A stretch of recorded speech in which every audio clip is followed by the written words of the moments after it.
Hey, Umar, where's the school you promised? And Umar, where's the school you promised? Hey, Umar, where's the school you promised us? We're still waiting for that school. Hey, Umar, where is the school you promised us? Where's the school? Is the school gonna open, Umar? Where is the school? Is the school gonna open, Umar? Wait, you think I'm playing? Y'all hear that? Where's the school? They're still out there. Oh, good garbage, great. What am I gonna do? I tricked off all that money. Think. I tell them we applied for our certificate of occupancy, but the city turned us down. Yeah. All right, everyone, thank you so much for tuning on in. We got quite a bit to get to during this live stream. 7 years later, my goodness gracious, now more black child than educated. Let's go. FDMG is coming. FDMG is coming. FDMG is coming. It's coming. FDMG is coming. FDMG is coming. FDMG it's coming. It's coming. It's coming. It's coming. It's coming. It's coming. It's coming. It's coming. It's coming. Oh, it's coming. FDMG is coming. FDMG is coming. Thought his personality be twerking. It's twerking.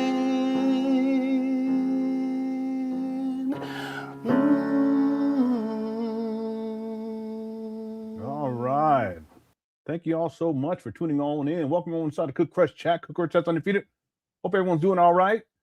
This will be a continuation of the last live stream we did. We were covering 3 videos that Umar Johnson, he actually released them 7 years to the day. There was the school announcement video. That's what we're going to get into today.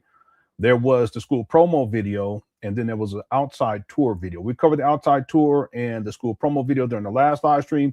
And in this one, we're going to be specifically focusing in on it's a long video. It's about 2 hours. So we're going to be here for a while. We're going to be focusing on the school announcement video, which took place on February 9th, 2019. So today marks the day. 7 years later, Umar has raised millions of dollars. He's set at least 28 different grand opening dates over the years, going all the way back to 2010, where he posted on his Facebook page, January 6, 2010, 16 years ago. Umar Abdullah Johnson promises in 2010 to begin laying the groundwork for the Frederick Douglass and Marcus Garvey Pan African School for Black Boys, specializing in learning disabilities and disruptive behavior disorders. This will be a private school, and yes, you will pay in order for your son to attend. Grand opening September 11, 2013. This is chess, not checkers. From this date, 2010, Umar began to change the grand opening date. He changed it to 2015, 16, 17, 18, 19, 20, 21, 22, 23, 24, 25, 26, and then now 2027. And then he also gave different dates in between, or let's say in 2020, he would say August 21st or September or January, Black History Month, whatever, February, Black History Month. So it's all together, as a bare minimum, 28 different times he's changed the grand opening date. More recently, he was supposed to be doing an announcement, a big announcement, because he really pumped it up on his Instagram page. He also did a video where he talked about this as well, that he was going to go live on the 6th. And it was supposed, and we actually went, was it the 6th? Yeah, or no, it was the 7th, right? Yeah, the 7th. He was supposed to go live on the 7th and on his Instagram page and do this major announcement concerning FDMG. Well, he didn't do it. Okay. I'm not surprised by that. Umar, historically speaking, there's plenty of things that he said he was going to do, but he doesn't do it, including the grand opening, as an example, changing it 28 times. Here's the actual meme that he posted on his Facebook page. He did a video too, but here is the meme. Up You Mighty Race Instagram Live update. It's supposed to be an update on his Instagram page. 100 Black History Month. If you look down towards the bottom, 7th FDMG purchase anniversary, Saturday, February 7th, PayPal. He gives us PayPal. This did not happen. So what I like to do during this live stream is we're going to be watching the school announcement video from February of 2019. And I just want people to just take note, mental notes on all the different things that Umar says that he was going to do, but he hasn't done to date. 7 years later. It's amazing that that's been going on for this long. He conceptualized FDMG in 2004. We're talking about 22 years ago. Here we are, and not one black child has been educated. Umar's raised millions of dollars. He continues to move the goalposts, change the days, all types of excuses as to why things aren't getting done. Never holds himself accountable. He always has to blame someone else. And here we are. I had no idea back in February of 2019 that this would be going on this long, and he's still at it. He's still at it. All right. Thank you, everyone inside the Cookie Crush chat for tuning on in. Jen Dahl sent in a super sticker. Thank you so much. I appreciate that. I also want to thank all the mods for handling this. Also, thank everyone who's been supportive of the YouTube page. We've had a fantastic run already this year, and we'll see where all of this goes moving forward. Okay, so without any further ado, there is a poll question. Do you think that, did you think, this is the past, did you think that Umar Johnson was going to open a school after he acquired the Vandals in 2009? Okay, we have 304 votes so far. 14% said yes. 86% said no. So make sure you get your vote in during this live stream. And if at any point you're enjoying the live stream, hit that like button. It helps to get these videos out to the algorithm. And it's made a huge difference. The number's been fantastic over the last couple of weeks, actually over the last month or so. So thank you. Thanks everyone for hitting that like button. All right. Without any further ado, let's get right on into it because it's a 2-hour video. So we're going to be here for a while. This is Umar, February 9th of 2019. And he was live streaming on his Facebook page. And if you guys notice in the video, he's in his old apartment. He got evicted from this apartment towards the end of 2019. And he's been homeless ever since, if people don't know that. Okay, he was living in our hotel, motel rooms using donation money. And then he ultimately moves into his mom's Section 8 housing in 2020 and has been there ever since. He stays here when he can. Okay. In fact, the video, and we'll cover this probably tomorrow. If we don't, we should be able to get to the video today, the main video today, school announcement video. If we do, then tomorrow we'll get into the video that Umar did yesterday. And this is his mama's closet right here. So anytime you see Umar live streaming with this backdrop, understand that this is not his apartment. He's been homeless since 2019. This is his mama's closet. The difference is, if you look where Umar's live streaming back in February of 2019, this is when he had his own place before he got evicted. Okay, this right here. Okay, I'm going to mute this, and I'm going to pull something up too while I just let this play. He doesn't speak. What he does is he drinks, he snacks before he actually starts to speak. And I'll just let that play without the audio. And I want to pull something else up just to show you guys. Give me one moment here.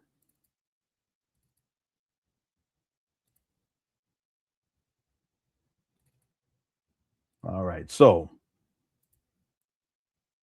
you see the backdrop there? You see the same backdrop here. Alpha male, send those resumes in. FDMG resumes at gmail.com. Yeah, Umar, he was facing eviction back in 2010. He resolved that. He was cleared up until 2019. He was unable to resolve that eviction.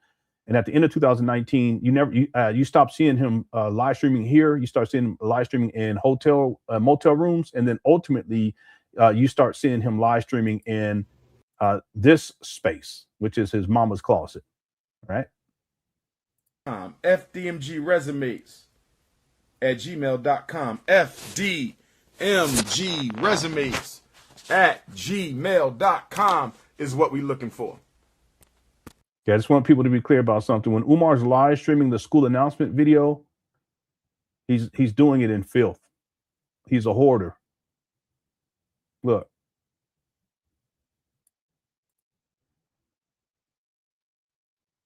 This is where he's saying that, he acquired the buildings, all these things that he's going to do, and he's sitting inside of his apartment, the apartment that he had in 2019, and he's live streaming in filth. Again, he was evicted out of here in the 2019. Then you see him live streaming in and out of hotel motel rooms, and then you start to see him live streaming inside of his mama's closet, which is where he live streamed yesterday.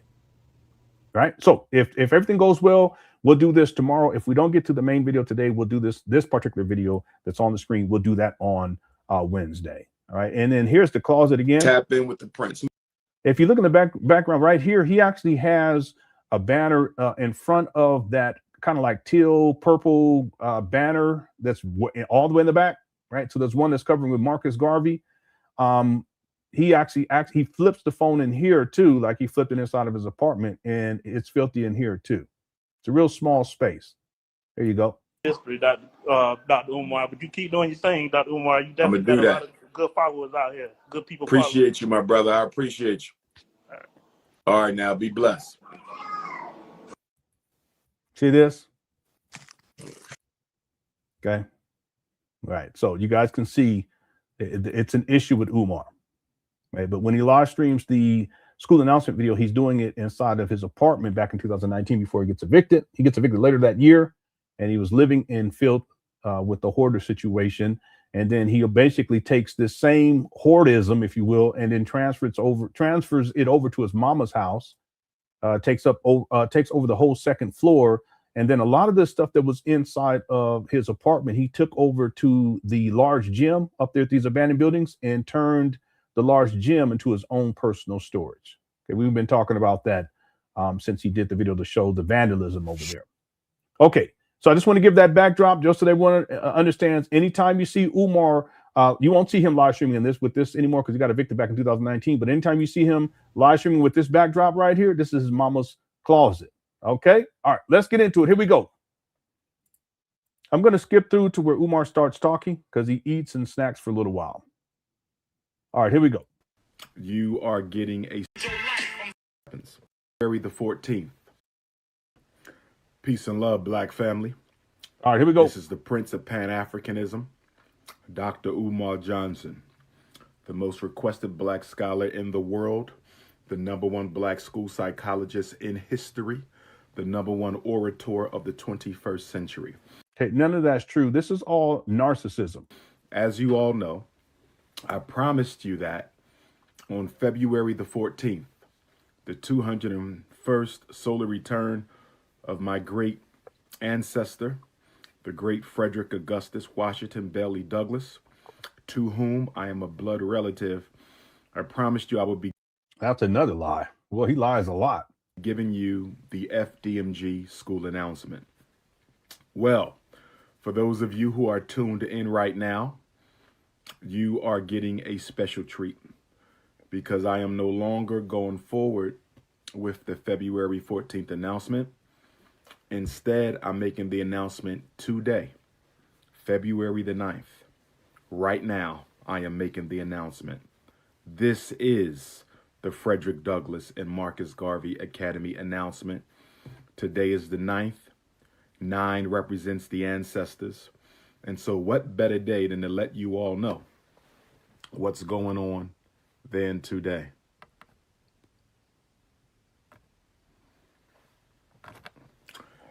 Four and a half years ago. Again, this video's from 2019. April of 2014 to be exact. I received a phone call right here where I'm sitting. I was told that there was a historically Black sitting in fields college for sale in St. Paul's College in Lawrenceville, Virginia. I had never heard of St. Paul's College, but I immediately started doing my research. And my research led me to come to understand that the founder of St. Paul's College, Father Russell, had been a good friend to one of my greatest heroes and ancestors, the great Booker T. Washington. And I did even more research to learn that the great Dr. George Washington Carver, the mathematician and botanist and agricultural scientist that he was, actually came to St. Paul's College to pay a visit to. Yeah, no, this is true. Live streaming in filth, the Umar Johnson story. Yeah, it's amazing because he's live streaming in filth here, but then when he moves into his mama's closet, he live streams in filth there. I remember back in the day, he used to live stream in really weird places, but I don't know what's I don't understand what. There has to be some mental issues associated with this. He used to live stream a lot, obviously inside of hotels and motels, but he used to live stream inside of like a storage, and he had these books stacked up inside the storage. Here's an example of what I mean right here.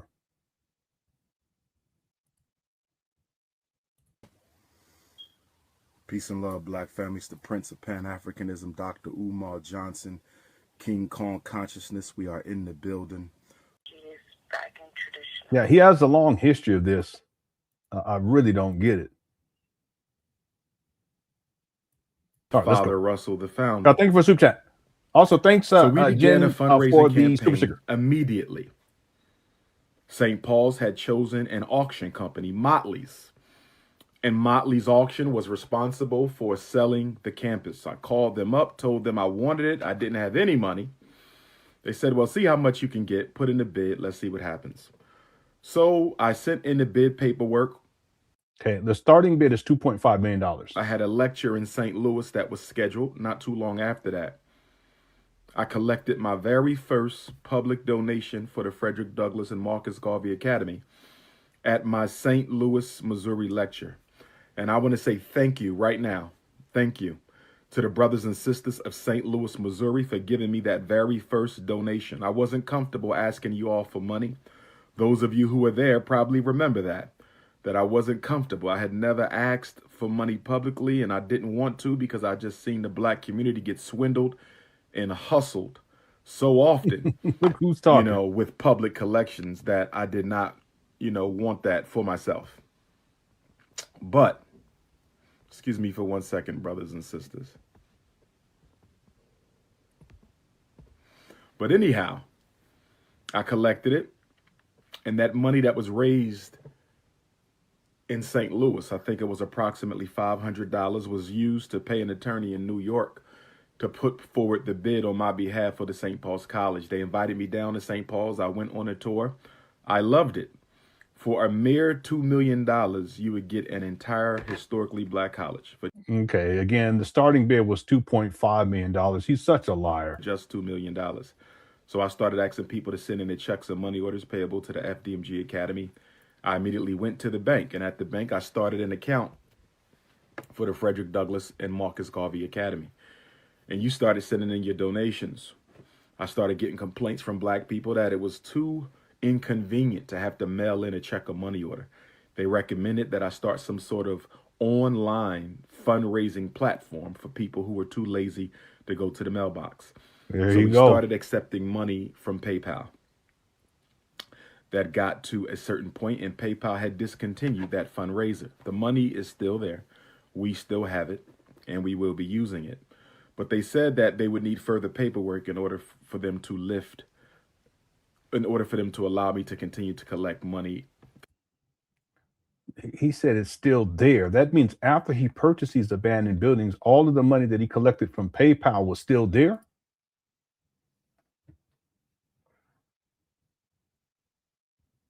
So all the money that Umar collected from 2014 through 2019 is still there in that PayPal account, specifically with PayPal. All the money he collected from PayPal is still there.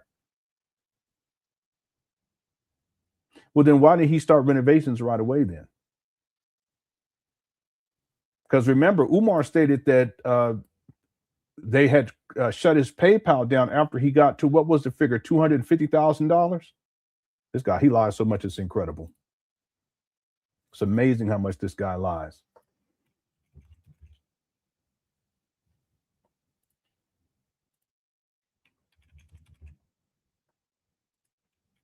Yeah, let me pull this up. We played it the other day. This is from January. It appears online January 19, 2015. So we doing okay. PayPal sabotaged us, y'all. Let me tell you how PayPal sabotaged. I called PayPal before I started using PayPal for the school fundraising. And I didn't want to use PayPal, but lazy Negroes kept talking about why I just can't make an online donation. Take your lazy ass to the post office and get a stamp. But anyway, they kept on bugging. See, calling his donors lazy in 2015 and then calling them lazy in 2019. That's diabolical. So I said, okay, let me do this PayPal. Now I called PayPal first. I said, listen, I don't have tax exempt status yet. I won't have it to the end of the year. And I don't want y'all to freeze my account. If y'all going to freeze my account, I don't even want to start with PayPal. They told me you should be fine. Now check this out. We raised $25,000, PayPal don't say nothing. We raised $50,000, PayPal don't say nothing.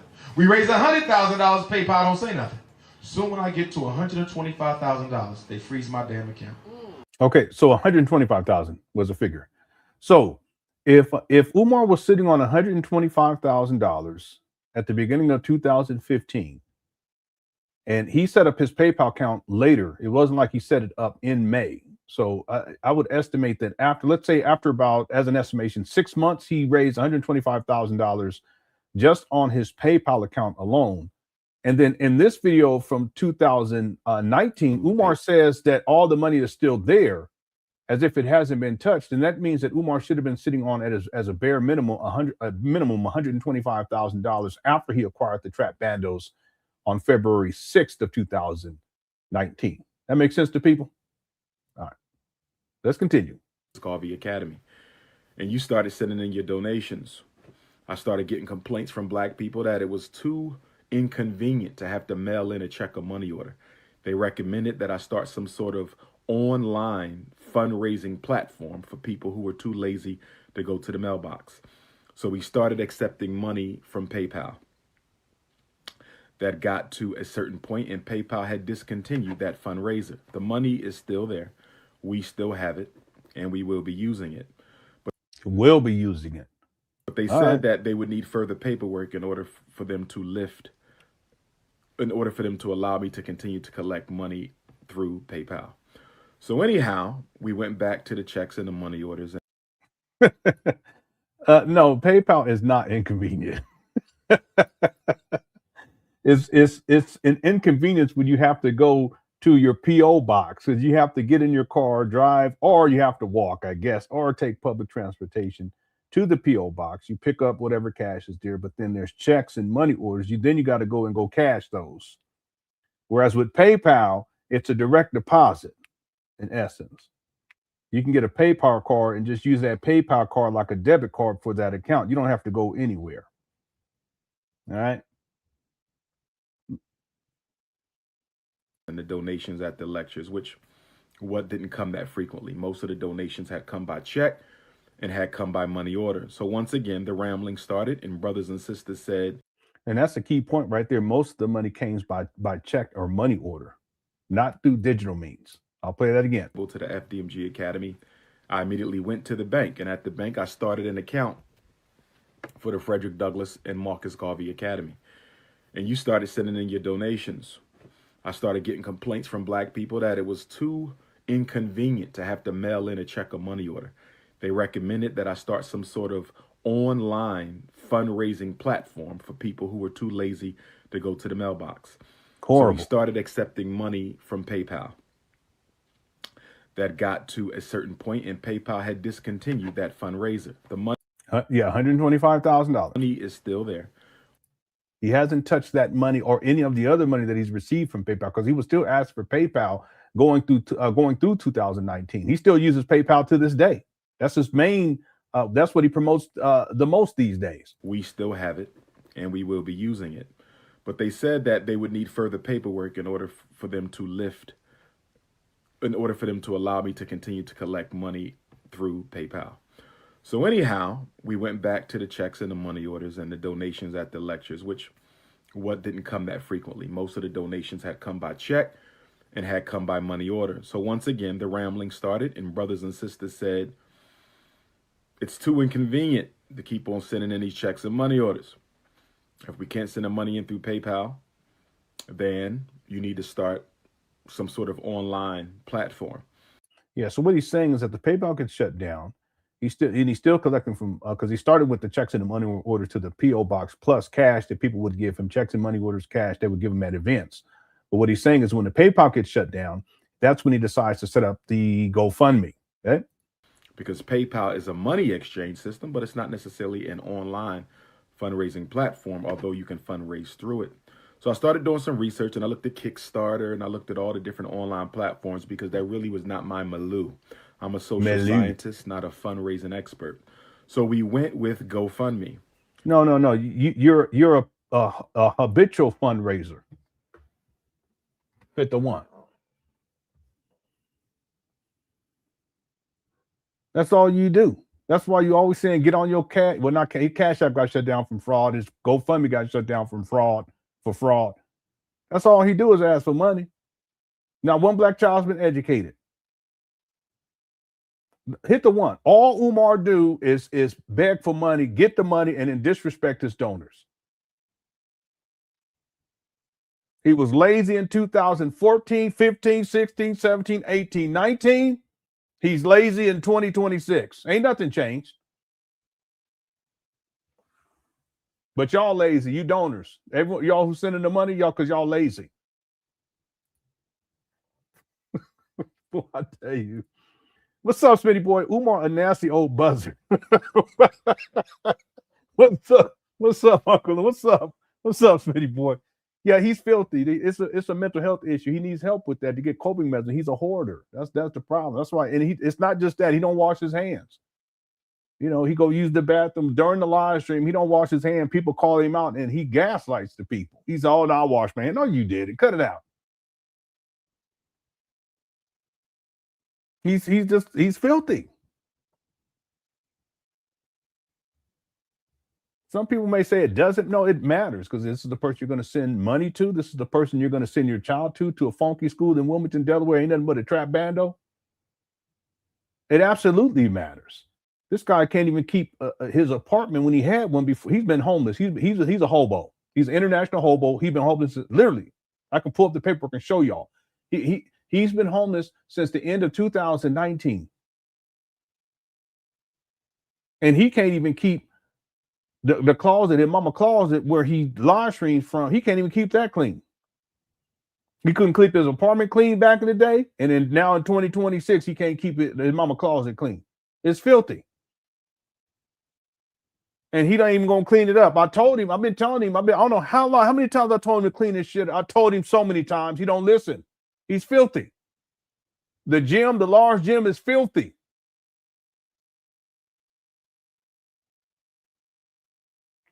All right. Thanks, Mitty boy. Freed Martin says, greetings, friend, honor, and always enjoy your show. I like to listen while I work out. Okay, cool. Keep up the good work. Yeah, that's cool. Yeah, people, they send messages sometimes. They say how they like to listen to the show while they're cleaning up or they're at work. You know, they got some time on their hands. Yeah, it's enjoyable. Yeah, I'll put it on. I'll be just looking in the chat room. It's funny in there. I try to stay out of there during the live streams because I'll get caught up so quick.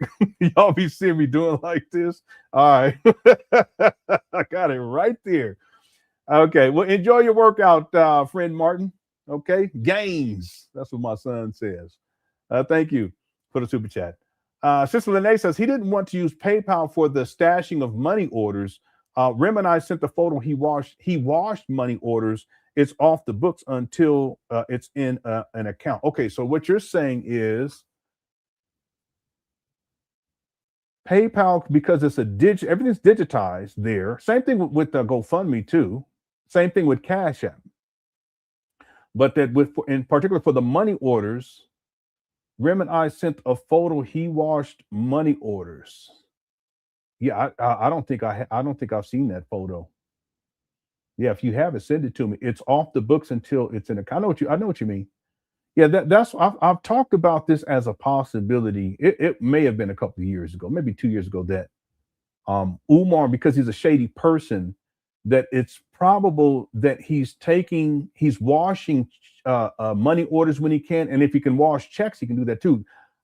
Not that I know anything about this, but I knew of a business like a liquor store, where you can go in and you can take a check or a money order and they'll wash it for you. And they'll take some off the top. So that's not uncommon. Is it ethical, moral? No. Is it against the law? Yes. But I wouldn't be surprised if Umar, I wouldn't be surprised if he was doing that because he's criminal minded. He's always looking for ways to get out, if I get 1,000, I'm gonna tell people that I only got 500. If I spend 400,000 for these abandoned buildings, I'm going to tell people that it was around 800,000. That's how Umar thinks. If you send me $20, next time make it 40. If you send me 10, next time make it 20. That's how, and then y'all lazy, right? That's how Umar, he's criminal minded like that. So I would not be surprised by this at all. Yeah, if you have a receipt, please send it to me. I appreciate it. Shout out to Sister Lene, and thank you for the super chat. Yeah, I wouldn't be surprised at all. Yeah, I remember you did mention. I don't know if you did it on my show or if you told me this in private that Umar had he had gotten so many donations that he forgot. You know, he would forget where he put the checks, and he would just put them something to that effect, like in a bag or something like that. And because he's a hoarder, stuff's all over the place, and he would forget about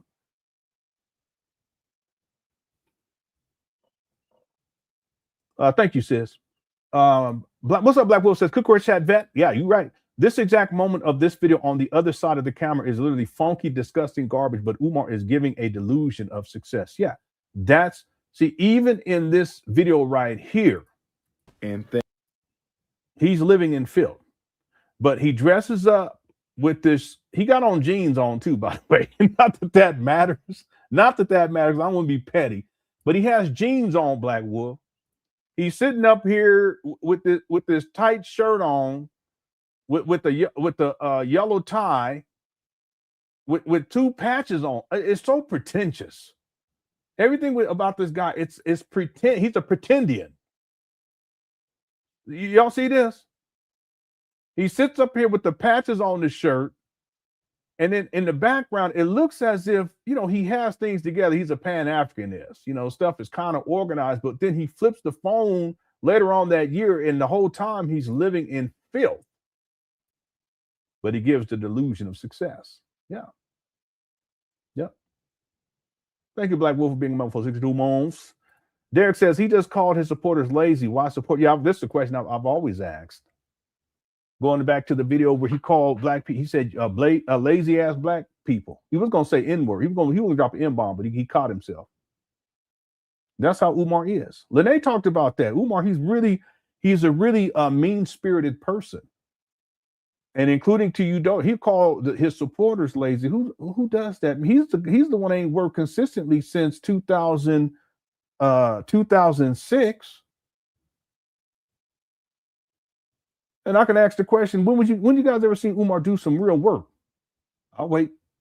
But he calls the people who send him money lazy.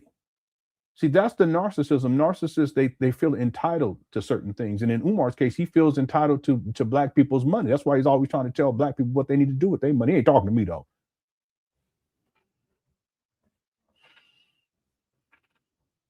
You donors, boy, I tell you, why continue to donate? Why continue to support someone like that? He's so ungrateful.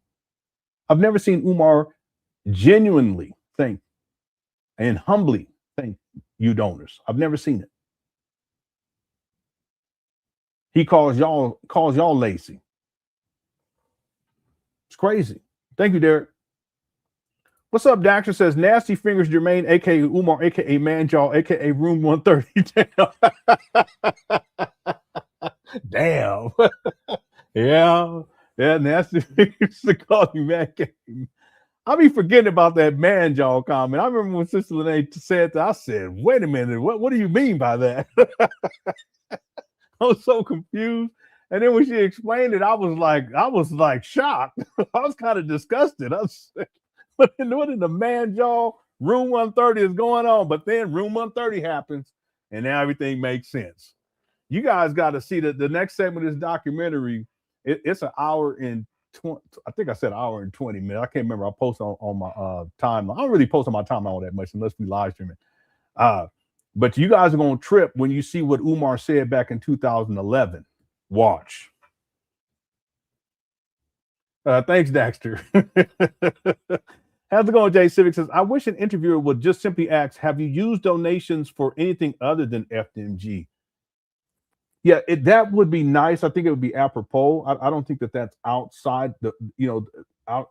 In my opinion, if I was an interviewer, I think that would be inbounds, and I would ask that. That would probably be the first question to ask. Well, the first question I would ask is, how much money have you raised? But yeah, have you spent any of the money on anything other than FDMG? If Umar answered honestly, he would say yes. Okay, but Umar always lies, so I highly doubt that he would do that. You know, I highly doubt that he lies all the time, and he knows that too. See, what I mean by that is that Umar knows that even if someone asked him a critical question, it's a legitimate question, that he could lie about it. He can give them a lie, and they won't really be able to do, say anything about it, because he has no transparency. There's no ledger that people can take a look at. That's why the most important thing is for him to be audited, officially audited. He said he was audited by the IRS. I don't believe it. He lies all the time. Or that in court, all of his bank accounts and banking information, also all of his the donation money from PayPal, GoFundMe, CashApp, all that is subpoenaed. All of the digital, because it's all digital. It's easy. All that be subpoenaed. His bank accounts, personal and business, if he has it. And his mama's bank account too, because ain't no telling if he may be washing money that way too. Okay, that's speculation right there. But the point is that if it was all subpoenaed in court and it becomes public record, then it's over with. See, but Umar knows that. That's why he wants to stay out of court. But the other thing is that he can lie if someone asks him this question. And okay, what could they do to prove him otherwise or prove otherwise? See, but that's why Umar, he's never provided transparency, because the scam is not the school, the scam is the money. Yeah, but that's a legitimate question. Thank you, J Civic. Black Wolf gifted a membership. Thank you so much for that. Black Wolf, very kind of you. And then Life DI, I'll say that, okay, has become a member. Thank you so much. All right. Okay, let's get back going here. We're doing good on time too, everyone. Okay, here we go. Money exchange system, but it's not necessarily an online fundraising platform, although you can fundraise through it. So I started doing some research, and I looked at Kickstarter, and I looked at all the different online platforms, because that really was not my milieu. I'm a social scientist, not a fundraising expert. So we went with GoFundMe, and things started to go fine for a while. I wasn't really interested in doing GoFundMe because they take money out. I think GoFundMe gets between 3 and 5% of the money, and then We Pay, which is GoFundMe's financial management company that actually transfer the funds, they get about 3 to 5%. Okay, that's not how that works either. This guy, he lies. The reason why he says that is because he wants to give a reason why he didn't get as much money as he received. See, that's a lie right there. Okay. An expert. So we went with GoFundMe, and things started to go fine for a while. I wasn't really interested in doing GoFundMe because they take money out. I think GoFundMe gets between 3 and 5% of the money, and then We Pay, which is GoFundMe's financial management company that actually transfer the funds, they get about 3 to 5%.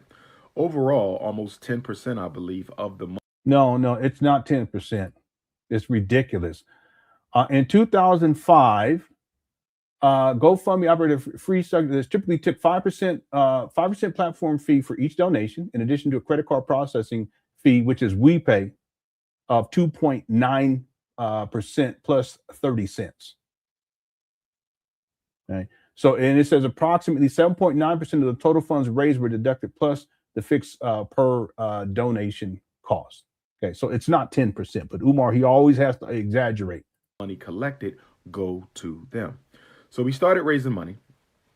And then in 2015, a poor decision on my behalf led to a certain individual who decided to try to assassinate my character and destroy the fundraising campaign because she did not get what she wanted from me.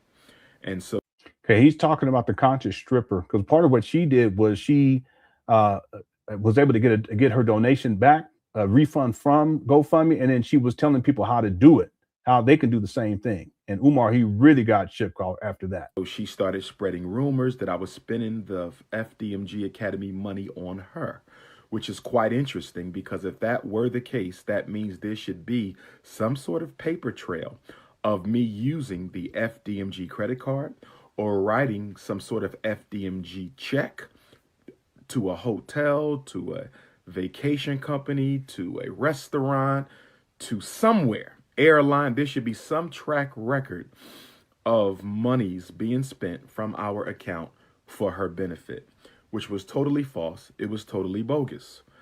I was asked to try and defend myself from those rumors, which I chose not to get involved in. And the reason I chose not to get involved in it is because I knew that most of you who have media outlets, be they Facebook or YouTube or Instagram, whether it be an online radio show or whether it be a regular broadcast radio show. I knew, my wisdom had told me, my ancestors had communicated to me that Dr. Umar, you need to leave that situation alone because no one is after the truth. They don't care about the truth.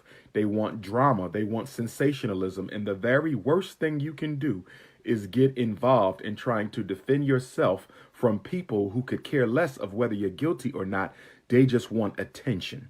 Okay, they just want to see drama. So I stayed away from it. I never listened to a single interview. Wait, that's not true because he was mad at a lot of people, including Sa Netter. This is Kim Ringo right here. Hey, you guys, this is Kim Ringo coming to you on this beautiful Friday afternoon. Hey, you guys, I just wanted to briefly touch on a few things. And one being the rumor that has been circulating the internet about me is saying that I... And this is from June 24th, 2015. Hold on one second. This is one I want to show you guys. Hey, you guys, I'm back. Kind of rainy today, but it's yeah, I don't think this is it either. I did a video yesterday, and a lot of people are wondering why I didn't touch on a lot of the other issues to basically shut this whole scandal thing down once and for all. And that's definitely in the works. This wasn't the platform that I had chosen to do it on, so it's definitely in the works. But what I wanted to tell you all is that for me and what I expected was to just give you guys the information that you did not know and let you choose what you want to do with the information, not to tell you what to do. Okay, yeah, the one I want to show you, I can't because there's some explicit photos on there. Anyway, that's Kim Ringo. I didn't participate. Umar called her conscious stripper. Just like, but see, that was also part of the dehumanization. Conscious stripper, just like when he talks about his daughter, he calls her baby Smurf. To his daughter's mother, Mama Smurf. He calls one of his other baby mamas, he calls her the evil vegan. Okay, this is standard with Umar. Okay, with Lenon, he called her throat goat, right? The standard with Umar. Participate in a single interview. For the first time a couple of weeks ago while I was in Atlanta. And my apologies for using that term too. I apologize.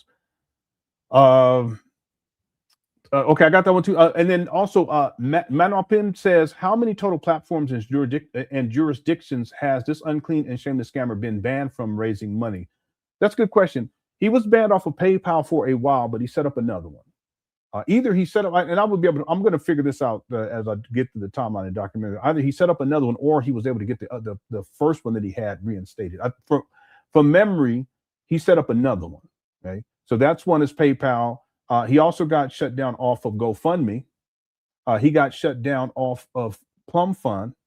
And he also got shut down off of CashApp. There was another one. I just can't remember what it was. And it wasn't, I think it's defunct by now. He didn't have it for long, but he got shut down on there too. I can't remember which one that was. But I can state at bare minimum 4. Okay, that's all anyone would need to know about Umar in this FDMG school scam. He's gotten banned off of different platforms because of fraud. They have to protect their interests too.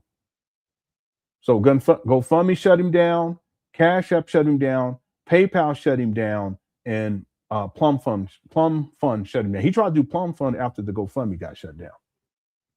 Yeah. Thank you for the super chat. I appreciate it. User 225 says, Lenon, would you get your beard sponged at Metro Salon? No. I don't believe in none of that stuff. I'm sorry. That's beyond belief for me. Okay. Thank you for the super chat. Yana says, what kind of man would diagnose another man's child online without permission is beyond disturbing. You should have come against DMC for that. DMC? Oh, I think you're talking about Dempsey Spears. Yeah, Dempsey Spears, he used to do all kind of stuff, you know. But I ignored it. He was the first one to come out lying. He said I doctored some Umar Johnson video. I doctored the audio. I've never done anything like that. It's not necessary. But you see where he's at. He's where he's at today, and it's going to get a lot worse for that guy. I already know, right? I already know. Chickens always come home to roost, and karma's undefeated. Yeah, and I'll leave it right there. Thank you, Giannis. Miranda says Tunde is funny though, and I think if he didn't have the grip going, he would have been successful on YouTube teaching about Black history. There's a lot of things he could have done and been successful at. One thing is that he's a scammer and he's criminal minded, so he's always trying to figure out, and he's lazy. When I say that, I don't mean that it's not hyperbole. I'm not trying to be over exaggerate. Umar is he's an extremely lazy individual. So if you have someone who is criminal minded and they're lazy like that, extremely lazy, they're going to always try to find the easiest route to get from point A to point B, even if they're cut corners. And that's what Umar Johnson has done. That's what he continues to do to this day. So the thing is that in order to be successful on YouTube, you have to be consistent, right? You also have to have a plan. You have to build things up over time. Well, time is not what Umar just having to focus on something for an extended period of time or working on something for an extended period of time. I'm talking about really working on something. He's so lazy, he can't do that. Okay. He simply doesn't have it in him. And one can argue that it's part of the ADHD. Yeah, I understand that too with Umar, because he's admitted that he has ADHD, even though he says it doesn't exist. This guy, he will gaslight himself. That's crazy. But the thing is that even outside of that, he's just a lazy type of a person. Like, he'll just lay around. That's why he stayed with his mama, because it gives an opportunity to just lay around. So you can't build anything long term in order to have success. Very, very few. It's very rare for someone to just be successful with anything without any hard work involved. See, it just doesn't really happen. But Umar, he could have been successful on many different platforms, including Instagram, but he's not. I mean, he gets a lot of views, but he's not making any significant amount of money. That just goes to show you that he doesn't understand social media, and he's behind the times when it comes to tech. Furthermore, that if, for instance, with the book club thing, it's going to fail because he's lazy. Just like the Big Papa podcast failed because he's lazy. Just like the Umar Johnson, Dr. Umar TV or whatever it was called, failed because he's lazy. The list goes on and on. So yeah, there's a lot of things that he could have done. Okay, but because he's criminal minded and he's an extremely lazy person, he will never, and has never found any real success. He will never find any real success unless he changes his behavior and changes his mentality. It's hard to change people who are criminal minded like that. Okay. All right. Thank you, Miranda. Kogo gifted a membership. Thank you so much, Kogo. Shout out to Kogo too, by the way. Appreciate you. Derek says, shout out to whoever said EBT shut him down. EBT shut him down. Umar got shut down on EBT. Damn. Okay. Y'all crazy. Thanks, Derek, for super chat. Usually says, I'm gonna call into Umar Johnson's show and make some foul jokes. No, don't do that. Don't do that. I always tell people that don't do nothing like that. Y'all crazy. Yeah, you got to be careful of this chat room because it's wild in there. Okay, let's get going here. Jason says, I know we all see this coming, but next is donations for food programs, staffing, electric bills, proper taxes, et cetera, et cetera. Yeah, it goes on indefinitely. Again, it was supposed to be acquisition, restoration, which is renovation, restorations, and operations. But more recently, Umar, he extends it and he adds in before operations. There's still acquisition, restoration, or renovations. And then now he's saying decorations. And after decorations, I would think that that's when operations take place. I don't know, unless he makes something else, make up something else to extend it. This is all about extending the scam indefinitely. Everything that Umar Johnson has done, even acquiring these trap bundles 7 years ago, was to extend this scam for at least another 7 years. In the meantime, he still collected money. Millions of dollars been raised, even though he says he hasn't raised a million. Man, he has to be at around $3 million, probably more than that, but $3 million by now, and not one black child's been educated to date. That's crazy. Like I said, Umar could have earmarked, let's say, okay, I'm going to get a building. I'm going to rent out a space for $5,000 a month. So I'm going to pay $60,000 a year. I don't have to worry about any renovations or anything like that. It's not necessary. It's already ready to go. All we got to do is furnish, and then we start getting hiring people and getting students enrolled and all that kind of stuff. But just that step, just by doing that, so I'm going to take $60,000 a year. Look, the goofball raised, look at this. The Umar raised $403,555 on GoFundMe alone over the course of 2 years and 10 months. Real talk, this is enough. He could have found a smaller space and rented it for $4,000 a month and just GoFundMe alone over the course of 2 years and 10 months. That's enough to pay for that lease, if you will, for 10 years. Well, probably closer to 9 years, maybe 8.5. But you guys see my point? But instead, he settles on these trap banners in Wilmington, Delaware, which allows him to extend this scam for another 7 years. Meanwhile, he says renovations are complete. They're not complete. And he knows that. He's just lying to people. He knows that. It's amazing how this guy lies. Like, Umar, you don't realize how fucking stupid you sound? Do you realize that? I know you're watching right now, homeboy. You don't realize how stupid you sound when you tell people that renovations are complete.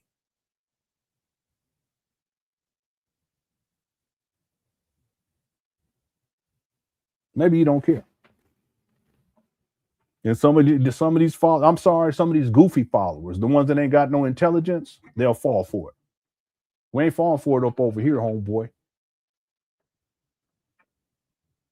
You could have taken that $403,550 from GoFundMe. Yeah, they're gonna take their cut.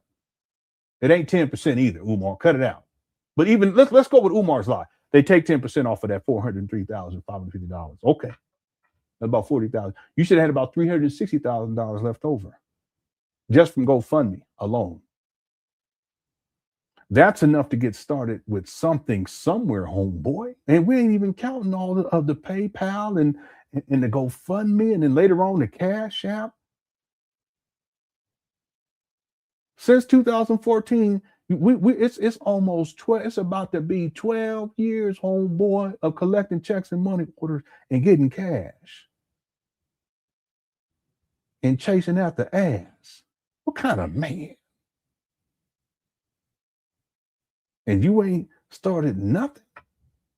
You still live streaming in your mama closet. What kind of man? You live streaming in your mama closet yesterday. Looking broken, bummy. Let me stop. You ain't got no shame, homeboy. I don't even know how you can get online, real talk. You ain't got no shame. I got blowed up. I apologize. Y'all let me know if I'm going too far. I feel like I went off a little bit. I apologize. Umar in the mama closet right now. Why you talking about me like that? You don't get your hair washed. Shut your ass up. All right. Anyway, thanks, JCSU, for the super chat. You got me blowed off. User 225 said, do you think Umar Johnson knows who User 225 is? He probably know now. He probably having nightmares about you, Jim. Okay, thank you for the super chat. Truck Talk says, what percentage of the money went to turning the heat down? Yeah, that's the real question. We don't care nothing about what you said. That GoFundMe took 10%. It ain't 10%. But how much percent of the money do you use to turn the heat down? That's what we want to know. Forget all this other shit. Where about all this other shit? All right. Thank you, Truck Talk 99. We got about 1,100 people in the building. Y'all, if you're enjoying the show, make sure you hit that like button. Okay. And vote on that poll too. Okay. Our goal for likes too is 600. We got about 10 so far. So we on track, family. All right. Thank you, Truck Talk. U225 says, me and Big Man stay running a metaphorical. All right, we don't need to be talking like that. Okay. The CJ says, Bad Bunny did more for his community in 15 minutes more than Umar could in 15 lifetimes. Yeah, I didn't see I watched like the last maybe 8 minutes of the Super Bowl. Yeah, I just have not had time I haven't watched one full NBA game this whole year. I don't watch baseball at all. I don't watch football like during the season, but I'll watch playoffs when I can. I don't even think I watched any football playoff games this year, but I didn't get. I was busy. I couldn't watch. I could have, but I got other stuff to do. Anyway, I saw like the end where what's name started throwing interceptions. he started tripping. I said, "Who is this guy? He's a young quarterback. I don't know much about him." Anyway, yeah, I didn't get to see the halftime show, but people were talking about it. My wife even brought it up today, and she said, "You see the halftime?" I said, "No." She said, "I think they did one." Yeah, they did a Big Bunny or whatever his name is, Bad Bunny, Big Bunny. Bad Bunny did a thing and blah blah blah, and I didn't really have much to say because I didn't get to watch it. So anyway, I'm sure it's on YouTube. I'll watch it when I can. Thanks, CJ, for being a member for 15 months. Munya Day Trader says, "Hello, Umar. Hope you're enjoying the show." Everybody say hi to Umar. He watching right now. Everybody say hi. Matter of fact, I should probably say hi too. Huh? No, I ain't gonna do that. Everybody will go on ahead and say hi. That's too petty. He watching right now. What you should do, Umar, is you need to get online up to trap banners and give a full tour to show the renovations are complete. Now, if renovations were complete, how you are as a person, you will be up there bragging about it and rubbing it in people's face, as it were. No Diddy. Room 130. You would be up there and look at the haters. What the haters gonna say now? What the YouTube instructors gonna say now? What the Quick Chat gonna say now? That's what he would do. Why hasn't he done that? Because renovations aren't complete. Hit the one. See, Umar never proves anything that he says. He never does. All right. Thank you, Monday Day Trader, for the super chat. Umar mad right now. Convent says, "Love today's intro. Hits the heart of Umi's grip." Yeah, it really does, because I think in general we tend to, because most of us are older. None of us watching this show. I would say 99% of us watch the show. We're not like kids, you know.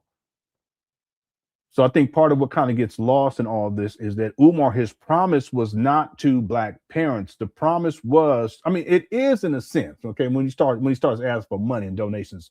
But the idea of FDMG was supposed to save Black children from the school to prison pipeline.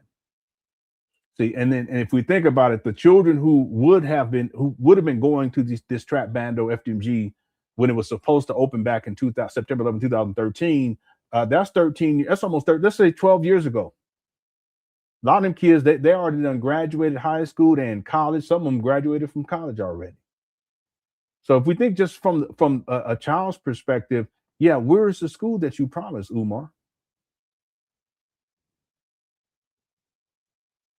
It's diabolical. This guy can raise millions of dollars and not provide anything close to what he said he was going to provide for these Black children. He don't even take care of his own children. So, but the point is that Umar, what about these children that you were supposed to? And then he goes around saying that he's saving all these children. No, you're not. No, you're collecting money and you're crushing cookies. That's it. Diabolical. Thank you, Katavet. Purple Goddess says, "Umar, let me hold $1. No, he wouldn't let you hold no dollar. He sure wouldn't. He'll ask for one though. he said, let me hold it. He said, yeah, I'll let you hold $1 if you can let me hold 2. That's Umar. Next time, make it 4. Right? Thank you, Purple Goddess. And Academy Try Hard. Academic Try Hard. I apologize. Okay. Academic Try Hard became a member. Thank you so much. Yeah, sometime this week we'll premiere the next segment. Matter of fact, if I get done early enough, I need to record voiceover for the last section. It's not a lot, too. I have it right here.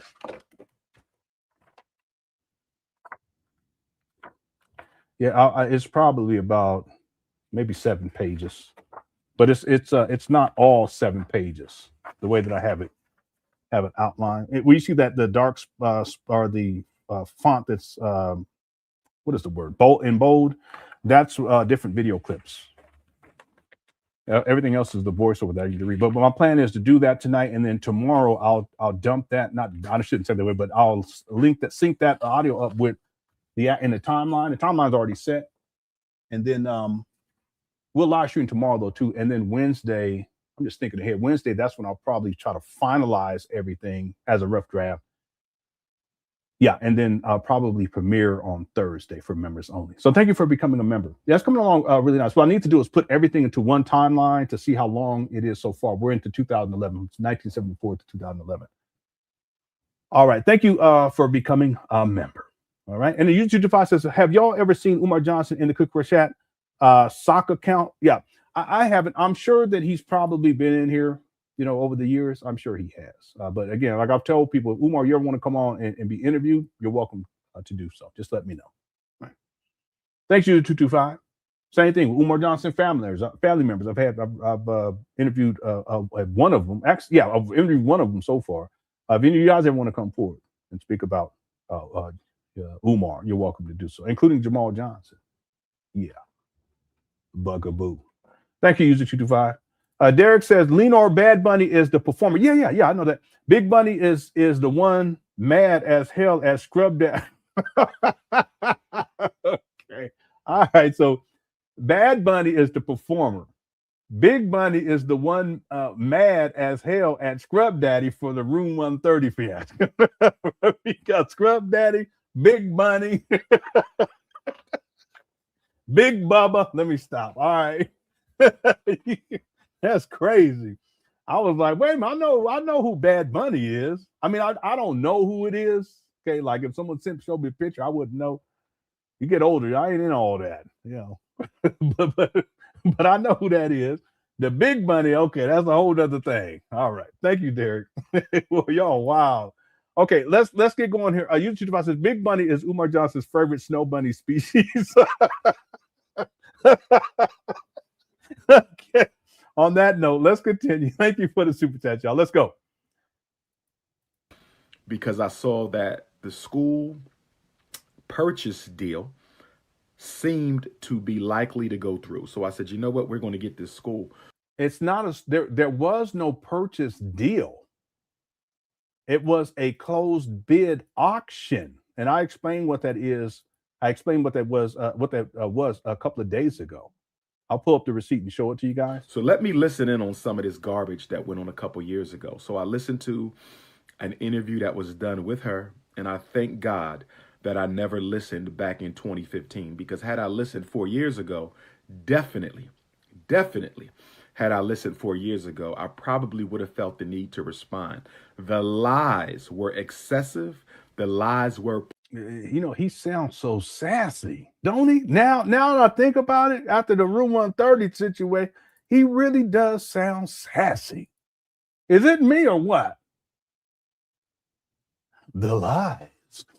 And when I've heard about it, I didn't want to respond, but it's sassy. I'm sorry. Now, I mean, I shouldn't be that way, but it's true. He sounds very sassy, very moist, very zesty.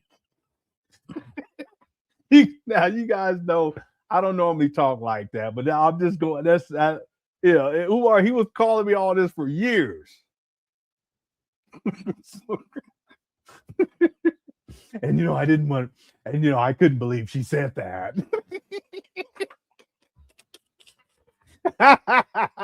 Yeah, my name is Umar. Umar, cut it out. All right. Okay, I will now. All right, y'all bad influence. Okay. Miss Honey says you are very organized. Yeah. I tend to be. I'm a little bit over organized. That's why it bothers me when Umar flipped that phone. I couldn't even walk into a room like that. It just something about that for me. My mind, the way my mind works, like the first thing I start thinking is, okay, where's the trash bag so I can start throwing stuff away? There's a term for people like that. Like, everything has to be where if I'm working on the documentary, everything has to be cleaned up first. If I got paper sitting around or something, or the script is over here and one part of the script is over here, I got to put everything. My cups right here, my other cups right here, with my drink right here. I'm gonna pour that in there later. Got my notepad right here. That's how I am. So that's why it's triggering when I see Umar when he flip the phone living in filth. same thing with my closet. I got all my clothes is like right here. The what you call it right here, the pants right here, the shirts right. That's how I am. All right. Thanks, Miss Honey. Live Swin says acquisition, renovations more too. That's what Umar said the other day. He said acquisition, renovations, decorations, renovations.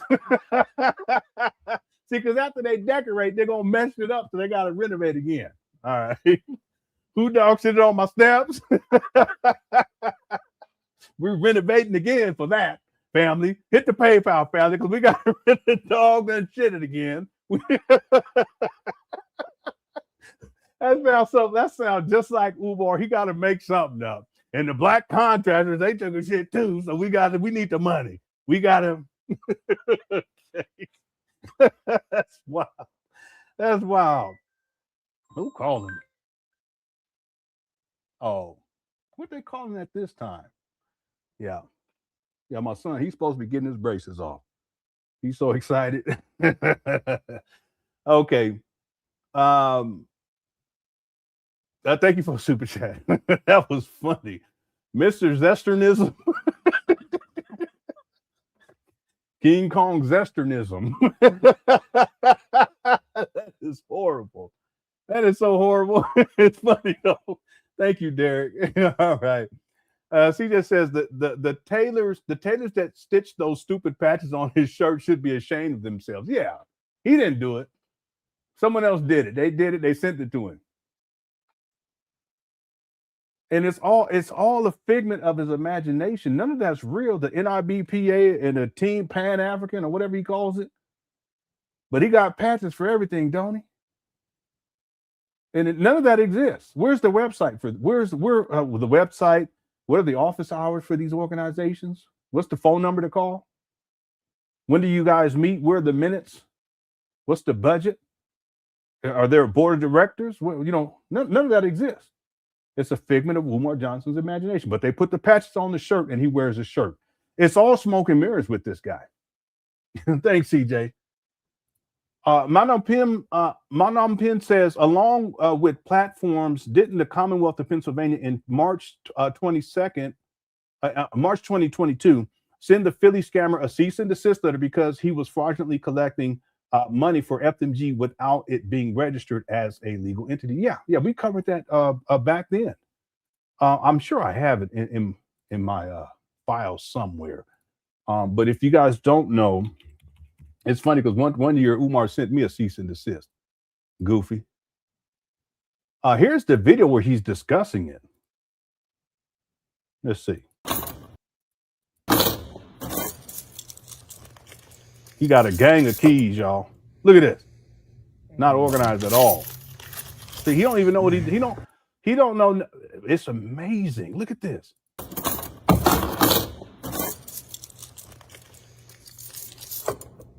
This is April 30th of 2022.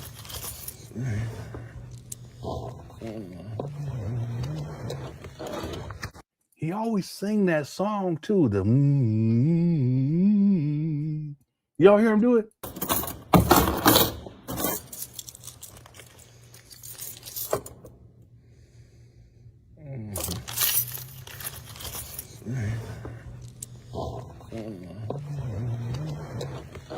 Yeah, he did it again. It's weird. Let me go find the actual receipt though. Peace and Pan Africanism. Peace and Pan Africanism. See how disorganized he is? Peace and Pan Africanism. We don't want the iPhone. Nah. We don't want the iPhone.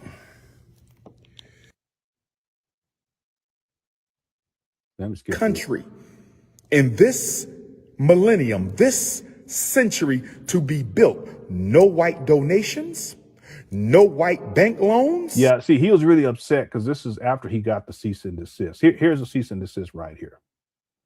So the cease and desist was received March 4th of 2022. The video we were just watching is April 30th of 2022.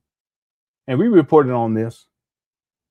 So Frederick Douglass and Marcus Garvey, RBG Leadership Academy. This is the Commonwealth of Pennsylvania Department of State Bureau of Corporations and Charitable Organizations.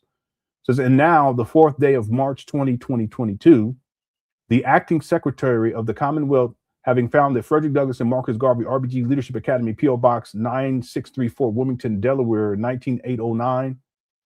He also had one in Philadelphia too, is not registered with the Department of State's Bureau of Corporations and Charitable Organizations, and or has failed to submit all requested documentation to the Department of State, Bureau of Corporations and Charitable Organizations, or the Bureau of Enforcement and Investigation in accordance with the Pennsylvania Solicitation of Funds for Charitable Purpose Act 10, et cetera, et cetera. Hereby order Frederick Douglass and Marcus Garvey, RBG Leadership Academy, which was incorporated in Philadelphia. That's why they're the ones sending this cease and desist, to immediately cease and desist from soliciting contributions on behalf of or as a charitable organization or conducting any services of a professional fundraising council or professional solicitor in Pennsylvania until such time as it provides the Department of State, Bureau of Corporations and Charitable Organizations with all previously requested, because they had already been asking him to send them the information that they needed, documentation, previously requested information, and duly registers, not even registered, or provides information that it is excluded or exempt from registration as determined by the Department of State, Bureau of Corporations and Charitable Organizations. Respondent may also be subject to formal administrative actions which could result in the imposition of administrative fines of up to $1,000 per violation, or the act, plus an additional penalty of $100 per day for each day the violation continues. This order shall take effect immediately. Yeah, so this is what you were talking about right here. And yeah, he was because we realized this 2 days ago that yeah, he's incorporated in Pennsylvania. That's why he gets a cease and desist from the state of Pennsylvania. Yeah, this was a big thing back in the day. Yeah, thank you for the super chat. Kitwana says the zesty wabbit. Okay, all right, the zesty wabbit.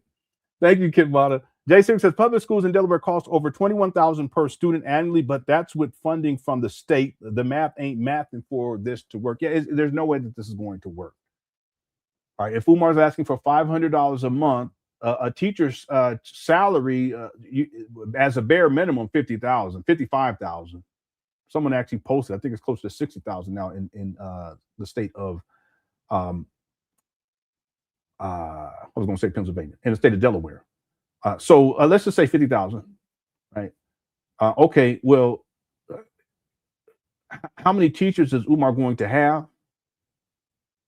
And just to cover the teacher's salary for 1 month, Umar's going to roughly need 8 students just for one teacher per month.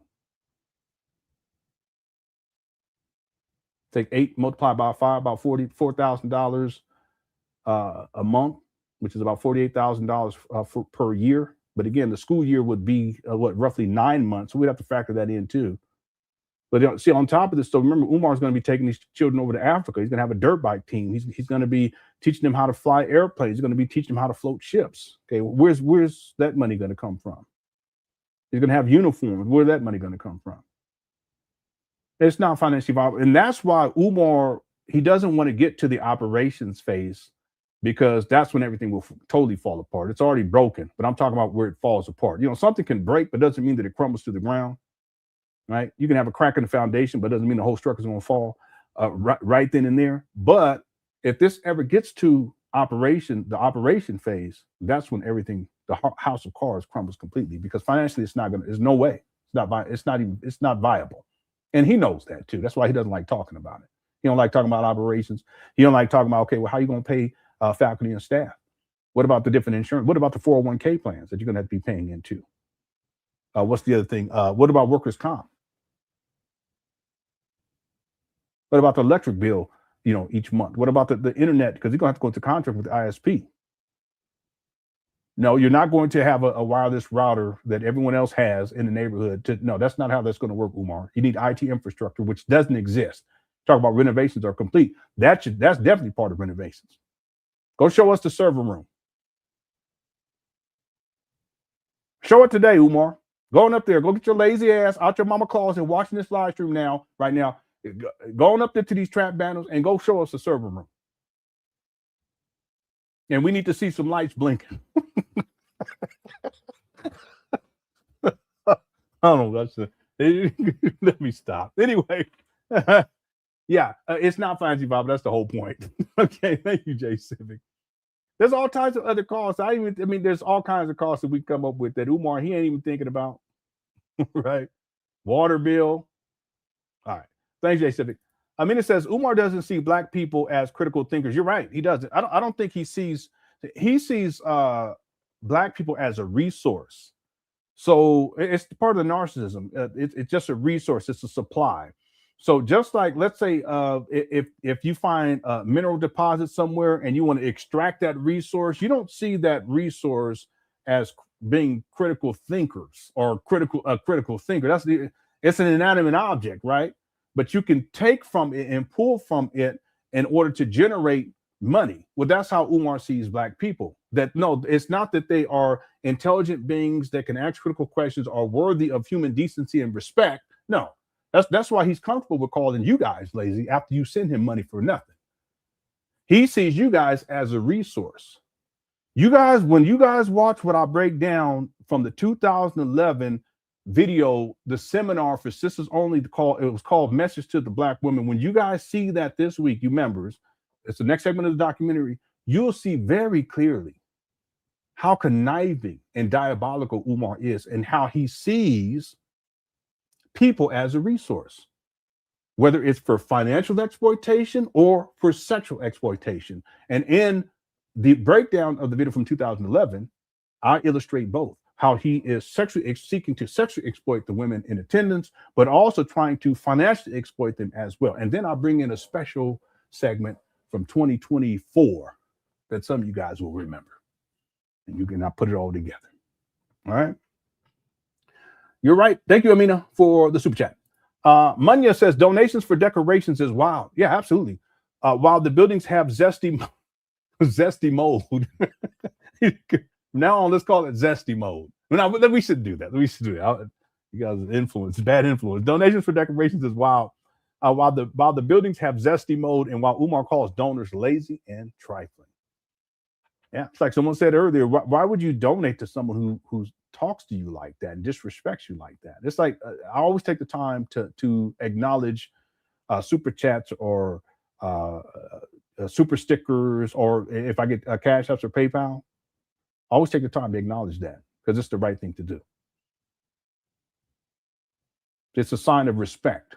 That's what I'm doing right here. See, Umar is the type of person. Munya, you sent them a $9, let's say $10, round up $10 super sticker. Okay, I know you barely had that. Next time, make it 20.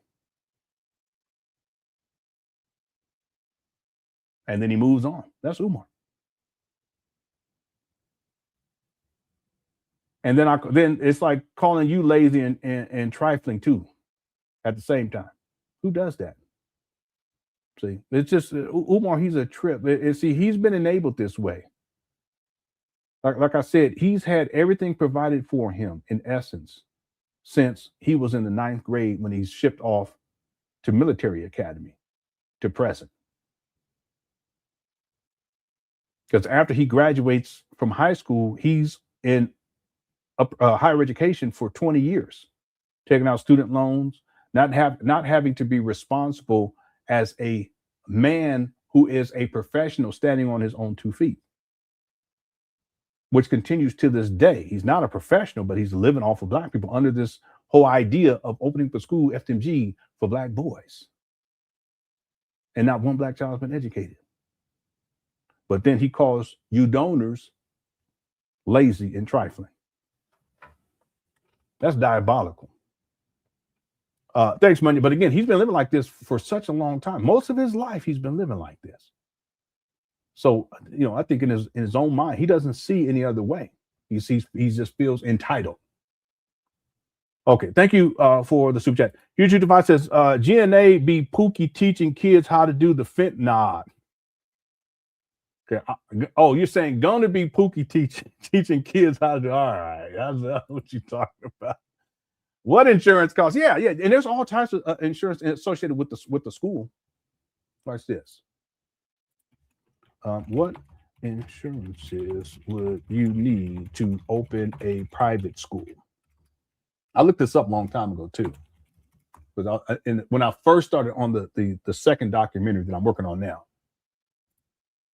Just a couple of them.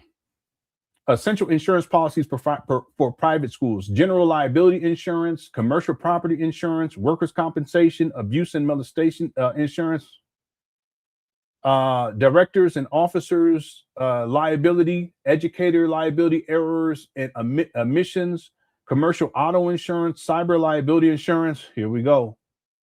Umbrella excess liability insurance provide additional coverage limits above standard liability policies for major lawsuits or catastrophes. Employment practices liability, recommended additional coverage: student accident insurance, crime fidelity bond, business income tuition interruption. All right, just some of the things to think about. I've never heard Umar talk about any of these things. All right. Thank you, Kitwana. Spitfire, how's it going? Says it's not nice to say, but his supporters aren't critical thinkers whatsoever. I'm embarrassed for them. Yeah, well, the thing is, I think some of them, yes. Yeah, I'll say some. But again, Umar largely deals in emotions and stimulating emotions in people. And even people who are critical thinking people, or let's say they have a measure of intelligence, if you can put them or relegate them to an emotional state, you can manipulate them to get money out of them. That's what Umar does. That's where the master manipulator component comes into this. He knows how to manipulate and trigger black people so that the black people become emotional. That's why if you guys even look on his Instagram page, he's posting all kind of crazy stuff, like heinous stuff that's taking place. But that's because he stimulates emotions in people. He's trying to get people in an emotional state. See, when you're in that emotional state, you're not thinking critically. It compromises proper intellectual process. And that's when, as a master manipulator, Umar knows how to do that very, very well.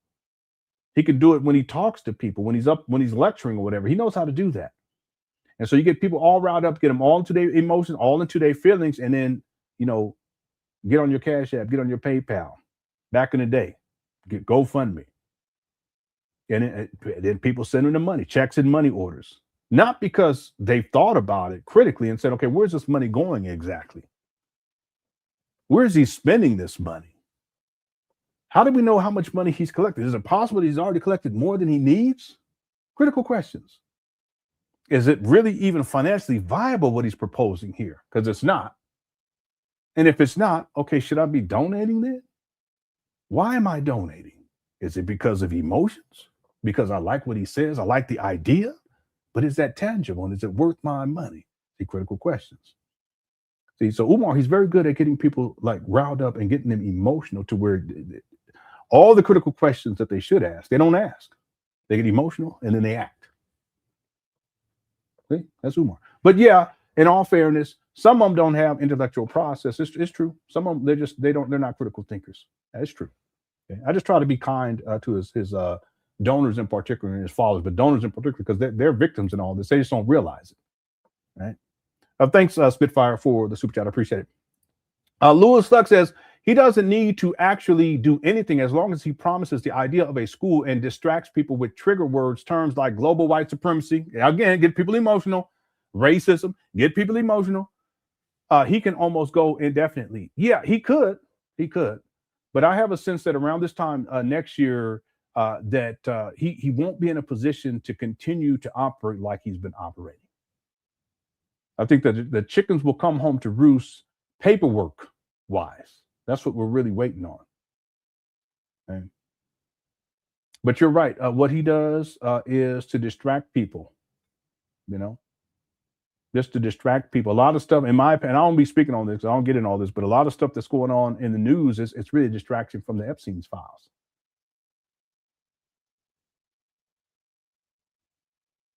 Okay? That's manipulation too. That's what I used to call mass media manipulation. I used to do shows on that back in the day. I apply a lot of that stuff in research and study from back in the day. I apply it to Umar to see how he manipulates people. It's like how mass media manipulates people.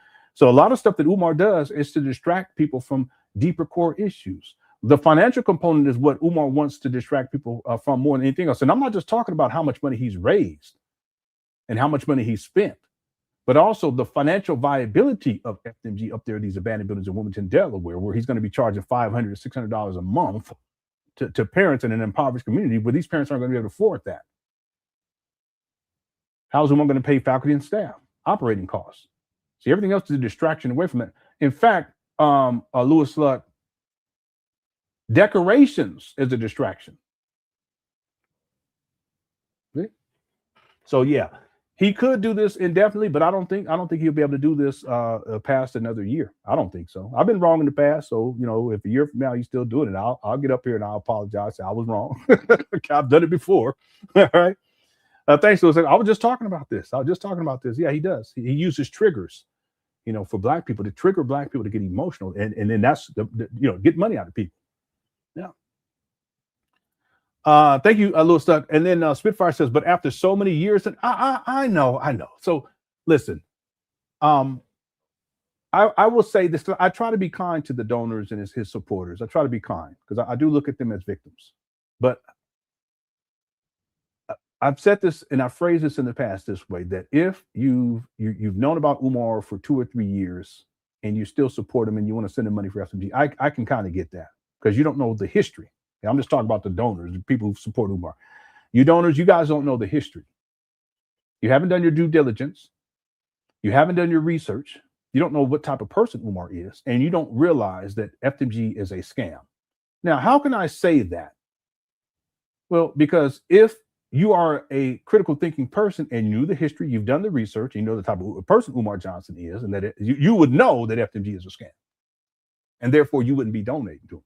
But the fact that you're donating, to me, it leads me to conclude that either you're early on in this, 2, maybe 3 years, or you're just simply delusional and you believe in something that is a fallacy, but you want to believe. And in that case, okay, now we can say perhaps you don't have critical thinking skills. I think that's fair. I think that's fair. 2, 3 years, yeah, I get it. But if you followed this Umar Johnson saga beyond 3 years and you still believe that he's serious about opening up a school, either you lack proper intellectual process wherein you don't ask critical questions, or you're in a state of delusion, like Umar's in a state of delusion. And there is something called shared delusion. Y'all look it up. All right.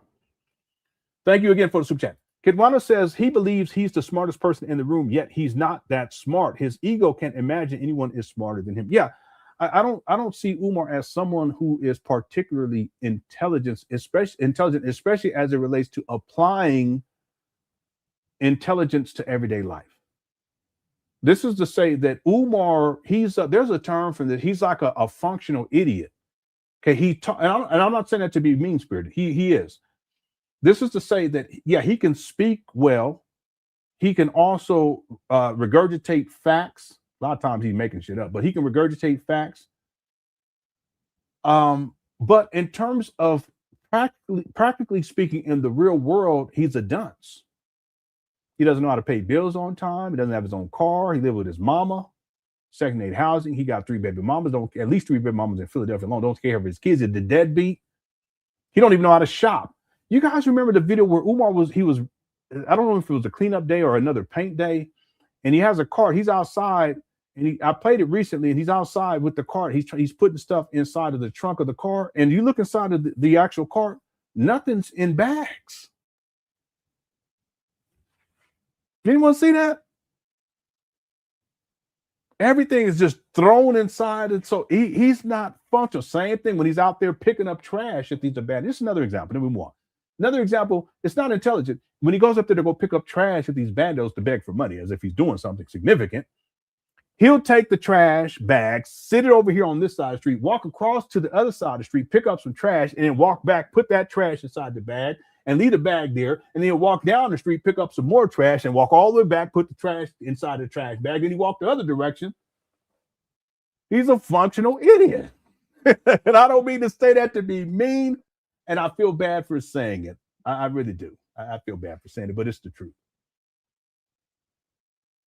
It's the truth. And I apologize. I don't want people to take that the wrong way. I'm just stating facts. I feel bad for saying it, but he is. Lenon talked about this.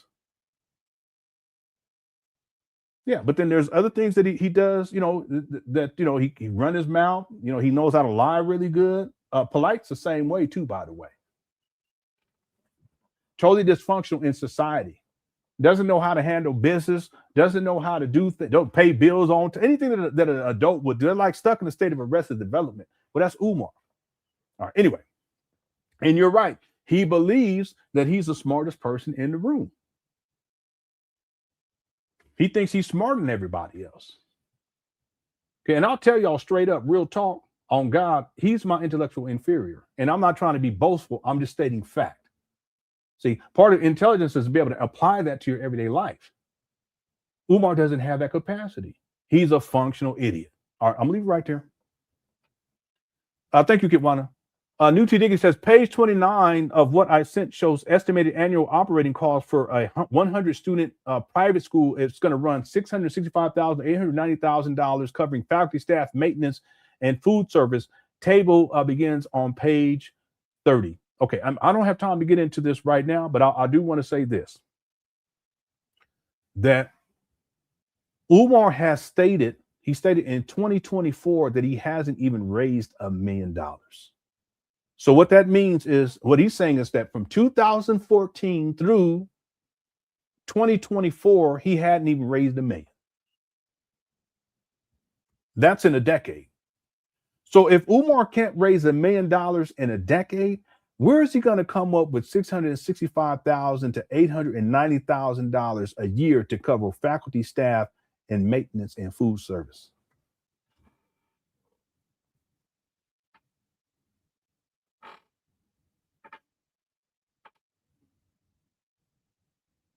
Anybody want to do the math right quick? If he charged 500, let's say if he had 100 students, which isn't going to happen. This is nuts. If he here, let me get my calculator. I know I said we wouldn't get this right now, but it's fascinating. Let's say if Umar got 100 kids, right? He got 100 kids, and he's charging. Marianne said that when they met with the Laura said it was going to be $600 a month. So we're gonna go with 600. We give Umar the benefit of the doubt. $600 a month by 100. That gets him to $60,000 a month. Okay, now watch this. If it's $60,000 a month, the school year is going to be roughly 9 months, right? So let's multiply that by 9. Okay, that's $540,000 just standalone.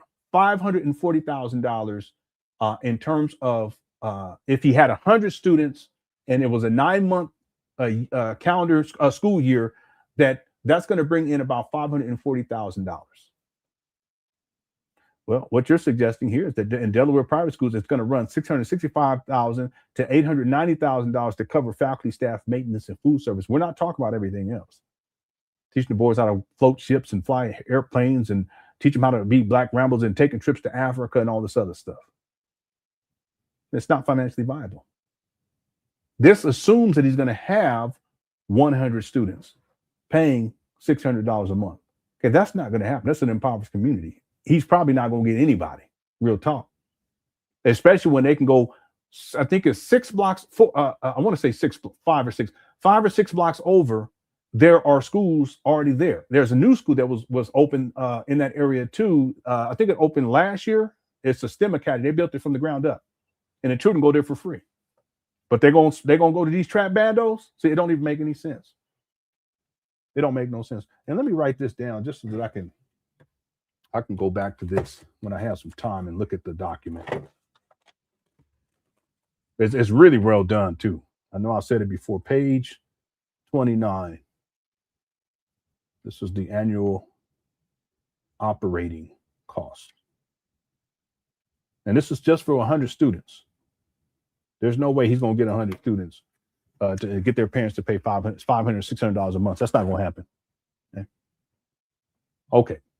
Thank you again, T Diggy, for super chat. Legalish says, "I love how much you love your fam, brother." Yeah, brother. Yeah. I love my family. You know. Matter of fact, just want to see if they text. Okay. Oh, my wife, she wants to make tamales.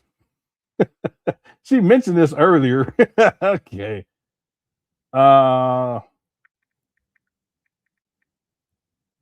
Okay. Anyway, yeah. No, yeah. I was gonna say I love my babies. Some of them grown already, but you know they still my babies.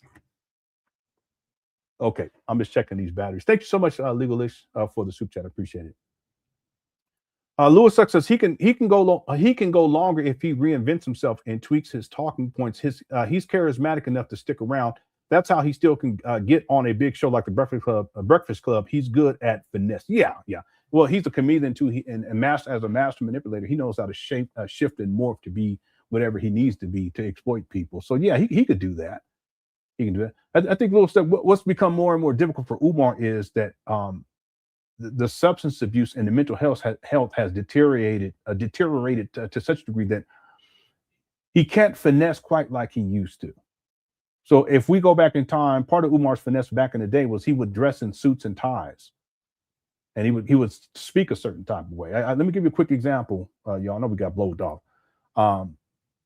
I'll give you a quick example. This is because this goes back to 2014 when he starts talking about acquiring St. Paul's College, and this video right here is an excellent example. This is a really good video too, by the way. Yeah, there's a lot you'll learn about. You'll learn about who pack out my lectures. Most of them did not contribute to the campaign. Okay, again, look at how Umar's dressed. He's trying to present as this professional, but this was because back then he could finesse this way, and people would believe him. You know, he has his glasses on. Listen to how he talks. He ain't cursing and talking crazy and repeating shit over and over again. For me, and I wouldn't want to give the impression that it's anything other than that. He's not talking about cookies and you know, crushing cookies and pina colada hot fudge. 4 and 5 days out of every week to try to motivate people who really aren't reciprocating the commitment that I'm making. So I'm assuming that when you go out and lecture, I'm going to start a Facebook campaign for 200 resumes. Over 200 resumes, which is quite ambitious. Of course, I need everyone who sent a resume to make a donation to the school before Wednesday. Because this guy, he's something else, but he can't finesse like that because he's smoked out. Okay, he be looking up there like a straight pookie, so he can't finesse the way that he used to. Now, could he reinvent himself? Yeah. Okay, Jay Morrison tried that. It didn't work, but he tried that too. All right, thanks, Louis Luck. Yeah, Umar, he's something else. You rarely see him in trying to do that anymore. You know, dressed in a suit and tie, trying to act all professional. Those days are long gone. Are there vids of people in Africa criticizing Umar? Yeah, there are. There's people from Africa that criticize Umar. Yeah, and I think that figure will grow over time. I'm sure of it. Yeah, a lot of people over there, especially when Umar really started making inroads over there in Africa, are not significant. I'm just talking about when he was going back and forth. You know. They just didn't know who they were dealing with. Okay? We know up over here. I think at this point in the UK, they know who Umar is too. Yeah. Thank you, User. Kivana says the worst thing that could happen is the opening of this school. The fiasco will be on full display. Yeah, I don't think it'd ever get to that point, but if it did, it would be the proverbial shit show. Let me tell y'all something. I said this years ago. Early on, that one of the reasons why Umar does not want to get to the operations phase is because he would have to settle down. Hit the one. I need to put some WD-40 on this chair. Hit the one. Think about it. Everything that Umar Johnson has done since 2011 has been about being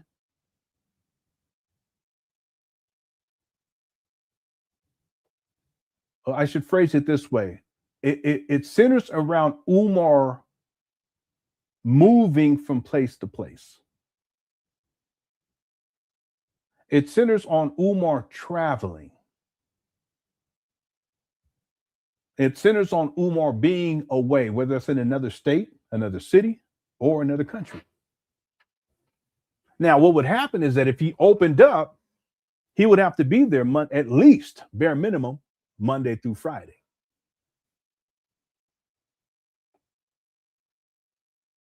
That's not what Umar wants. He would have to have a residence close to there and not his mama closet. Y'all don't think it's not by accident Umar hasn't moved near those abandoned buildings in Wilmington, Delaware after 7 years? Come on now. Come on. People still believe this guy. They still think this guy opened up school. Y'all don't think it's peculiar that Umar hasn't moved to Wilmington, Delaware yet after 7 years? Well, see, if the school ever, I mean, that's deep. If the school ever opened, Umar would have to be on site at least 5 days a week. And if he had to do that, he wouldn't be able to travel like he travels. He wouldn't be able to, be in different cities, in different states, in different countries for a significant period throughout the year. For about 9 months, somewhere around there? That's not what Umar wants. He's never wanted that. I'm gonna tell you, one of the reasons why Umar is content with not having his own place and living off of his mama in Section 8 housing is because it's easier to not have his own place because he's been traveling all the time. Okay, he's not traveling much right now, and then part of last year because Sister Lenon came out and exposed the mama situation, so he has to move differently. But it's very important for people to understand that. I said this years ago that he would have to be what? Stable. And Umar's life has not been stable for decades. Furthermore, his mind isn't stable. So no, he don't want to get to the point where the school opens up. That's why he's come up with another excuse. The excuse that we need to decorate. What man, Umar? It's so insulting. And if we go back, this guy has made so many excuses. Even before he even acquired these trap bandos, he made excuses. The Archdiocese of Chicago, they stopped me from getting the school once they found out who I was. They contacted the Vatican and the Pope. He didn't say Pope, but you might as well throw that in there. They contacted the Pope, and the Pope started to do a prayer. And after the prayer was over, they said, "No, thou shalt not have that building."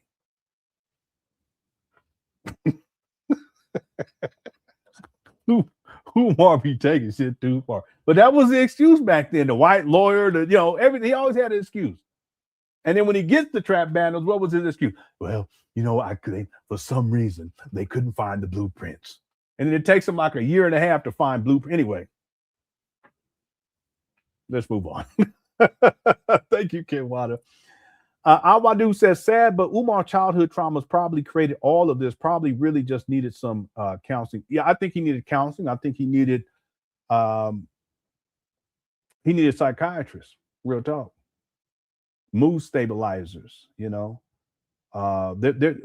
he's dealt with a lot. He's dealing with a lot. And it's true. That's why I tend to have a little bit, people say I'm too easy. I get it.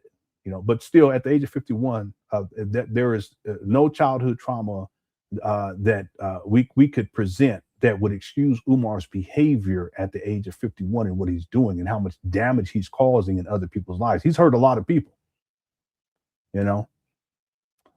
It's fascinating. The next segment of the documentary, I believe Umar's projecting when he makes these statements about being abused as a child. Y'all gonna trip too. Watch. This because Lenon talked about that, but y'all gonna trip, and I'll point it out when Umar he starts talking. I said to myself, he's projecting right there. I wouldn't have said that before, but I can say it now, based upon information and childhood trauma. Anyway, I'll leave it right there. But the point I want to make was that we've all been through things, all of us. Some of us to more extremes than others, and different levels of trauma. All of us. But I'm of the opinion that whatever your traumas were and maybe even are, that it does not mean that you have to succumb to them to wherein you're causing harm to others. See, in fact, some of us, because of our traumas, we use that as guidance to not cause harm to others and to protect others. See, so you can go, it's a choice. It's a choice. And when we're adults, we have the power to make that decision, but that choice. The thing is that Umar clearly, at least, and I don't know this for a statement of fact, but it does not appear as if he's gotten the proper counseling, the proper guidance, even the proper meds in order to get himself back on track. Okay. All right. Thank you, Abadu, for a super chat. All right, let's get back on it, everybody. Thank you guys so much for all the super chats. The poll question, we got over 1,115 votes so far. Did you think that Umar Johnson was going to open a school after he acquired the banners in 2019? 17% said yes, 82% said no. Okay, so make sure you get your vote in during this live stream. Let me check on the likes right quick. Our goal is 600. We are at 452. Okay, so we should be able to get it as we continue to progress. Okay. Let's get back to the main video, everyone. Here we go. Prosperous, and the lies were absolutely ridiculous. Absolutely. Now, what perturbed me even more than her conduct was the conduct of Black men and women who claim to be conscious, who claim to be advocates for our people, who were interviewing this woman, and not a single person dared to ask her the most important question that could be asked. And that is, what proof or evidence can you produce that shows this man has mismanaged even a penny of the Frederick Douglass Marcus Garvey Academy money? All the interviews that were done, not a single person asked the question of evidence. They were so happy to see that the most popular and the most powerful and the most successful and internationally renowned scholar in this country right now of our race was at the brink of being destroyed. And they couldn't resist the opportunity to run in and try to destroy me, but it did not work. But after she was done, other niggas... It's him exaggerating about stuff. Umar always exaggerating. This is strong. This is a new drink. A white guy from Costco. It's strong. Anyway. Negroes rushed in. Many of the personalities in the conscious community, many of those who you listen to on YouTube, had something negative to say about me and the fundraising campaign. And I was amazed because many of these people I had helped. Many of these people made money selling my merchandise. Many of these people had brought me in for lectures. But the minute they saw... Yeah, he's talking about Sarnetta right here. An opportunity to disgrace my name and get some YouTube views, they joined in on the conspiracy of 2015. But that's 4 years ago. We need not wallow in that. I'm simply... Even here, he's trying to present as a professional. He got on this shirt, the tie, and he's, platitude and exuberance and, he's funny. What's up, Black Anonymous? Recounting some of the struggle that has taken place on the road to getting to... I don't even know. So listen, I don't even know what that is. Kids, they talk about that because I don't know what that is. But when I was coming up, term, that's people talking about that was like, but now they got all kind of. Anyway, let's go to where we are now, and that is, brothers and sisters, that is, and I am happy to say that it is, that as I sit here on the 9th day of February, on the 9th day of the most important Black History Month in American history. And I call it that because this is the year of the quadricentennial. This August, we crossed the finish line of 400 years of fighting against white racism and oppression in these United States of America, counting from the day that our ancestors were first brought here in August. Okay, that has nothing to do with February 9th of 2019, Umar. Cut it out. August of 1619. August the 20th of 1619, they arrived. August the 21st of 1619 would have been their first sunrise under white power. And so on August the 21st of 2019, we will commemorate. We will remember 400 years of the struggle of our ancestors to bring us to where we are. We may not be in a great place, brothers and sisters, but we are in a much better place than where we were 300 years ago, where we were 400 years ago and where we were, okay, 100 years ago. So brothers and sisters, I am here today to let you know that we have succeeded. To all the brothers and sisters who donated, who supported me through the thick and the thin, this has been a very long 4.5 years, brothers and sisters, a very long 4.5 years. And I'm just glad to say that we have our school. I am here today, brothers and sisters, to let you know that we have our school. With that being said, for those brothers and sisters who swallowed some of the Kool-Aid that was being sold to you by Hotep hustlers, con artists, and others in our community. Okay, he's projecting. Who, through whatever way, influenced you to stop supporting Dr. Umar Johnson. I forgive you. And I thank you for the fact that you did donate at some point in this 4.5 year struggle to purchase this school. I thank you anyway. I would probably argue that no more than 12 people out of the tens of thousands of donations that we have received. Tens of thousands. Wow. No more than 12 people out of the tens of thousands of donations that we have received, no more than a dozen, had decided to stop donating. Okay, no more than a dozen. Okay, 99.9% of all of you who supported me in the beginning supported me all the way up to the end. The letters of support, the letters of encouragement, the letters of faith, the prayers. Yeah, Umar, he doesn't know that. He's just trying to make it seem as if his support is unyielding, which he knows that that's not true. That you all sent forward on behalf of your brother, I can't thank you enough, because there were a couple times when I said to the ancestors, this is getting to be too much. It was getting to be too much. And I said that what I'm going to do is I'm going to refund all of the money to everybody. Let me just give it all back. And let me just go back to being a regular rank and file school psychologist. Let me go ahead and get my license and just do what I'm going to do, because this is just getting to be too much. But the ancestors said, no, we chose you, and you were chosen for these times. And if you quit now, you don't not only quit on yourself, you don't quit on black. Oh, cut it out, Umar. He's so dramatic. By the way, you notice he mentions how he's not licensed. He was never licensed as a psychologist. He's still not. Boys everywhere. You don't quit on your donors, but you quit on your ancestors. These same ancestors that you claim that you care so much about. These same ancestors like, give my money that you want to validate and verify and honor on August the 21st of 2019.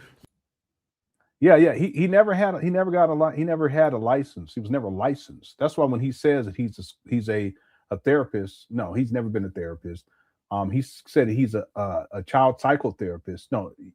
See, as a school psychologist, he was able to work, but he had to have a degree associated with psychology, and then he has to have at least a master's. He got a PsyD in 2012, but by that time he's not even working. So he's able to work as a school psychologist with his master's degree in psychology. And then he was certified as a specifically school psychologist. What Umar does, though, is he branches that out as if that makes him qualified to be a family therapist, a child therapist, a child psychotherapist, all these other things that he says that he does. But he was only ever certified to work in a school setting with that certification as a school psychologist. Now, Umar could not do any, and then because he wasn't licensed, he had to have someone who was licensed to sign off on all of his work. This is why Umar's never had his own practice, even though he said he went into private practice. Never went into private practice. He was never licensed to do any of that kind of stuff.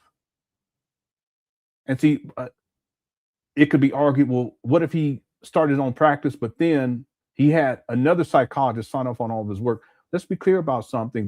If you guys look at Umar Johnson's timeline when he was employed, that never occurred. Furthermore, Umar is not the type of person who could concede to authority like that indefinitely. And it's supposed to be his practice? No. Yeah.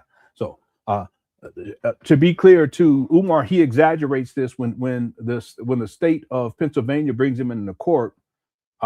They were pursuing him because he was misrepresenting himself as a licensed psychologist, when in point of fact, he never had a license. That was what that was about. But Umar tried to make it seem about something totally different than that.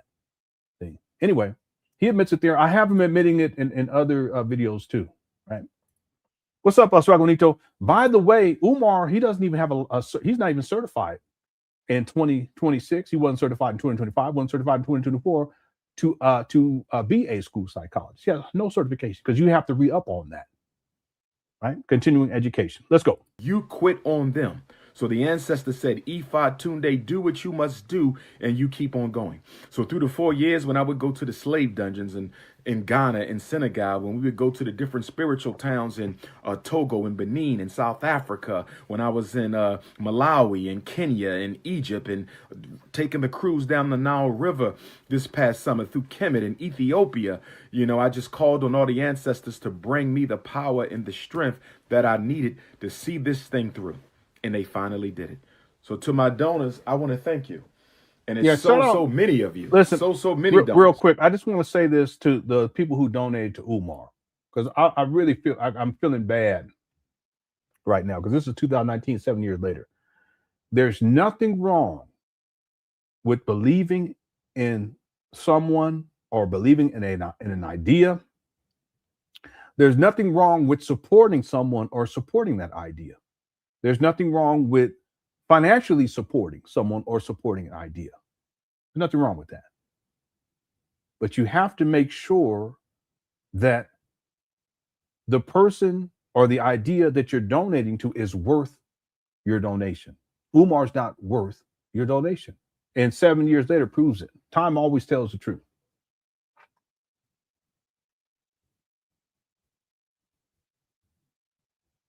See, if we go back to 2014 and then we bring it forward to 2026, can we say that Umar Johnson, well, we already know we can't say that a black child has been educated through this FDMG project. We can't say that, but can we even say that Umar Johnson is in a better position in 2026 than in 2014?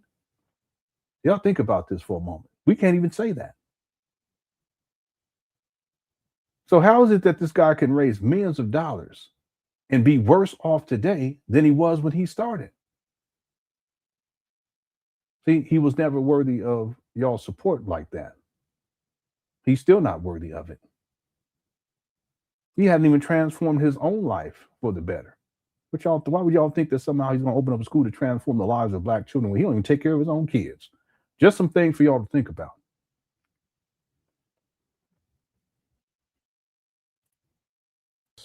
I want to just name some. I have about 20 of these books right here. You know, okay, that's insane too, because it shows you that Umar Johnson is not keeping proper records. You don't write down donations in some little notebooks. This should be put into an Excel file. Real talk. At bare minimum, it should be in an Excel file. Information, the person's name, how much money they donated, the date that they donated, whether or not it was checks, money order. It should be accounting for all of this. You don't put this in these little notepads, books, and he got 20 of them.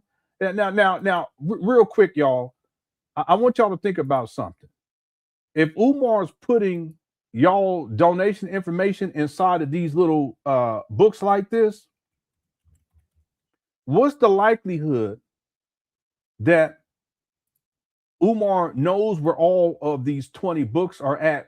He's sitting in his apartment, and in this apartment back in 2019, he flipped the phone, right? Strong alpha male, send those resumes in.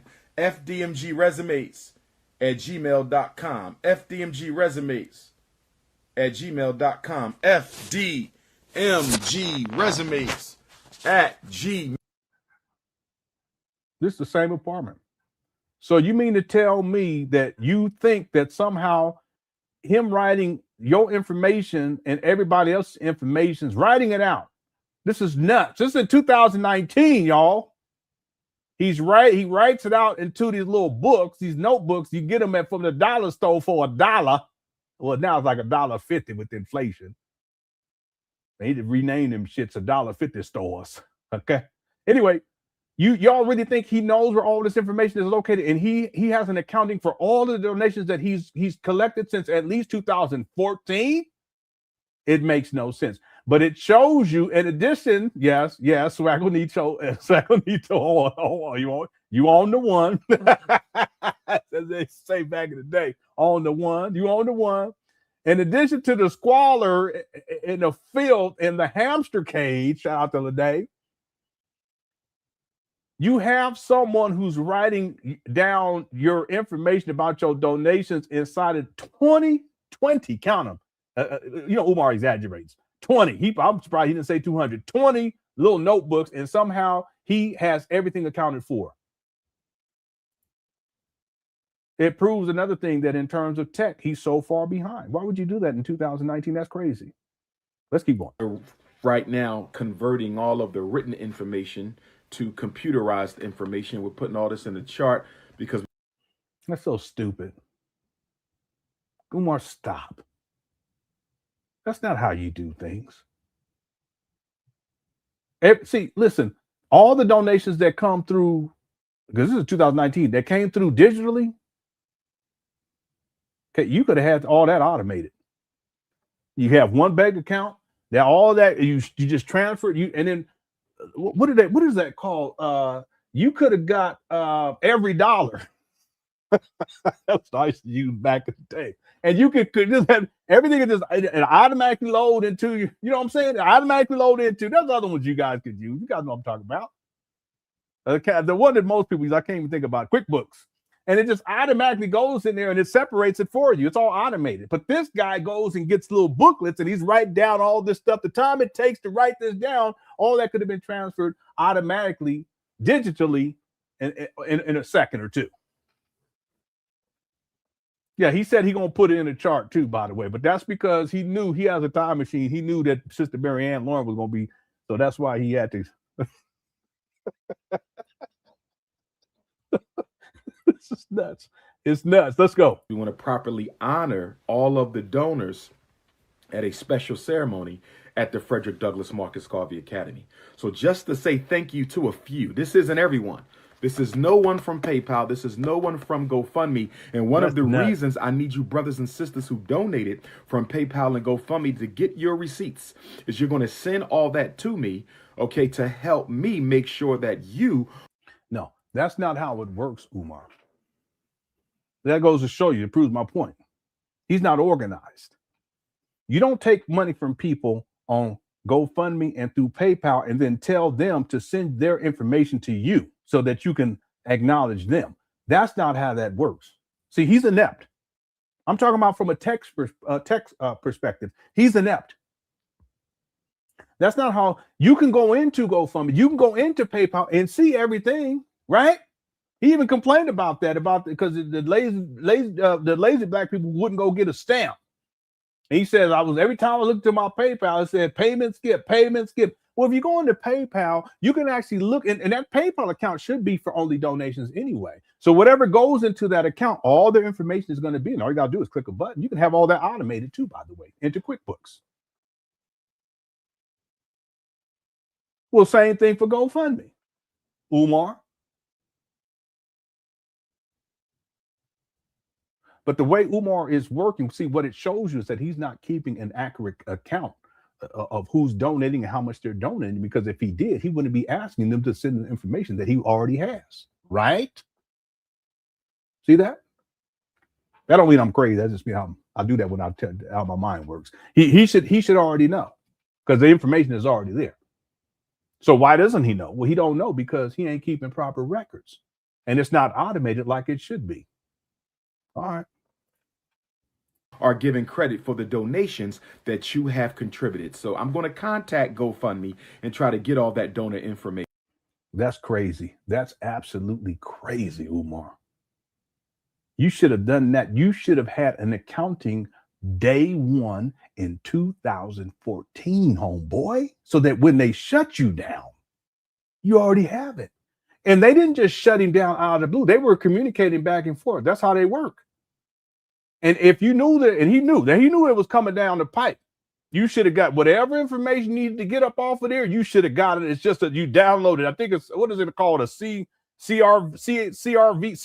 file or something like that. Just download this shit. You can download Excel too. Same thing on PayPal. Cut it out.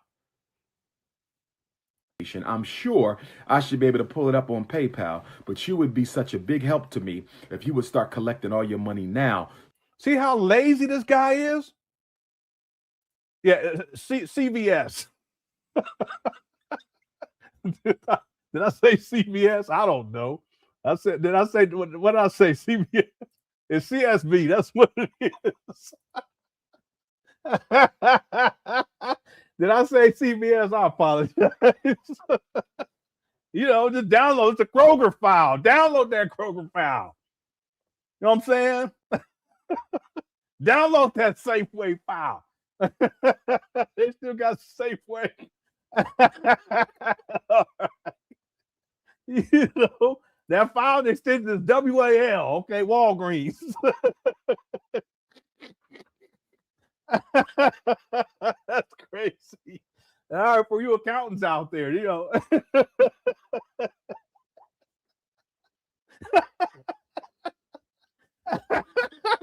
That's crazy.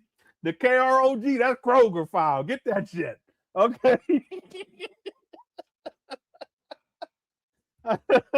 CSUV, I don't know what I said. Shout out to the Predators, the Gauchos, or whatever, you know what I'm saying? All right. I'll be making a fool of myself for y'all. That's okay. I love y'all anyway. Shout out to Good Crush Chat. Okay. I gotta laugh because Umar be annoying me sometimes with all this foolishness.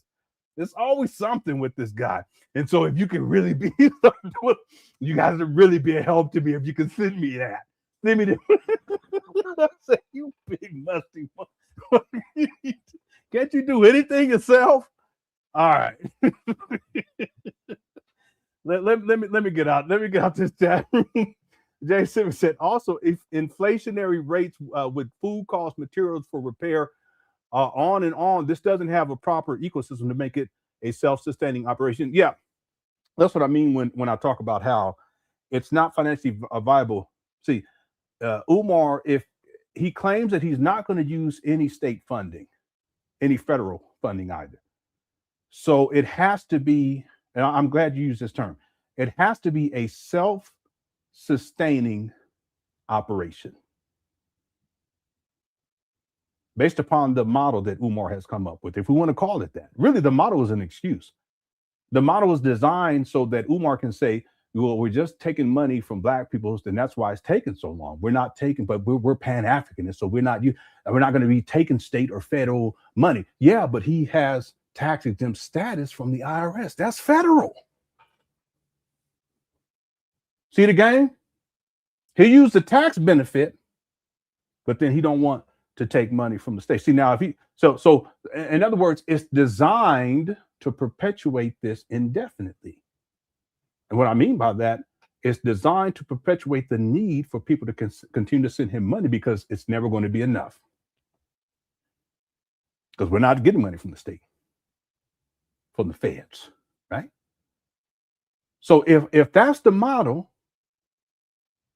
then this project has to be self-sustainable. It has to become this is a great way of putting it. It has to be a self-sustainable operation. Okay. And I'll use this in the future too, because this is fantastic. Okay. How is it possible that this could become a self-sustainable operation when Umar doesn't even have faculty, staff? He doesn't have a board of directors, and he hasn't, according to him, he hasn't even raised $1 million after a decade. Think about that for a moment. If we go just from, our pilot's going to get blowed up. If we just go from 2014, even though Umar raised, he was getting donations before that. In fact, he got land donated to him in 2012 to open up a school. But let's go with Umar's lie of 2014. We're in 2026. We're just going to go from 2014 through 2024. That's a decade. In 2024, Umar's telling people he hadn't raised $1 million, right? You ain't raised $1 million, right? Big loom. Well, then what that means is that if we take, let's say Umar raised $999,999. I'm being gracious. and he ain't quite hit 1 million. If that's what he acquired over the course of a decade, that means that Umar Johnson, he's bringing in about $99,000 on average per year. Y'all see my point? It can't be a self-sustaining operation. If on average, according to Umar, he's bringing in about $99,999 a year.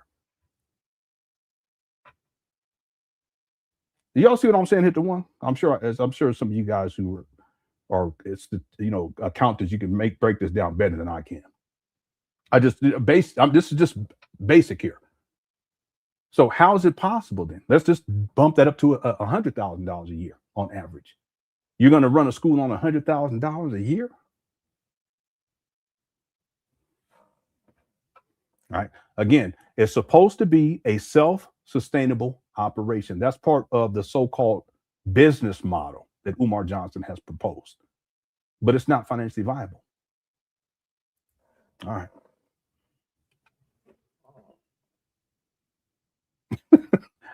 I said hit the one, not 130. you guys. All right. Thank you. That's a really good point too, right there. I got to memorize that. Self-sustaining operation, SSO. Okay, SSO. So we have the illusion of progress, IOP, and now we got SSO. Okay. Thank you, Jay Civic. U225 said, did ancestors tell him to 130 his all right. Thank you. What's up, Kadar? Kadar says his ancestors are Little Debbie, goddess of Zeboracacus, Keebler, king of crushed cookies, and Seagram's, god of Gensipium. You guys know I still got the Little Debbies downstairs. I don't know what we're gonna do with them. Maybe we can find some kids. I wouldn't even want to give it to them. Find some kids to give it to them because our kids they said it's too sweet. Okay, thanks, Kadar. That's a good one right there. Mae Brown says, show lawyers he kept records of cash donations. Yeah, that's what Sister Marianne Laurent was saying. And that's why I had hoped that if he had gone live on Saturday where we did the marathon, that he would have showed the graphs and the charts and that stuff. See? Yeah, I wish there was a recording of that, that Umar would show that. See, he didn't keep proper records. I guarantee you he didn't keep proper records. See, if back in 2019, he was writing things inside of little notebooks since 2014.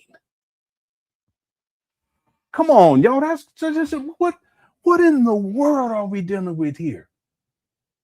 From 2014, Umar's writing donations down with a pen or pencil and paper. Who does that from 2014 to 2019?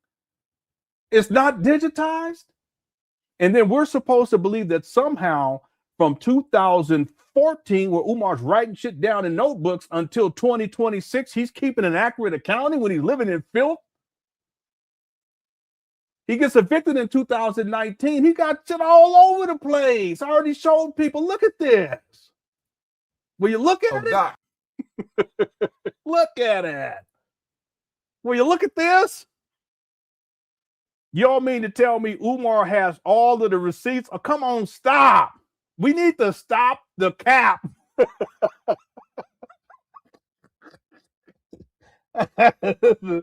That good question's wearing off on me. You need to stop the cap.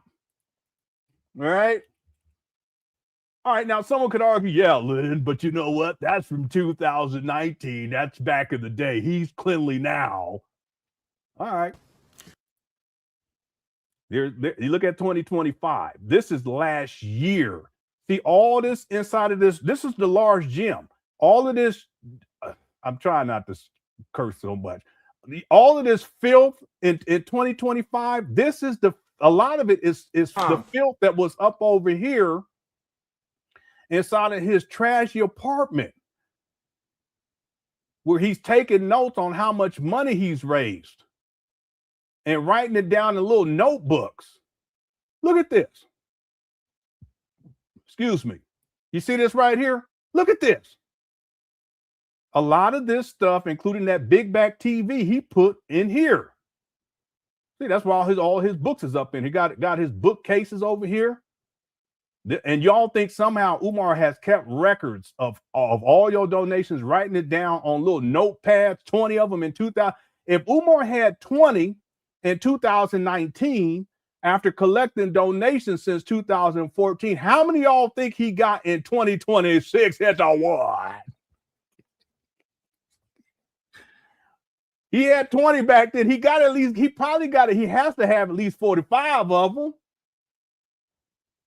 It don't make no sense, family. This is so frustrating. Look at this. See all the pictures. This is pictures from his wall, from his apartment. The bookshelves are up in there. Look, there's some notepad. Look at them notebooks over there. Oh no, that better not be them notebooks. That better not Umar. I don't think it is. I'm just saying. You see all this? Now, some of this are desks from the school. Yes. But a lot of this stuff, and look in 2019, none of that was in there. Y'all mean to tell, y'all really think that he's kept track of all of the donation money written down in little notebooks? Y'all better cut it out. Now I'm looking for notepads. See his fitted caps up there? And there go his red, black, and green Nike shoe. And all kind of other stuff. Look at that big back TV right there. I'm quite sure that there's some notepads up in this bad boy. He even got DVDs. I didn't even notice that. Let me go see. You see them DVDs? He even got hidden. See that hidden? He got hidden colors over there, y'all. Look at that. Umar got hidden color. Look at that right there. He got hidden color DVDs in there. Here go bags of clothes. See this? See, now I want to go through this and see if I can find one of these notebooks. Find one of these notebooks on the ground. Anyway, yeah, it's a mess. That's the point I want to make. It's one big mess. Okay, thanks, Kedar. Yeah, okay, yeah. I wish Umar would show all of this. All right, or if there's paperwork, if it's in paper form format, or I don't know, it could be a PDF file, whatever. I would love to look at that. That would be a gold mine for me. Big talk, real talk. I'll study that for like two months. Real talk. I'll get it. All right. Thanks, man. Kadar says he's always in the process. Yeah, this is something that Umar always says, and you know it's true though. I remember one time someone asked him, "Are you on child support?" And he was like, "Well, I'm in the process." Well, no, that means you are. What are you talking about? He's been on child support since 2004, I believe. I need to go look up his child support docket. I ain't looked it up in a while. Yeah, he's been on child support. Umar, how you been on child support since 1978? You was born in 1974. No, I'm just playing. He was on child support since 2002. Yeah. But when someone asked him if he was on child support, and this was probably, I want to say this was in 2020, Umar was like, "Yeah, well, I'm in the process." Now cut it out. But he always said that, but it's true. He's always in the process. He's never, nothing ever gets done. It never gets completed. See what I'm saying? Thanks, Kadar. Smart Barber says, I wonder how the audit went when he pulled out those 20 books for documentation. Great question. I didn't even think about that. That's why I love the Cook Crush chat. Y'all, sometimes y'all say stuff like, wait, I ain't even thought about that. So Umar claims to have been audited a year before last, would have been in that video was from 2024. That would have been in 2022. He claims to have been audited by the IRS in 2022. The video that we were watching is from 2019. So is that what he pulls up to the IRS? See, that goes to show you how much of he lied so much. There's no way. There's no way. He's never been an organized person. The video evidence shows that when he flipped the phone in his apartment in 2019, when he flips the phone in mama closet in 2023, when I show you the gym from 2025. So if he's audited by the IRS, what does he show them exactly? He didn't file anything for 2014, 15, 16, 17, 18, 19. The first 6 years of collecting money, he didn't file anything with the IRS in terms of how much money he raised under this nonprofit from 2015, 16, and 17. He didn't even, so what does he show them?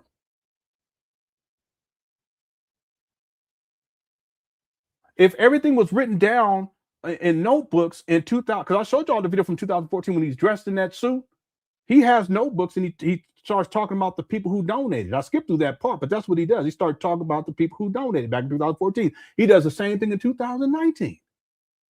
So roughly, it's 4 years later. What does he show the IRS when he's audited? If it's all sitting inside these notebooks somewhere, it don't even make no sense. This is really good. So that's his documentation? Nah. This guy, he's a liar and a scammer to the extreme. Thank you, Smart Barber. That was a good one right there. How did the audit go when he pulled out the 20 books for documentation, the notebooks? And see, he's saying 20 back in 2019. Allegedly, he's audited in 2022. Okay, so we got roughly another 3 years of writing things in books. So he probably would have at least 20, 27, 28 of them by then. Maybe 30. All right. Thanks, Smart Barbie. That was a good one. AA is for Aaliyah says, you don't have the right to mock me, the most requested, most credentialed black scholar of all time. Yeah, but that's what Umar does. He weaponizes his degrees against black people, but then he also self-aggrandizes. That means makes himself appear to be more important than he is, more educated than he is, more equipped than he is. And in 2011, as if he's more of a catch for the black women than he was. You guys are going to trip on this next segment of the documentary. It proves without a shadow of a doubt that as early as 2011, it's probably earlier, but at very least 2011, Umar was using his platform to groom black women for financial and sexual exploitation. And part of that is self-aggrandizing about himself. So that's why he'll run off anytime he's questioned. Well, I'm the most credentialed. Ain't nobody doing it like me. I have 6 degrees. Ain't nobody got these types of credentials. Ain't nobody ever worked at a school or built a school like me. You ain't never built a school. But I was a principal. So what? Principals don't build schools, homeboy. What you talking about? See? I'm the most requested. I'm Big Papa. I'm King Kong Consciousness. I'm the leader of the RBG, LG, or whatever. Room 130. I was in room 130. I said, okay, now you tell the truth. Huh? I got my hair washed. My homeboy, he washed my hair. He permed it. He put some little highlights in it. And then he twisted. And then after that, listen, I'm sorry. You don't have no metrosexual man come to your hotel room under any circumstances, homeboy. I don't care if he there to wash your hair. You don't do it after 2 a.m. because they get down and let me stop. All right. Thank you, AAS, for Elias. Yeah, but that's what he always do. He does that. He goes into that because anyway. Kedar says, dress like a white nationalist. Yeah, with patches. He got with the patches on. Okay. All right. Thank you, Kedar. Okay, let's get going here, everybody. All right. We done got blown off. Let me check right quick. Y'all don't mind. We are at 48 likes. No, I'm just playing. So we got 1,300 people here. We got 40 likes. No, we got 532 likes. Okay, so that's awesome. Our goal is 600. The poll question, did you think that Umar Johnson was going to open a school after he acquired the banners in 2019? We got 1,291 votes. 17% said yes. 83% said no. Okay, I'll tell you my answer. It was no. Okay, but some people believe, and it's understandable. It's understandable. Okay. All right, let's get back to it, everyone. And where are we at? Yeah, we're gonna have to do part 2 tomorrow, and then on Wednesday we'll get to the video that Umar uploaded yesterday. Okay, where he's back in the mama closet. That'll be the schedule. Okay, here we go. Can keep all of that and make sure that we log it correctly. This is ridiculous. In our donor database. I also plan down the road, in keeping with in the tradition of the most honorable Marcus Messiah Garvey, in keeping with the tradition of the ancient Chinese, we're going to put this on the abacus. We're going to use the abacus. Garvey, who had the Black Star Line steamship company, which he incorporated 100 years ago. So the Frederick Douglass and Marcus Garvey Academy is coming 100 years on the 100-year anniversary of the birth of the Black Star Line Steamship Corporation. That was 1919. See, they ain't got nothing to do with nothing, Umar. Cut it out. And here we are in 2019. So what? Was 1919, and here we are in 2019. So what, Umar? Okay, listen, I took a shit in 2019. That don't mean it got nothing to do with FDMG or the Black Star Line or nothing like that. Cut it out. Brothers and sisters. It's highly likely that most of y'all did the same in 2019.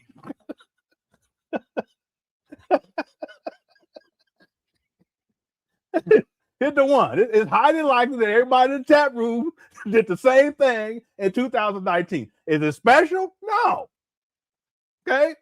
It should be something we do every day. In some cases, some of y'all twice, 3 times, depending on how your stomach is working on that. You know what I'm talking, especially if you get older.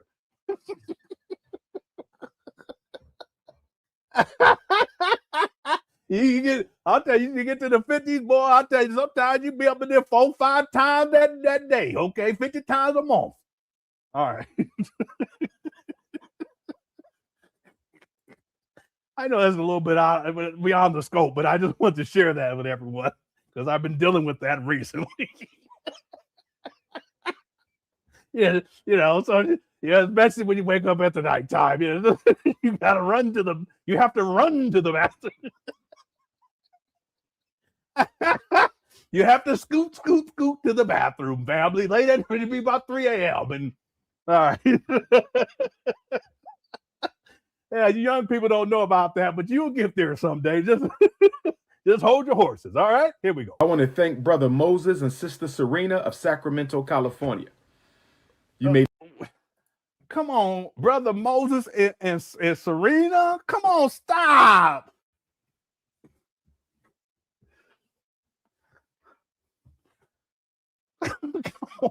Will you stop it? Oh. This guy, I'm skipping through this part because he's coming up with names. I don't want to put these people because Serena Williams donated and evidently Moses as well. Yeah. Moses donated. He has some shillings. Wait, is that what they had back then? What was it called back in the day? You know what I'm talking about? Wasn't it shillings? Moses was mad too. He was on. Yeah, I guess I'll donate to thou. I'll donate 4 shillings.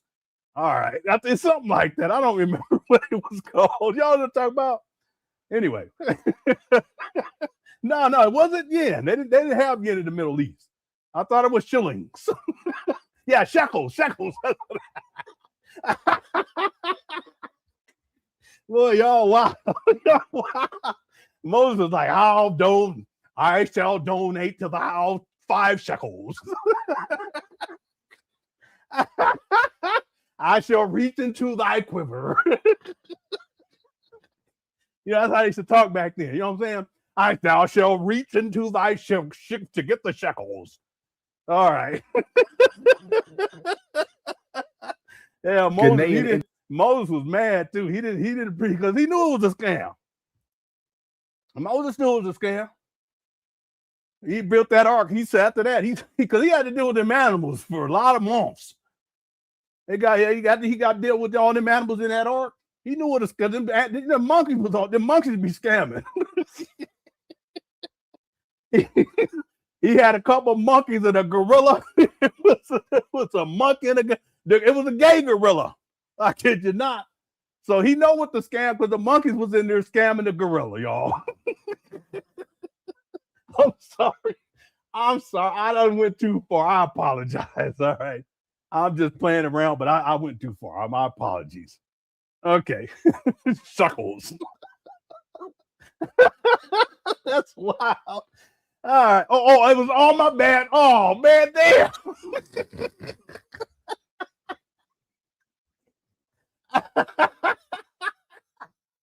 Oh, man.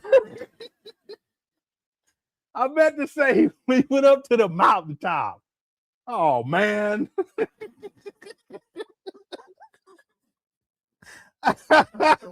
He parted the Red Sea. Okay, my bad, y'all. All right, I went too far anyway. He parted the Red Sea, went to the mountain to get the laws. Yeah, okay. There's a burning bush. Okay, I got you. All right, my bad. Let's keep going. Independence that is also, yes. So I was blessed on the anniversary of my book and on the anniversary of Ghanaian independence with a $1,000 donation from Sister Stacia. All right, Stacia. Let me skip through because I don't like telling people names. Have donations from all over the world. And I would argue that this is probably, excuse me. Yeah, someone said, Bible school, what mountain did Moses go to? It was Mount Sinai, right? Yeah. He went to the Mount Sinai. Okay. Ohms. What's going on? Okay, this is Umar's mama calling. He said that black guy tried to come in. This is sad, y'all. This is so sad.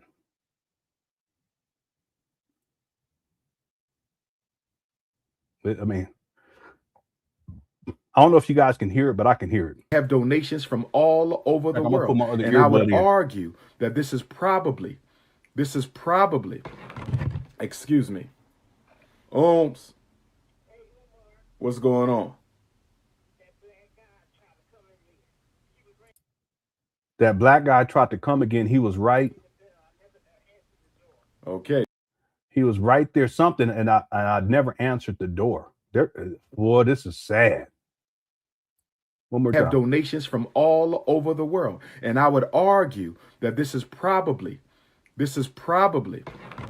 excuse me. Ohms. What's going on?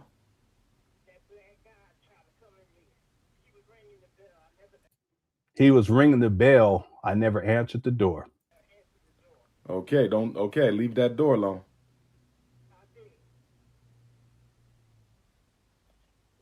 Okay, well, what are you doing now?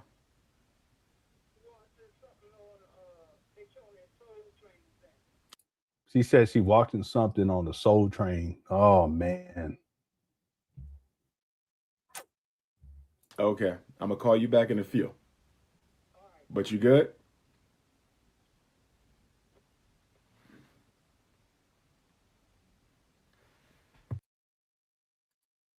Sad, y'all.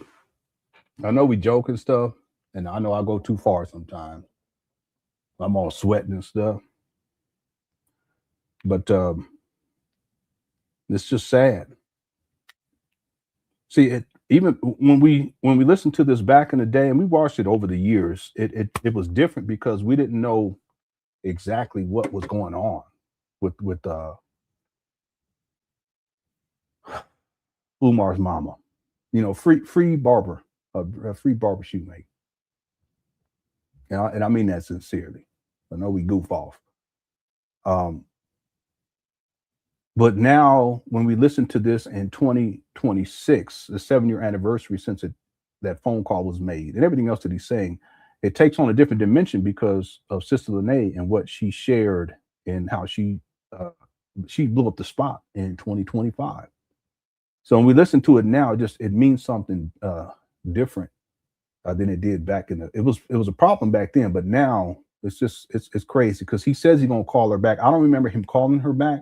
And the other thing is that this video is about 2 hours long. So whatever consternation or stress or fear, because that's what I heard in her voice, fear that she may have had, it didn't register in Umar's mind that, okay, let me get up off of here and go see my mama. He's the primary caretaker, right? Okay, but see, that's indicative of how Umar has approached this anyway. Even though he's the primary caretaker, he does not drop everything for his mama. In fact, what he's done over the years, in point of fact, is that he's had other people come take care of his mama while he's traveling the world. Yeah, she was. And I know you guys probably can, because I put 2 earbuds in. I've listened to it in the past, but I can tell that there was fear in her voice. But Umar doesn't get up to go check on her. Yeah, I don't know who went to the door. She said it was a black guy, so she didn't know who it was. He was ringing the doorbell. I would think that it's probably someone looking for Umar.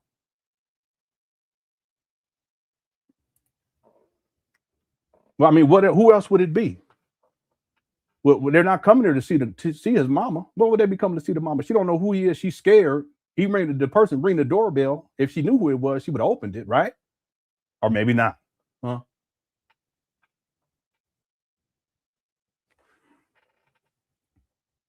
No, I see that. See, back in the day, I thought that was downstairs, but no, we know now as a statement of fact because I've done the research. Lenon has come out and that's once I got a hold of Umar's eviction paperwork from 2019. Then I started putting the pieces together. Then I look at the video forensics that show him in this apartment with this background up until the eviction process takes place, and then you stop seeing him there, and then you start seeing him live streaming inside of hotel motel rooms, and then it's not until 2020 that you start seeing him live streaming inside his mama closet. See, that's when I realized, wait, no, she's not downstairs. She's at her residence, which is Section 8. Once Umar gets evicted out of this residence, he lives in the hotel motel rooms with live stream there. That's what the video forensics show. And then he moves in with his mama, takes up over the whole second floor. This is corroborated by Sister Lenon. And then at that point, she's living downstairs in her residence, which is Section 8 housing.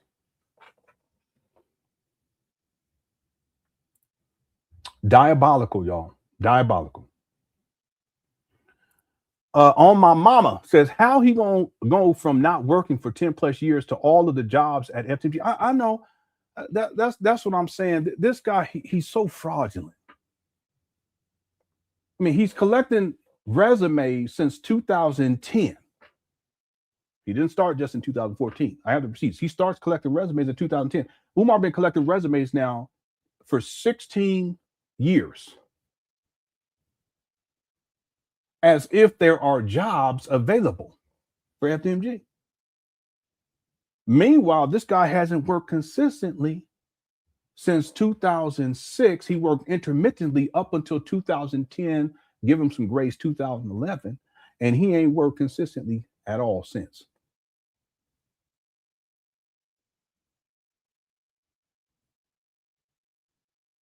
And yet he's talking about all these jobs at FDMG. FDMG don't even exist as a school, but he's been talking about these jobs as if they exist going all the way back to 2010. I have the receipts on 2010 or 2011. 2010. Yeah. Because he wanted to do FDMG aftercare programs and FDMG Boy Scouts. And he was looking for brothers to send in resumes. This is all under the banner of FDMG, but FDMG don't exist. Again, this guy, when I do this for Umar, I mean, he crazy. That's what it is. Thank you, my mama. A is for alias. Dude legitimately called a composition notebook a database.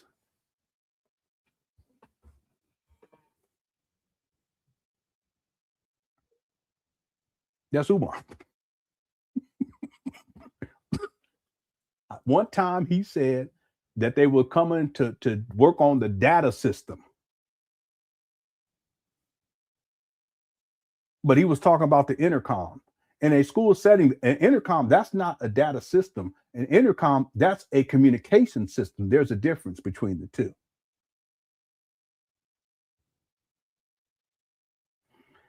He's antiquated. He's not tech savvy. Someone said it recently, and it's true. Umar's really, he's stuck. We got about 1,300 people in the building. Thank you guys so much for tuning on in. Umar's really stuck in the 1990s, early 90s. Someone said it recently, and it's true, because we've talked about that, because we were trying to figure out, why does he dress that way? See, someone broke it down too. They said even the mural That's a throwback to like 1990s. It's true. It's true. A lot of what Umar does is like 1990s, early 90s. So when it comes to tech, he's stuck back then. And he's stuck back then. That's where he's stuck at. One time he was giving advice to seniors, high school seniors, said, listen, when you write your letter to the college for admissions, your admissions letter, make sure you have a typewriter. And we were like, what? So typewriters, you know, the guy is antiquated when it comes to tech. Okay, yeah, composition notebooks, and that's a database. Not in 2014. Now, if it's back in 1905, okay. 1910s, okay. 20s, 30s, 40s, 50s, 60s, 70s, maybe, yeah. 80s, maybe part of the 80s. But in 2026, no. But that's Umar. That's his database. Thank you for super chat. Usually Divine says my 2019 shizzle was bigger than Lenon. No, cut it out. Moses part the Red Sea, Metro parted. All right. Yeah, I messed that one up. And I could have went to the mountain and made some, but why you do most? No, I apologize. I went too far. I apologize. Okay. All right. To all the Christians in here, please forgive me. All right. Sometimes I joke too much. Thanks, Derek. AA is for Aliyah says Umar Johnson is the most credentialed. Of course, he can take care. He can take care of his mama. That's another thing. Umar is not a caretaker. Umar don't even know how to take care of himself. This guy goes to the bathroom. He'll use the bathroom and he only washes his hands. Why would y'all think somehow he could be a primary caretaker for his mama? It makes no sense. He lives in filth. He's filthy. He's a filthy person. That's already been established. So how is he going to be the primary caretaker for his own mother? It doesn't make any sense.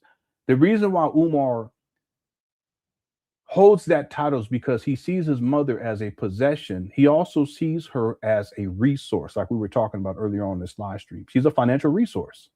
He's in control of all of her finances. SSI, any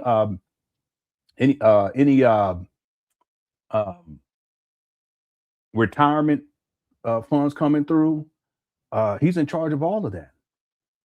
Bank accounts, he's in charge of all of that. So like I was saying earlier, he sees people as resources. That's why he sees his mama. And then he sees his mama as a resource. And then there's enmeshment issues that go back to his childhood and childhood traumas associated with him being shipped away. Him out of all the kids.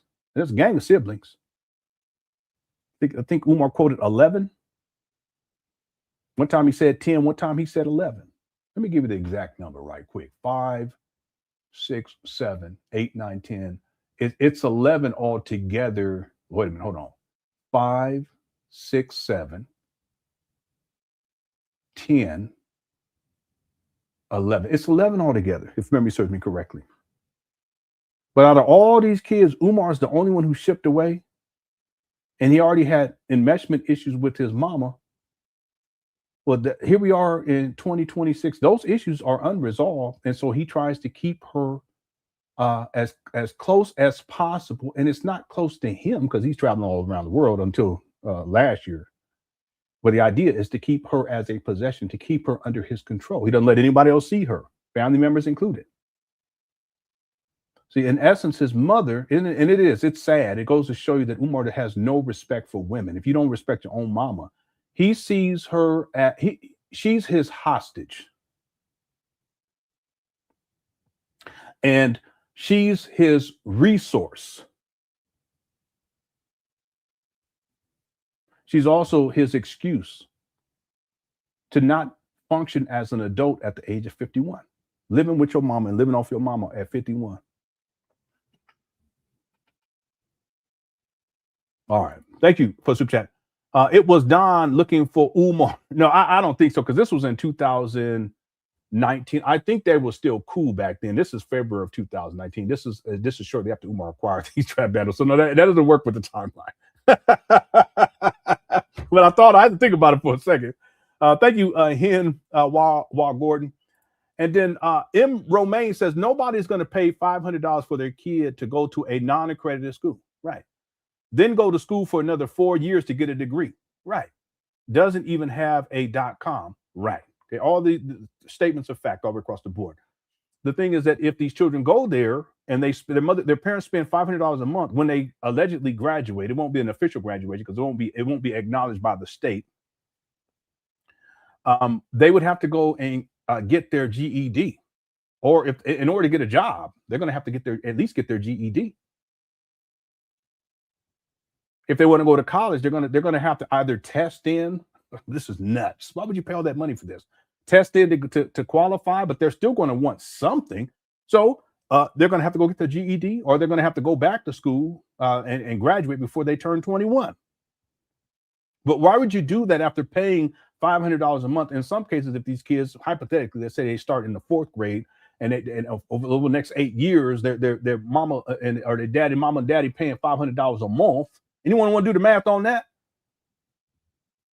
Okay, again, he's telling Umar, let me just do it real quick. Umar's telling, his lawyers are telling Marianne Lauren it's $600 a month. Let's go with $600 a month. Let's say the school year is, 9 months. A little bit more than that, but we'll go with 9 months. Okay, that's $5,400 a year. And then let's say if the children are there, let's just say from 6th grade through 12th. All right. So let's say 8 years. Okay? We could go from 1st grade to 12th. Okay, let's do that. Let's just say 12 years. We'll just say 12 years. We're going to multiply that by 12. Why would you pay $64,800 so that when your child fake graduates from an unaccredited school, they have to go and get their GED? Does that make any sense to anybody? You're better served taking that $64,800 on the front end and put it in an investment vehicle. And then over 12 years, what does that appreciate to? We got any accountants up in here? So that when your child graduates from a real school, they have more than a down payment. In fact, they probably get close to paying off half of a whole home. Real talk. And what would that do for that child once they graduate from high school, where they got half of a home paid off? Huh?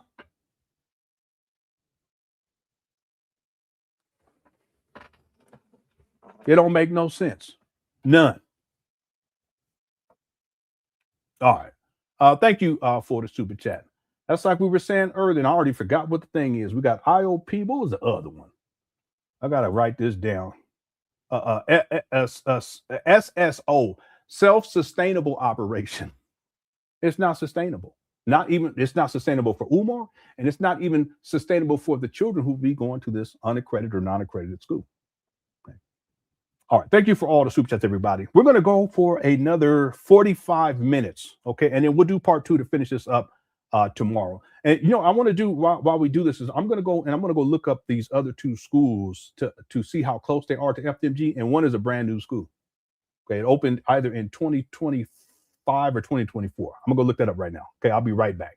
Shout out to Cook Chat. Thanks to the mods for handling business. The poll question: did you think that Umar Johnson was going to open a school after he acquired the Vandals in 2019? 17% said yes, 83% said no. Make sure you get your vote in. And we are at 584 likes. Our goal is 600. Okay, so if you're enjoying the show, again, we got about 1,300 people up in here, and you haven't hit that like button, go on and hit it. It only take you literally 2 seconds, but it makes a huge, huge difference. Okay, and thanks to everyone who hit that like button already. All right, let me go look this up, and I'll let this play. Okay, Cook Chats on the feet. Let's go.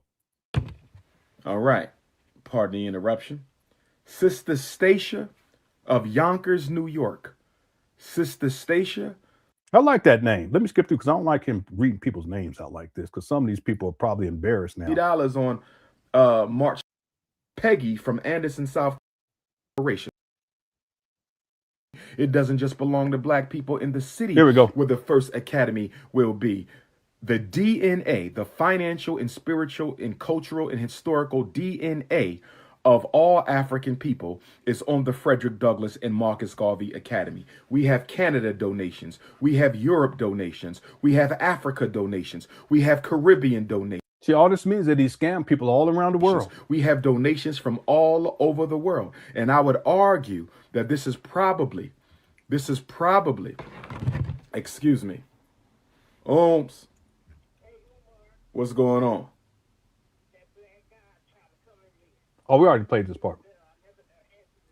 Okay, leave that door alone.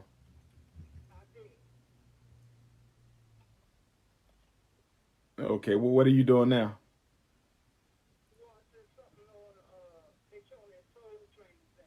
Okay, I'm gonna call you back in a few. I miss Soul Train. I used to love that show. Good? Anybody remember Soul Train Hit the One?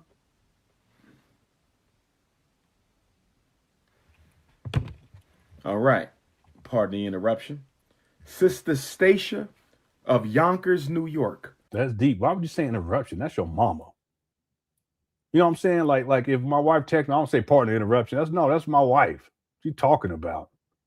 My kids text me or call me, I'll be like, hold on, y'all. I'm not gonna say it's an interruption. Anyway. Ghanaian independence that is also, yes. So I was blessed on the anniversary of my book and on the anniversary of Ghanaian independence. Yeah, let me skip through. $50 on use in donations to operations. Okay, here we go right here. Peggy from Anderson, South Carolina. Okay, we have Amanda Smith with a $100 check. I'm only going to read a few of these. I just want to show you the type of love that we have gotten over the past 4 years. And brothers and sisters, we can't stop now. We have to keep on going because we have the school, but the school has to be renovated. So there's 3 stages in this process. There is acquisition, there is restoration, there's operations. There is acquisition. Okay, notice he doesn't say anything about decorations back in 2019, but he adds that in 2026 to extend it even further. There's restoration, there is operations, there is acquisition, okay? There is restoration, and there is operation. We have acquired the building. We have succeeded in our first goal. It took us 4.5 years, but everything is in divine timing, brothers and sisters. We have acquired the school. So keep on donating, brothers and sisters. Do not send donations to my Cash App. My Cash App is not the Frederick Douglass Marcus Garvey Academy app. Do not send donations to the Cash App. FDMG donations must be money order or check until you hear me say otherwise. It must be money order or check until you hear me say otherwise. Do not use my Cash App for donations. Donations sent to the Cash App are for Dr. Umar's personal expenses. No, he had been asking for people to send money to his Cash App for donations for FDMG. Hit the one. I'm going to tell you, and I'm speculating. I'm going to tell you, because I never understood this right here. I never understood this, but I'm going to speculate and I'm going to tell you what I think.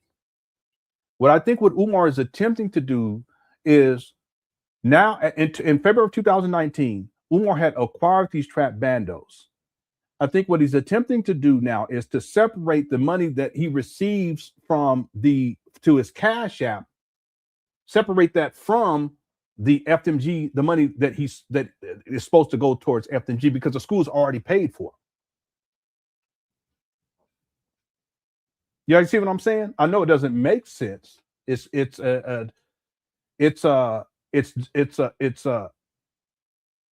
illegal. Okay, and I'm saying that because if you've been collecting money under Cash App for FDMG, and then all of a sudden after you purchase it, I shouldn't say it's illegal. Okay, it's immoral, it's unethical.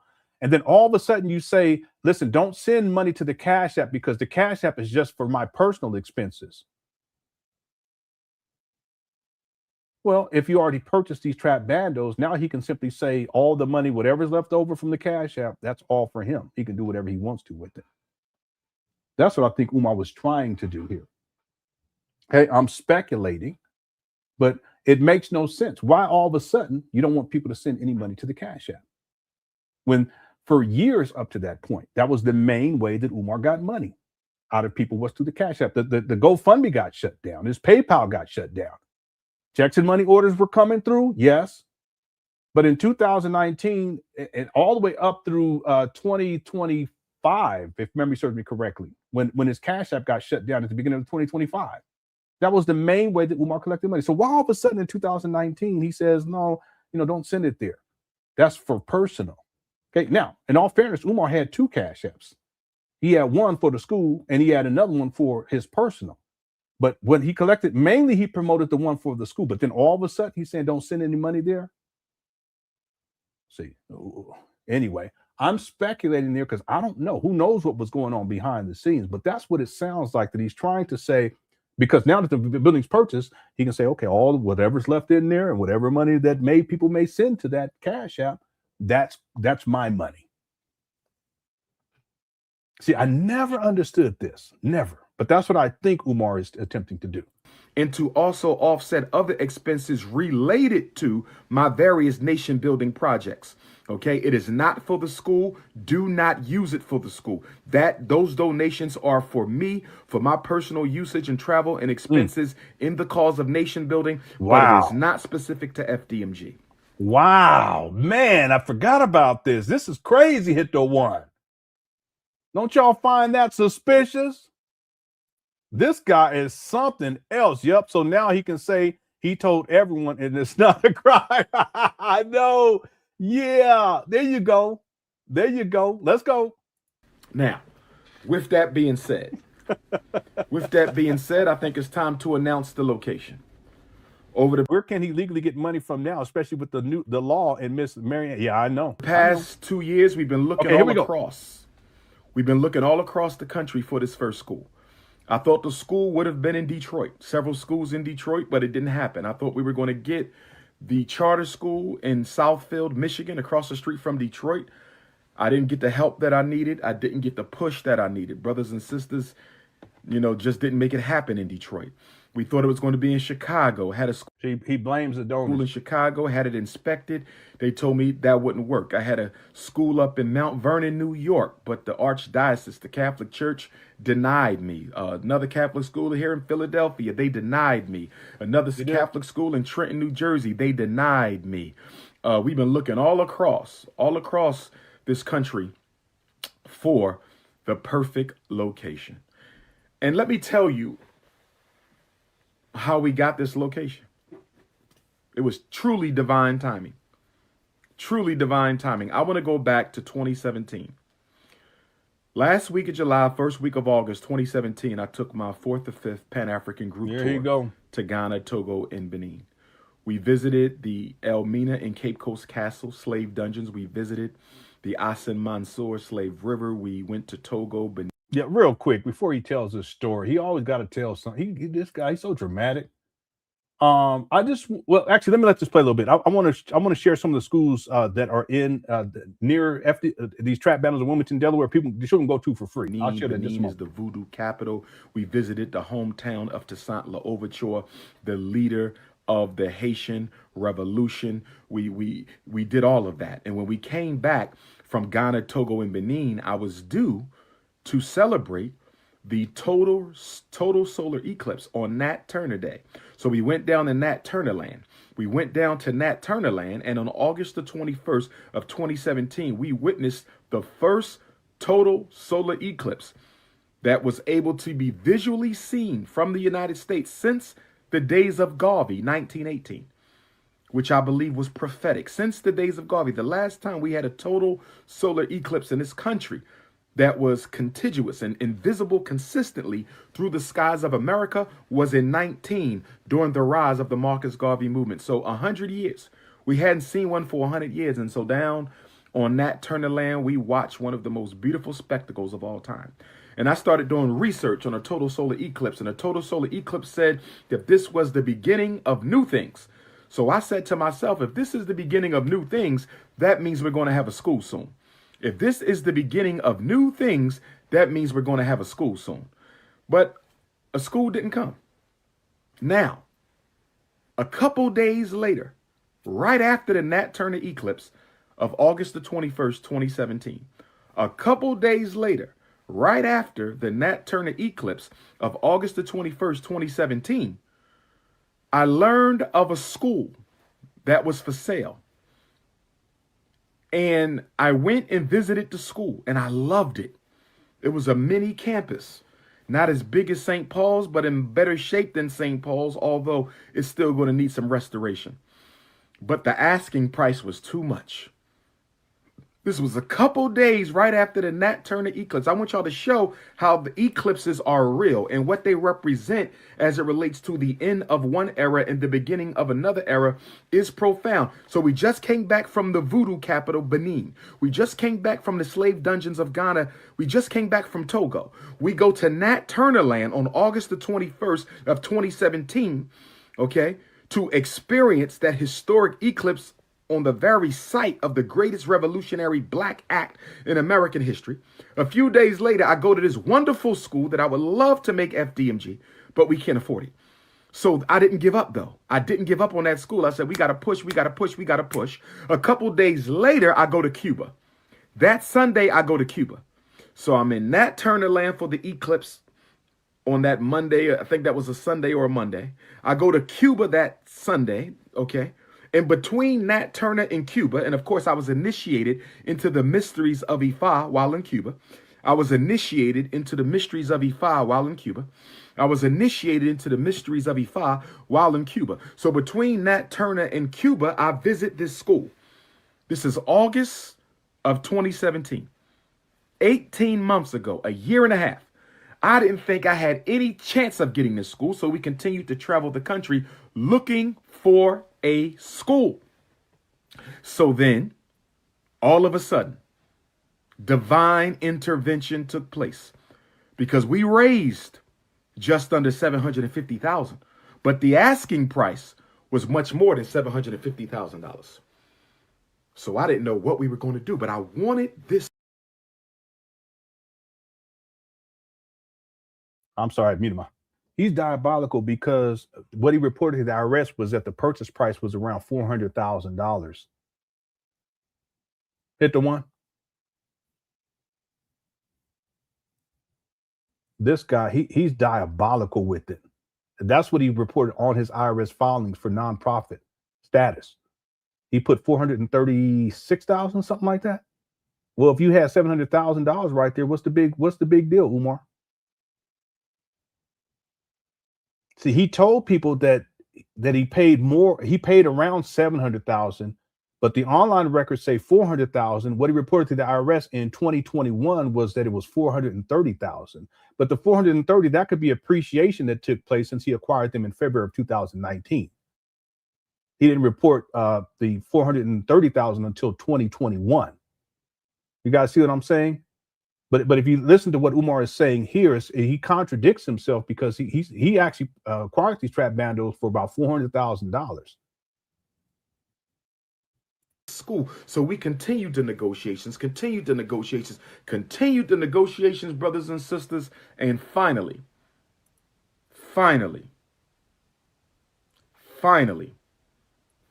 Black History Month, February 2018. We finally signed the deal and closed the deal. So for all my donors, I want to say thank you.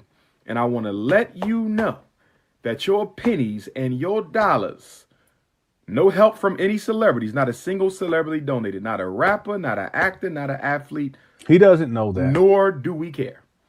Okay? Well, why are you bringing it up? The Garvey movement was built by everyday black people, and this movement will be built by everyday black people. But brothers and sisters, I'm glad to announce right here today on Saturday, February the 9th, 2019, Black History Month, that the location of the first Frederick Douglass and Marcus Garvey Academy will be in the great state where Marcus Garvey incorporated the Black Star Line Steamship Corporation. Marcus Garvey incorporated the Black Star Line Steamship Corporation in the state of Delaware, 1919. And Dr. Umar Johnson, with the funds donated and invested in him by our people, have purchased the first Frederick Douglass Marcus Garvey Academy in the great state of Delaware, 2019. Marcus Garvey incorporated Black Star Line in Delaware, 1919. Marcus Garvey incorporated Black Star Line in Delaware,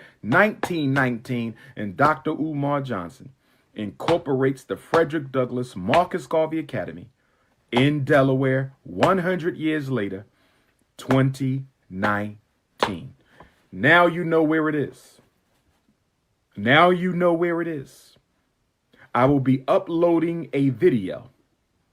I will be uploading a video. I will be uploading a video to Facebook after my live feed. So you'll be able to go to my Facebook, Dr. Umar Ifatunde, my Instagram people. Make sure you go to Dr. Umar Ifatunde. My Instagram people, make sure you go to Dr. Umar Ifatunde. About 30 minutes once we're done here, and I'm not going to keep you much longer.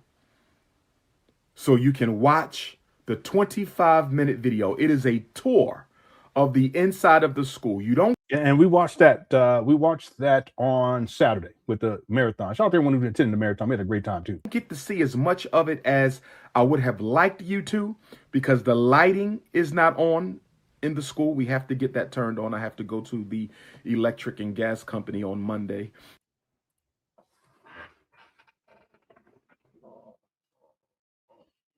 See how this guy, he's a pathological liar, because he's trying to make it seem as it's that simple that he needs to go to the electric company and just have it turned on. But what the video forensics show and what the evidence shows is that massive amounts of work needed to take place in terms of the electrical system there in the abandoned buildings before anything could be turned on. Hit the one. I just want to point this out because Umar, he's diabolical. We've got 1,300 people in the building. Thank you so much for tuning on in. You know, I don't want to rush this because I think this is such a very important point. That at this time, Umar, he's trying to present the acquisition of these abandoned buildings as if it was a great investment. It was a blessing. That all he had to do just to get the electricity turned on is just go down there to the power company, Delmarva, and have it turned on. Well, someone could argue, well, Umar didn't know what the situation was in terms of the electrical system. No, he did, because he went and visited these trap battles in 2017. I'm going to prove my point. This is how I would do it in court.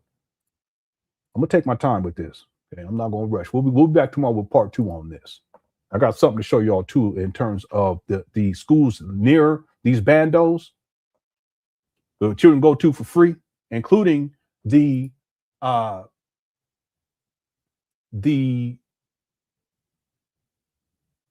Maurice Pritchett Senior Academy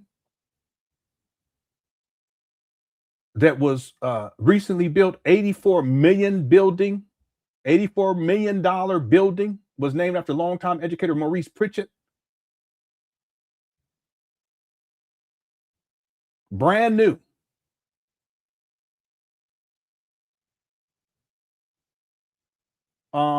And it's going to serve what grades? I just saw that, but I'm not seeing it now. Yeah, I'll read some of this to you guys.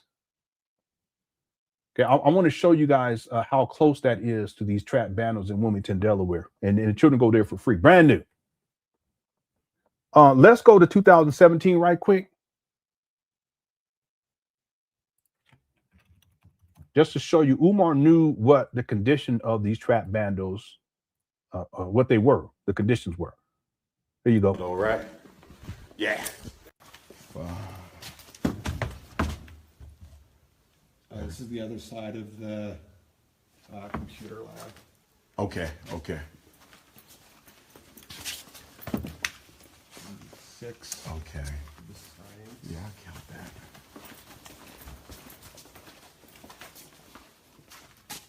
Seven. Okay. I'm just gonna, like, the size of this one. You could make two. Be 2. Could make 2. Look at this.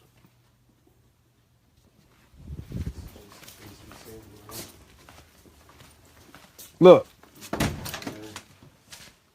just the water heater. Okay.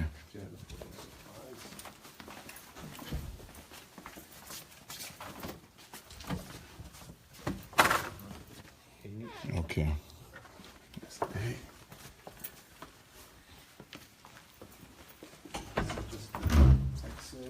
Okay.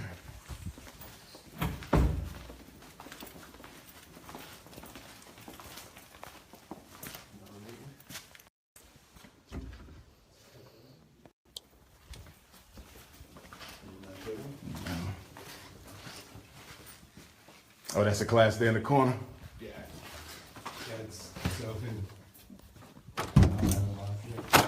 Okay.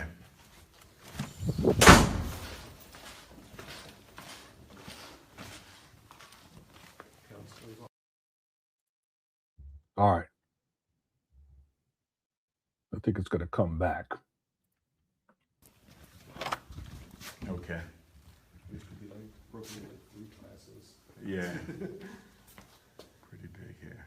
Okay. Okay. So Umar had visited in advance. Okay, this is him in the large gym. Look.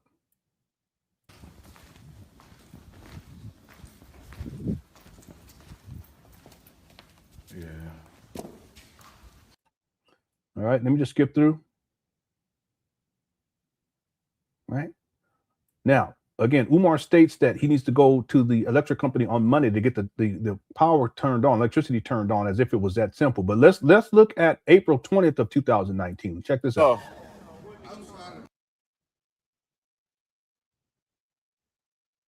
Most of these people aren't around anymore. This one here? He shouldn't have these women up in here in the first. He shouldn't have anyone in here but women. It goes to show you he has no sense of protection, you know, for black women. None. Now this school is a little smaller. Who got their light on? Somebody who got a light? Shine a light. Shine a light on her. Cut it out.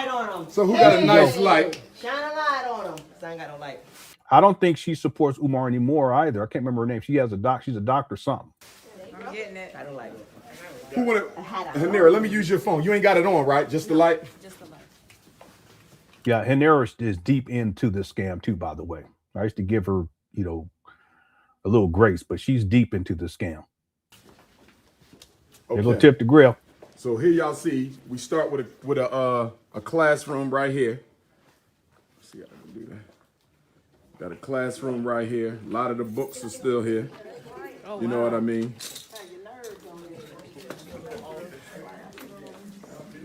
So then, that's one classroom. That's two classrooms. And this is just the middle school. And this is just the middle school. The high school that we just came out of is much larger. But this is still good enough. You know what I'm saying? Desks and stuff in here too. Yeah. So that's three. Yeah, they didn't do a lot of damage to this building, seems like. That's more of an office. That's more of an office, but you couldn't make them into classrooms. That's your exit right there. This might be the girls' school. This might be the Anna Douglas, Amy Garvey Academy. See, this is the manipulation, an emotional manipulation. He's saying that because it's mainly women in there to get them excited. Okay, he had no intentions of dealing with no children, period. But I obviously clearly hear it now. Here we are in 2026. He doesn't mention anything about the Amy Douglas or whatever, ADAG, whatever it's called. He don't mention that. But he did it here because he's trying to get these women into an emotional state.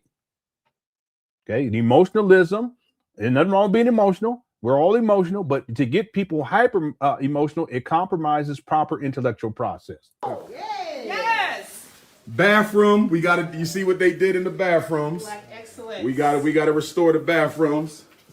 Yeah, you see these signs? This is to tell people not to drink the water because the water is contaminated. Yes. Bathroom, we got to. You see what they did in the bathrooms? Black excellence. We got to restore the. It is right here. Bathrooms. Bathroom, look at that. Brother Ron, you see this? I'm trying to understand what they was looking for up in my roof like this. Look right here, y'all. There's no way that you could just go and turn electricity on. There's exposed electrical wires. There's electrical fixtures that are hanging out of the ceiling. You guys see my point hit the one. This guy, he lies so much. He tries to sell this as if he just needs to go down to Delmarva and have the power turned on. But what the video forensics show is that massive amounts of work needed to be done. Here's another one of those signs. Massive amount of work needed to be done to get power turned on. That's why he didn't do it for like, what, another year and a half, almost 2 years. Yeah, 2 years. There's another one of those bathroom. Signs Look at that. Brother Ron, you see this?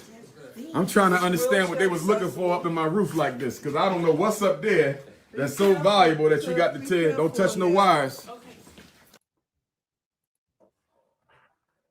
Again, in February, he was saying that I just need to go down and to get the electricity turned on. But here we are in April. He's telling people don't touch no wires. That damage didn't take place between February of 2019 and April 20th of 2019. You guys see my point? But Umar says that I just got to go down in February 2000. I just got to go down there, February 2019. I just got to go down there and go have the power turned on, as if that's all that needed to take place. No, this guy, he's a pathological liar. See, I go based upon facts. Now, when I speculate, I say that, but I go based upon the facts, the receipts. There has to be video evidence or paperwork evidence to prove any given claim. See, what this shows here is that, no, you don't just go down there to go turn on some electricity. That's not what needs to take place. There's a massive amount of work that needs to be done before you would flip any switches on. But it's deeper than this. Watch this. Okay. Right here. Look at the ceiling. Look at the ceiling. See that hanging down right there? That's a fixture. That's electricity. The ceiling torn down, but that's nothing. That's probably gonna be the computer room, because that's already set. And then there you go. Now that classroom is nice and ready. No damage. You see that one? Yes. No damage. So we in good shape. Okay. And I know people, they probably argue, well, wait a minute though. This video that we're watching is from April 20th. Maybe this damage happened after he acquired the abandoned buildings. No, let's go to a video before he acquired the abandoned buildings. Here. Okay, this inside tour, this was in 2018, right before it was October of 2018, somewhere in around October, because it had to be in the fall. Umar got fake keys and everything. Look. Good y'all afternoon. Tell me. My name is... Okay, we're looking at the video forensics. If you guys look carefully, you can see Umar's breath. Maybe I need to put my glasses on. Let's see. Y'all tell me. Maybe let me take that back, because maybe let me get my glasses on. Good afternoon. My name is... Y'all see that? You can see Umar's breath, because he recorded this in the fall of 2018. That's why he talks about his grandmama, both his grandmamas passed. Yeah, they both passed that year. That was in 2018. Rest in peace to both of them. Respect. Let me show you all again. If y'all see it, hit the one. Good afternoon. My name is Dr. Did y'all see it? It's on Umar's left side. That's at least on my left. It may be different on y'all. Look next to his beard. My name. Right there. Right when he says my. Good afternoon. My name is... Y'all see it? All right. Dr. Umar Johnson. Now, if this was in the winter, he wouldn't be wearing a tuxedo like this, because he don't like the cold. But the point that I'm making is that it's in the fall, because it's not too cold, but it's cold enough. It's not too cold to where he has to get bundled up. He can wear a tuxedo up in here, but you can still see his breath, this warmth. Okay. Now, remember, this video was recorded in 2018. So the point is that Umar knew what the situation was in terms of the electricity in 2018, and that massive amounts of work needed to be done. And the video forensic will show that in this particular video from 2018. Watch. I am a certified school psychologist and doctor of clinical psychology. You see the exposed wires? 4 long years ago, we began a fundraising campaign to build America's first independent African... He's in the P.O. box in Philly at that time. ...centered school based off the principles of Pan Africanism and international economics.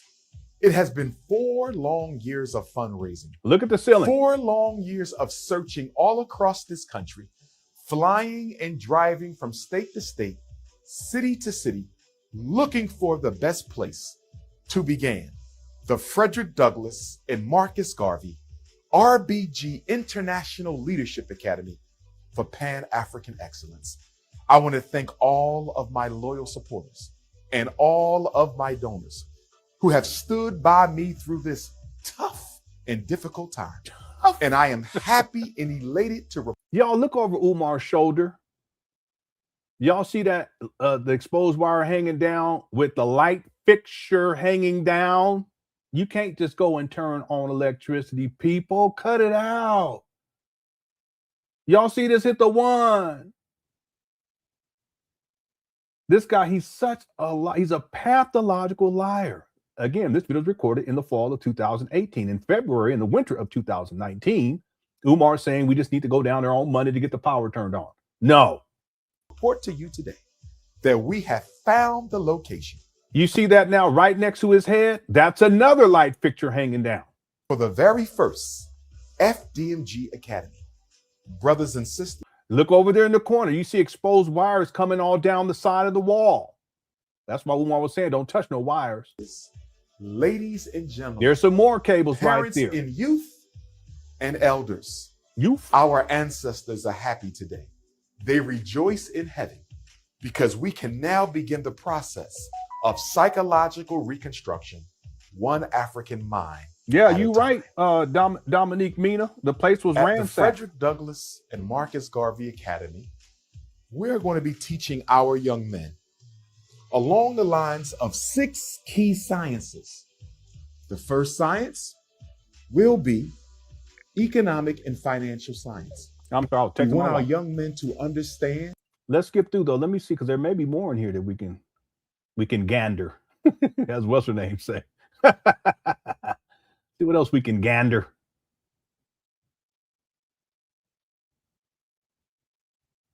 Yeah, look. There's more light fixtures hanging down back in the back black hallway back there. It's real dark, but you can see it. I'm just going to skip through, see if there's any other examples, because I think he goes outside at a certain point. This is the large gym that is now filled with trash and Umar's personal belongings. He turned it into his own personal storage. Boy, he really put on a show on this one too, didn't he? He even sat down on one of these little desks. Yeah, I think that's all we see in this one. Okay, so let's go back. Here go some lockers for the babies. Another large classroom. They're not babies, they're young scholars. Young scholars. They're not babies. Young scholars. Cut Another it out. large classroom right Baby here. stops at 5. He said, baby, stop at 5. No, I still call my daughters babies. I still do. I sure do. How you doing, baby? Somebody said, why you got all the ladies with me? Don't worry about it. Half of them already married. Relax. Oh, Lord. All right. That's what they got to think about, right? We're talking about success. We're talking about history. Right. That's what you're thinking about? Another good girl, if you don't stop. He tries to classroom women and manipulate them, The locker. Yeah, that's exactly what he's doing, homeboy. So cut it out. Look down here on the floor. Anybody know what that is down there on the floor? Let me know in the chat room. What's that on the ground right there? Next to the dough. On the floor. Anybody know what that is?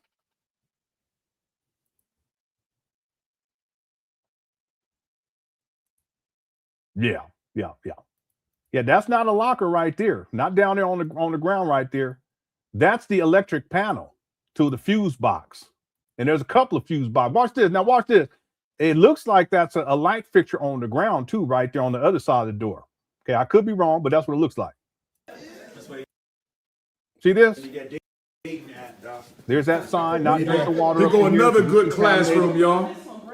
Brand new, no damage in here. No damage in here. No damage in here. Yeah, ain't this deep? Ain't this some shit? See, this is what he showed recently, and he put flooring down. They didn't paint in there, but he presents it as if renovations are completed. But back in April 20th of 2019, he said there's no damage in there.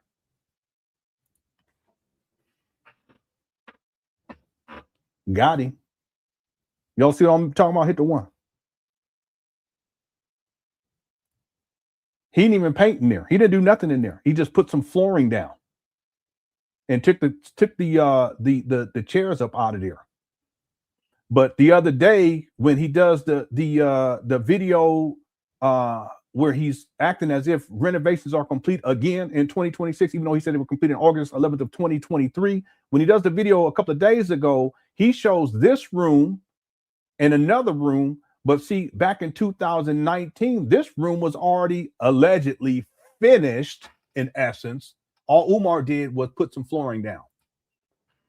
See, that's what you call incremental. He gives the illusion of progress as if he's done all this work, but no, all he did was put flooring down in here. That's it, and then put some panels up on the wall, up in the ceiling. That's it. That's what he said. He said no damage.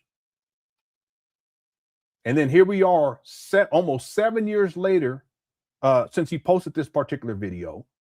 Okay, to be fair, let's go 6 years and 10 months later, and he passes this off as if it's this great accomplishment and renovations are complete, and this is the proof that he gives, even though there was no damage in here.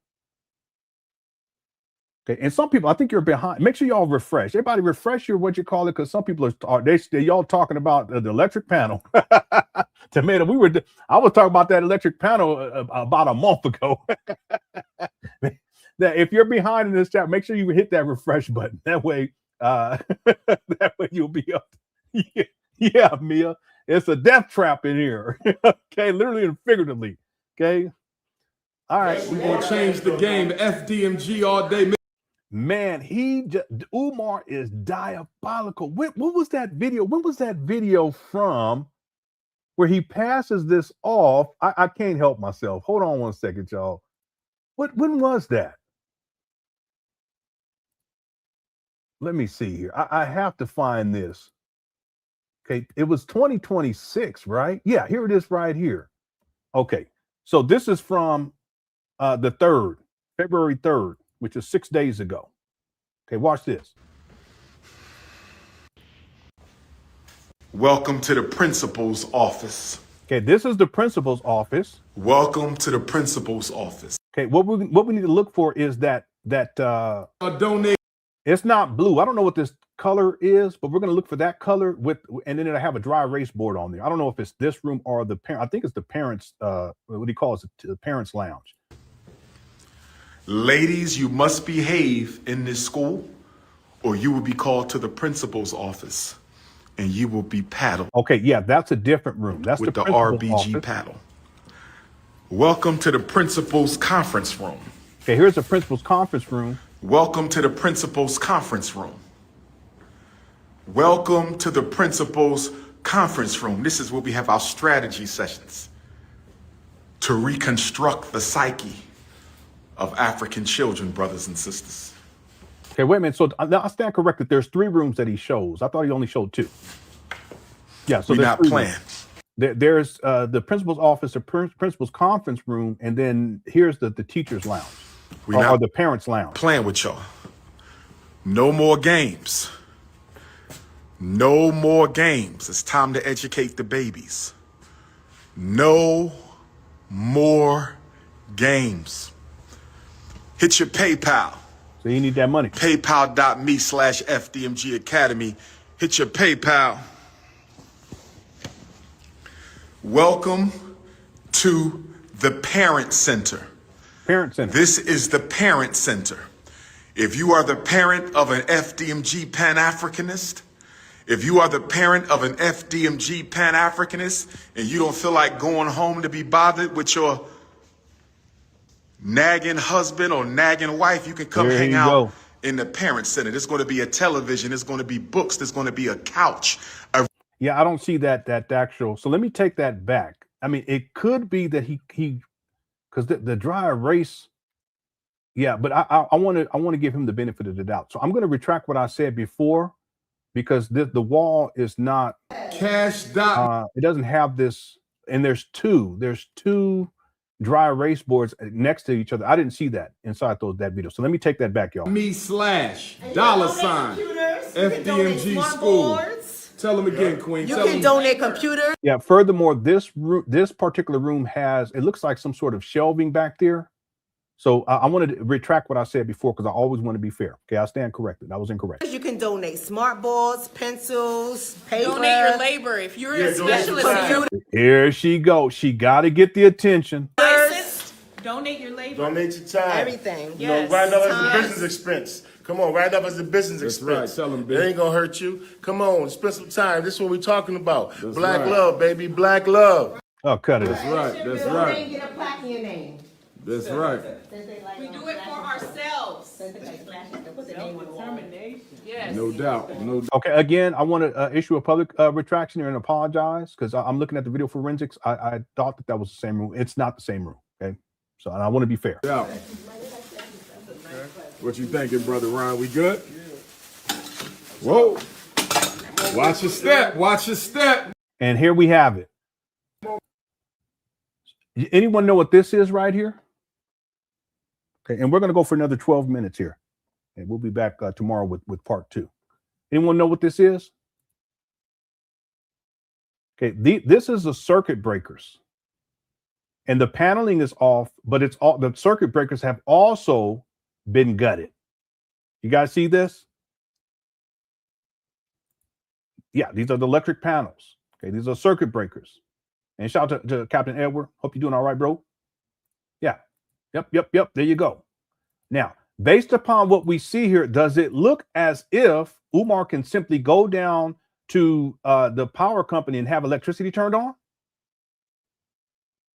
This guy is a pathological liar.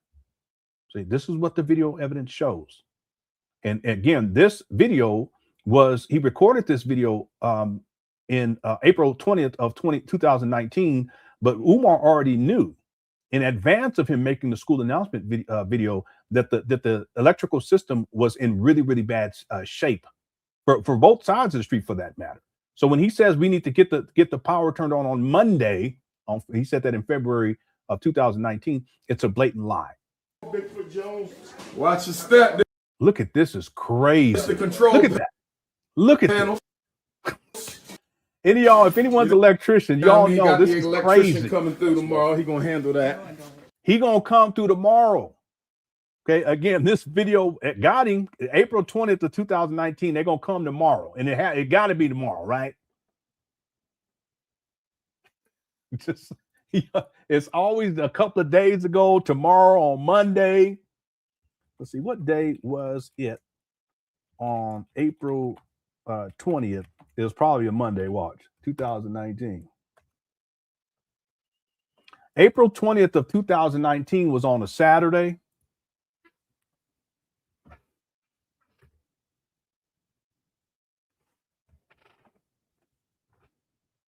So electricity gonna come out on Sunday. All right. Okay, I've proven my point. All right.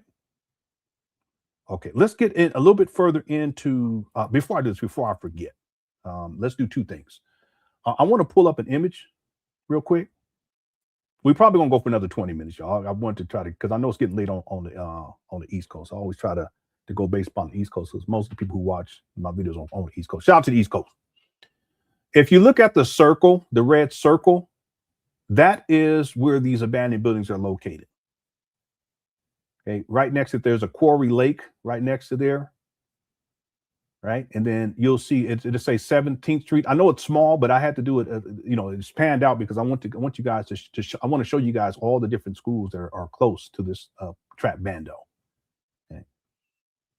If you look right above that circle, that is called. Let me look here. That is the ARC Learning Center. If you look to the left of that circle, that is the Read to Learn Academy, Inc. If you look all the way to the right, that's the East Side Charter School. Okay, and that is approximately, let's see, 1, 2, 3, 4, 5, 6, 7, 8, 9, 10, maybe 10, 11, 12, maybe 13 blocks away. Okay. Now I want you guys to look across the river there. There is Great Oaks Charter School that's located right there, and they can go there for free. That's right across the river. You can see it highlighted in yellow. Okay, and if you look down below, there is the Great Castle Academy, LLC, a little bit further away, but again, it's all in close proximity. Children can get there, the bus, what have you, in the same area where these trap banners are located. If you look up above that, you got the Great Oaks, and then above that, you have the Prairie Charter School in Wilmington. And then to the left of that, you have the Wilmington Hospital. You guys see that there? I highlighted that just as a point there. It's the Wilmington Hospital. If you look back across the lake, there's the Shortridge FDMG Academy. Okay, and that is approximately 1, 2, 3, 4, 5, 6, 7, maybe 8 blocks away from these trap bandos. All right. And then, of course, there's other ones. There's the Warner Elementary School that's way up at the top.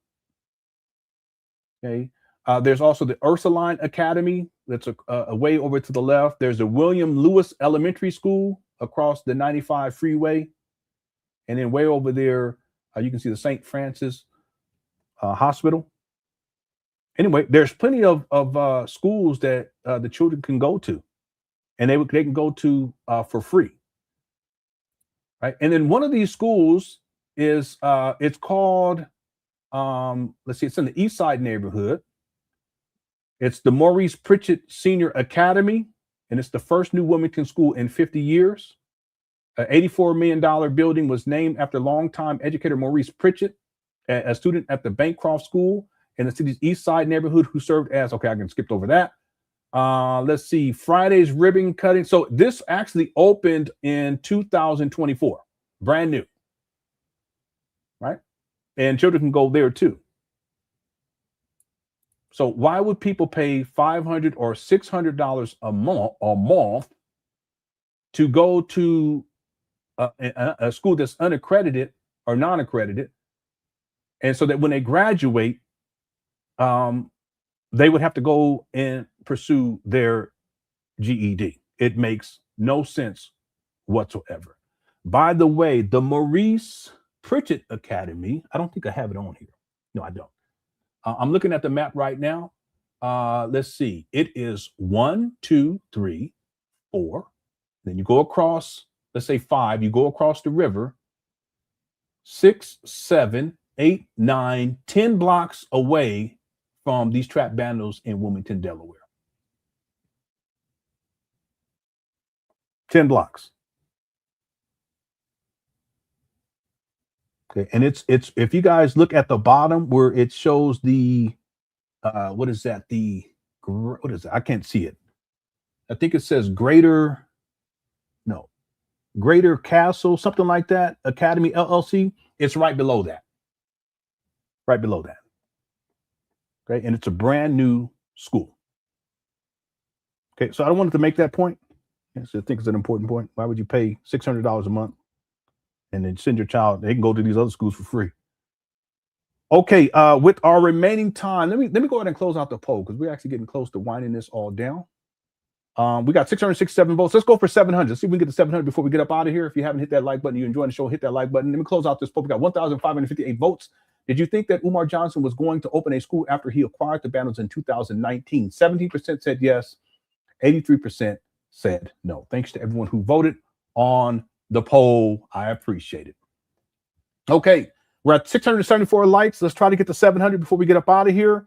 Let's go for another 10 minutes on this video, and then tomorrow we'll come back and finish it up. Okay? All right, here we go. Okay, but nonetheless, brothers and sisters, we have it. Umar Ifatunde, my Instagram people, make sure you go to Dr. Umar Ifatunde.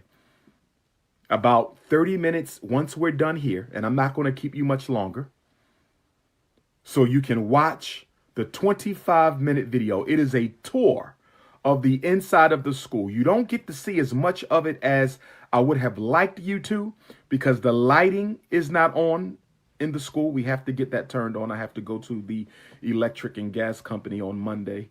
This guy lies. He lies like a rug. Wow. Okay, but nonetheless, brothers and sisters, we have it.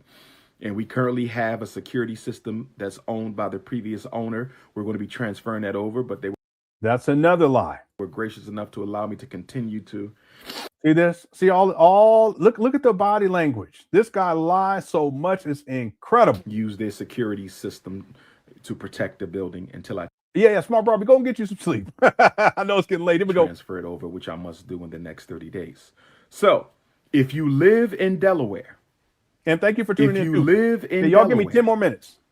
If you live in Delaware, the first state, Delaware is the first state of the United States, and it will be the first state for the Frederick Douglass Marcus Garvey Academy. The state of Delaware will be for Black America what Washington, D.C. is for white America. The state of Delaware will be to Black America what Washington, D.C. is to white America. Where my Delaware people at? If you live in Delaware, where you at? Where my Delaware State University students are? Because I need a couple brothers and sisters in Delaware. Weird stuff. What do you say? What in the world? To help me push the movement. But this is not only about Delaware, although I'm looking for Delaware, because Delaware has a new responsibility now. Delaware has a new responsibility because you are now the focus of the Pan-African world. We are now the focus of the entire Pan-African struggle. Delaware is now the capital of Black consciousness. Where I go, so goes the headquarters of Black African consciousness.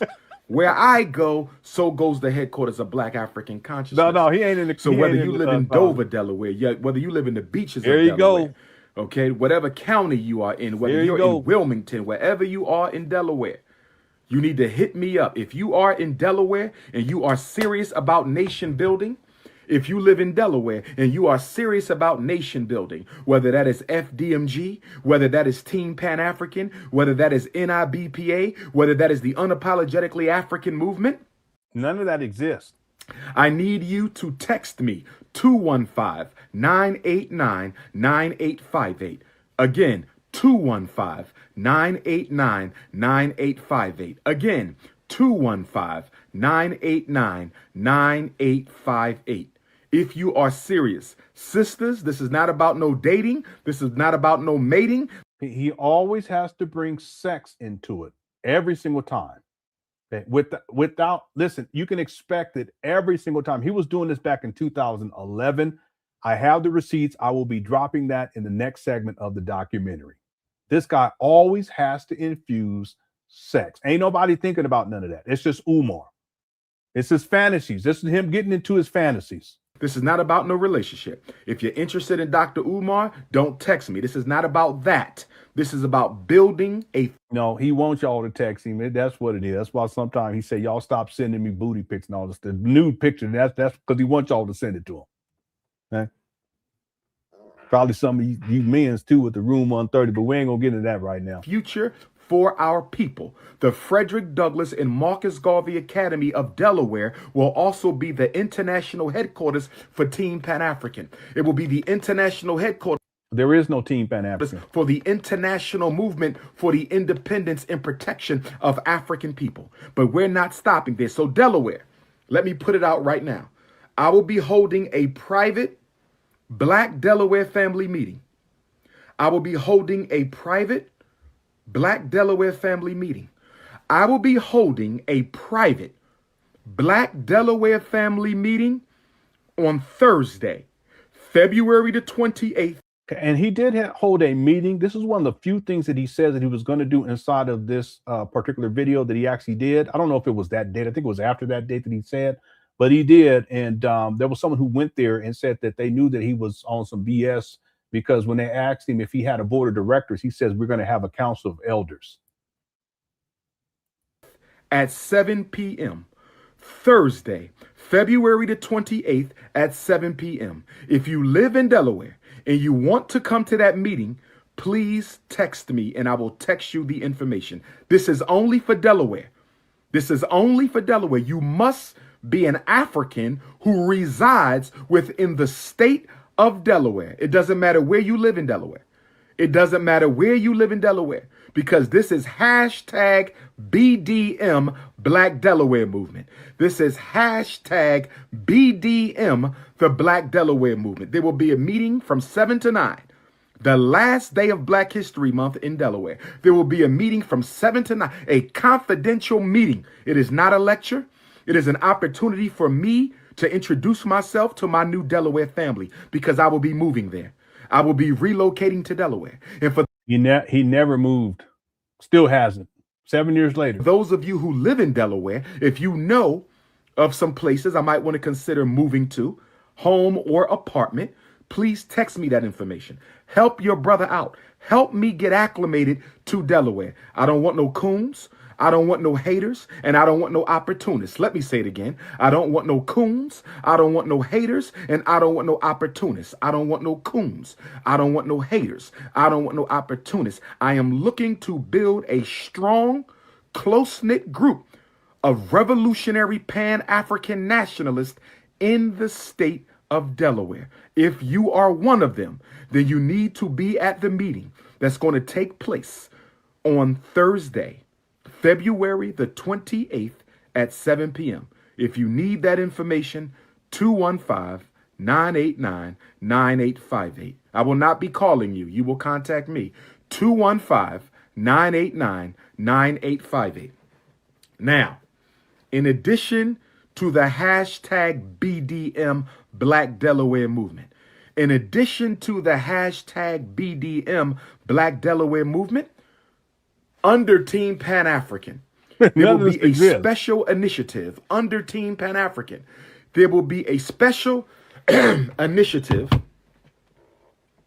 Here you go. Look how sloppy. No. He got on some jeans. He ain't even got his shirt tucked in. If you don't stop. As the Marcus Garvey Mid-Atlantic Movement. The Marcus Garvey Mid-Atlantic Movement. It will be a special initiative to organize brothers and sisters who live in the Mid-Atlantic section of America. None of this happened. We are approximately speaking of Connecticut down to D.C. Okay. Connecticut down to D.C.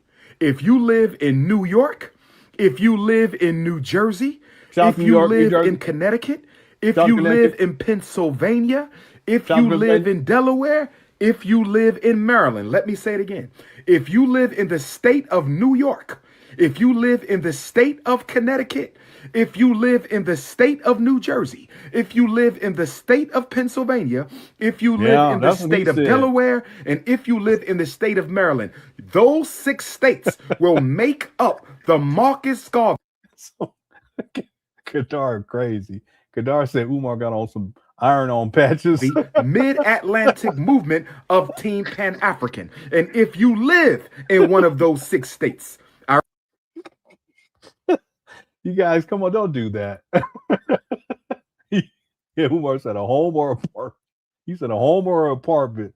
Anyway, let me get out this chat room. Repeat, Maryland, Delaware, Pennsylvania, yeah, New York, New Jersey, okay, and Connecticut. If you are interested in being a serious part of the Marcus Garvey Mid-Atlantic movement, which seeks to organize black folks in those 6 cities of the Mid-Atlantic seaboard, then you need to get in contact with your brother. I need serious New Yorkers, not hoteppers. I need serious New Yorkers, serious Connecticut family, serious Jersey family. I need serious Maryland family, serious. Umar, stop with the punching of the hands, okay? Cut it out. Pennsylvania family, okay? Because those 6 states will become the epicenter of the movement. Delaware is the capital of the Black conscious movement, but the 6 states will become the epicenter. Delaware is now the capital of Black consciousness, but those 6 states will make up the epicenter. New York, New Jersey, Connecticut, Pennsylvania, Maryland, and Delaware. If you are in one of those states and you are serious about helping your brother, get with me. If you have previously hated, you cannot be a part of this. Well, I guess I'm not part of it. Yeah. Rosetta, you not part of it either. Derek, you ain't part of it. D Will, sorry. Simply complicated. You're not going to be able to participate, okay? Welcome back to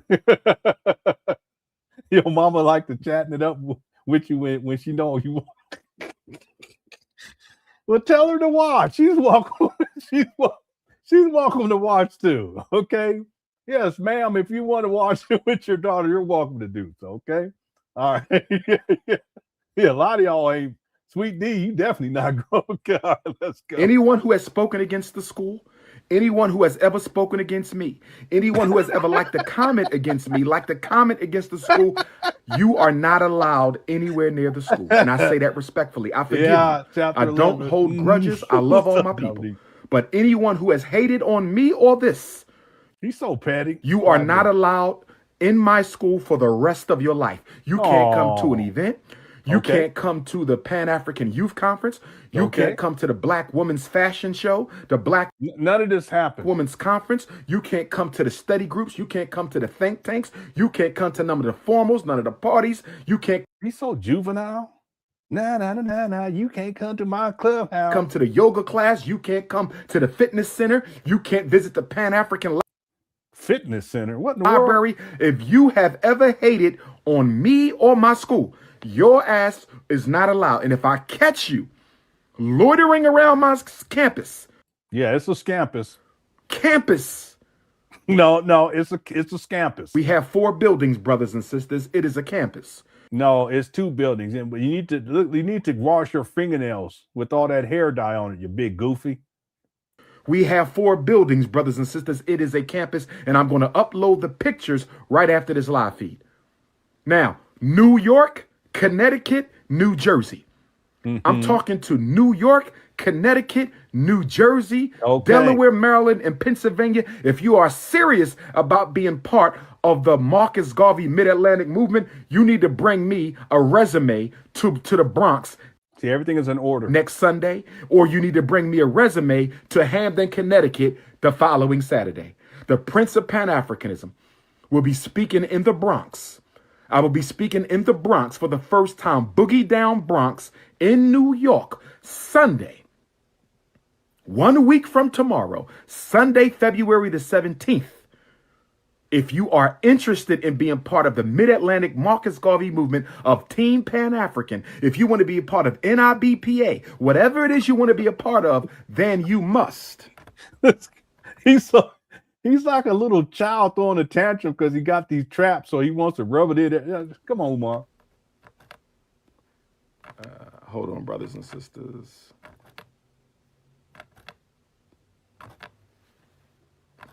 Bring me a resume. Email it, but bring it, because those who show up and support my events, obviously, you're leaving a good impression. Those who come out and show up and support my events, obviously, you're leaving a good impression. We got 2 lectures coming up for the Marcus Garvey Mid-Atlantic movement of Team Pan-African. We got 2 lectures coming up for the Marcus Garvey Mid-Atlantic movement of Team Pan-African. You got the Bronx on February the 17th. And you have Hamden, Connecticut. What does this mean, Jay Civic? Because I don't know a lot about the emoji thing. My wife told me I need to take emoji classes. What does that mean? Anyone know?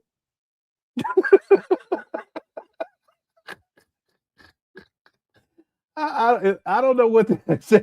I don't know what that means. Okay. Anyone let me know. Okay. On February, what's that date again, brothers and sisters? That's I don't February, know what date it is. The 23rd. So you have the Bronx on Sunday the 17th. You got Hamden, Connecticut. It looked like a dumpling. It looked like a little dumpling. What in the world? This chat room is crazy. Thank you for the super chat.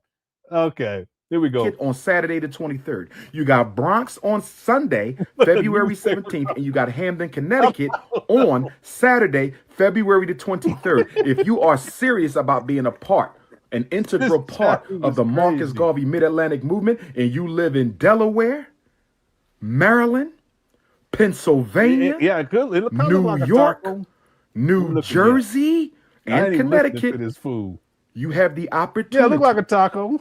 of getting a jump start and being a part of my movement by bringing your resume to one of those 2 lectures that I will be holding. Listen, I ain't gonna lie. This chat room, I don't even be listening to Umar. I'm just looking at the chat room. In the next 10 days. If you live in Delaware, there will be a private family meeting in Delaware. Text me for that.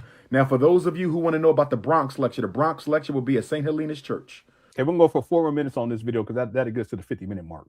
The Bronx lecture will be at the St. Helena's Church, Sunday, February the 17th at 5 p.m. What's up, man, David? Sunday, February 17th, 5 p.m. Doors open up at 4. All children free, all elders free.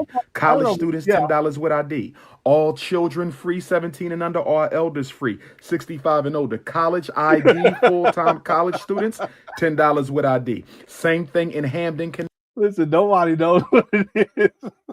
A half a bottle of cat. I don't know. I don't know. We're going to be thinking. I'm going to think about that over tonight. In Hamden, Connecticut, we will be there on Saturday, February the 23rd in Hamden, Connecticut. Let me pull that up.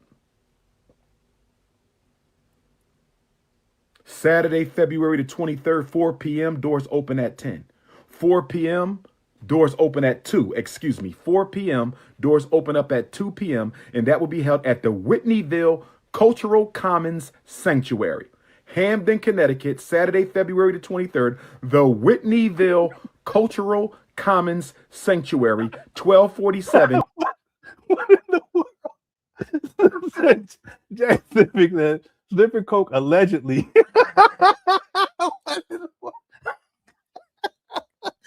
I need to go to emoji school.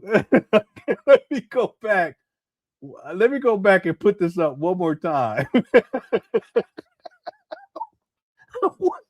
I'm sorry. Well, I don't know. Maybe it's me. I'm older, so I don't know.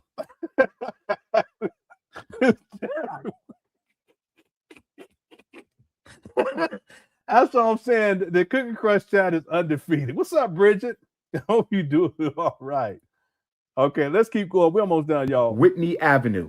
Get your tickets for the Bronx. Get your tickets for Connecticut at drumarjohnson.eventb.com. drumarjohnson.eventb.com. So when you see the hashtag BDM, that's the Black Delaware Movement. When you see the hashtag BDM, that's the Black Delaware Movement. When you see the hashtag MGMA, when you see the hashtag MGMA, okay, that's the Marcus Garvey Mid-Atlantic Movement, okay? Washington, D.C., you're automatically included with Maryland because D.C. is made up of Maryland and Virginia. So Washington, D.C., when you hear Maryland, that includes D.C. because D.C. is partly made up of the original territory of Maryland, okay? Now, some of my brothers and sisters in Massachusetts are saying, Doc, I want to get down. If you that serious, come on. Some of my What? You want to get down? brothers and sisters in Virginia, in West Virginia, they saying, Doc, I want to get down with that Marcus Garvey Mid-Atlantic Team Pan-African thing. If you serious, come on and get down. Ultimately, it's going to spread to all 50 states. Ultimately, it's going to spread to all 50 states. We are Pan-Africanists. We are about everybody. I just want to use those 6 states as a launching pad, as a foundation upon which we can organize all African people across the country and around the world, brothers and sisters. The Frederick Douglass Marcus Garvey Academy / Team Pan-African Headquarters. The Frederick Douglass Marcus Garvey Academy / Team Pan-African Headquarters. All right, man. Why you got to repeat stuff like this? Okay, let me do these super chats. Then we got about 2 minutes left on this one. I'm a little behind here. Okay, let's see here. Yeah, I messed it up earlier. Yeah, that was my bad. Okay. Why? All right. Let me scroll down. I'm way up here. Let me go down. Let's see. Any footage of Umar carrying a laptop ever? Not that I've ever seen. I have seen him with a tablet because someone donated a tablet to him years ago. Some of you guys remember that. Anyone in chat, have you ever seen Umar with a walking around or using or carrying a laptop? I do have a picture where I believe he was, and I don't know for sure, but I'm giving him credit. I'm gonna give him the benefit of the doubt. I always give him the benefit of the doubt. And if I make a mistake, I always correct myself. Okay, but I do have a picture of Umar in 2017 where he worked, I believe, as a school principal for about 2 or 3 months. And I thought I saw a laptop on the table, but in terms of him using or carrying a laptop, I've never seen it. Okay, someone, if you've seen it in the chat room, let me know. Black Anonymous, if you're still here, if Information Man is here, let me know. James, in all of my research, I haven't seen it. And here, I just because I always like to back up what I say. Here is the picture. And again, I haven't verified this. but I'm going to give him the benefit of the doubt. Right, so here's the image right here. I did have someone contact me and explain that this was when he was a school principal. This is in 2014. And yeah, there is a laptop there. It popped in my mind, but I've never seen him actually using or carrying a laptop. And the way that I know this is 2014, if you look at the behind him, I mean, he could have been I think he was a principal here. He could have been a school psychologist, but I think he was a principal here. I believe. But if you look in the background, there's a calendar and it says November 2014. So this was probably November or December of 2014. And I give him the benefit of the doubt. Yeah. All right. But that's the only time I've ever seen him with the laptop. He's not using it, but have I ever seen him walking around or using one? No, I haven't seen that. Okay. Thank you, Legalish. Jay Civic said to become a school principal, you must generally hold a master's degree in education, leadership, or administration, possess a valid teaching license. He's never had that. He's never taught in the classroom, and have 3 to 5 years of classroom teaching experience. Yeah, I've looked this up, and I actually talk about. I talk about the fact that you have to have a certain amount of years in the classroom. I had a friend. He's still the principal. I had a friend from high school. He didn't go to my high school, but I knew him. Because we were in this program for what they called Achievers program in San Diego. They got them in other places too, but he was there. He became a good friend of mine. I remember he was a school teacher, and then he was lined up to he was pursuing his master's, but they were lining him up to give him a position in advance as a school principal. So he was already a school teacher, but what they did was they made sure that he taught in grades that he was going to be a principal of, if that makes sense later on. So they put him in kindergarten, and he did first grade, second grade, because the school that they had him lined up for to be a principal, and that's the age of the school that they were going to be first grade, second, third, fourth, like that. But he had to have teaching experience prior to actually becoming a principal. Now, does Umar have any history of being a teacher? No. Right? Let me tell you what I think. Okay, and this is giving Umar the benefit of the doubt. I think he did. I think he was a principal, and it's possible that the image that I showed you, it's possible in that he was a school psychologist there for a little while too. That's possible. Okay, but in the charter school system, it's the requirements are a lot more lenient than in the public school. And Umar was working in charter schools after 2005, 2006. So it may be that he was given a position at a charter school that was, like an independent school, if you will, that he was given that position. But the thing is that it was more of a hookup, and that the qualifications weren't as stringent as if they would be if he was in the public school system, like the Philadelphia public school system. Does that make sense to people?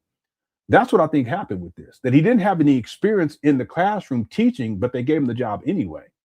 On top of that, he was telling people that he was a school psychologist, that he was that he had a PhD, that he had a side, that he was a doctor, and he was doing that back in 2007. He was telling people that, even though he didn't get a side until 2012. So he was misrepresenting himself, and he leveraged that within the charter school system, not only to work as a school psychologist, but I believe, speculation, that he used that in order to obtain a position as a school principal. Okay, and that's speculation on my part, but I do give him the benefit of the doubt, and I say that he did work as a principal at some point. And I had someone who sent me some information. I just haven't been able to verify it, and I've yet to find any record online or otherwise of Umar actually working as a principal. Now, what I believe, again, is that he did work as a principal, but it was for a matter of 2 or 3 months. So in essence, that you don't see any evidence of him being a principal. In his write-up, I thought he said in 2007. Nope, it wasn't 2014. Nope. Yeah. Let me see here. 2000.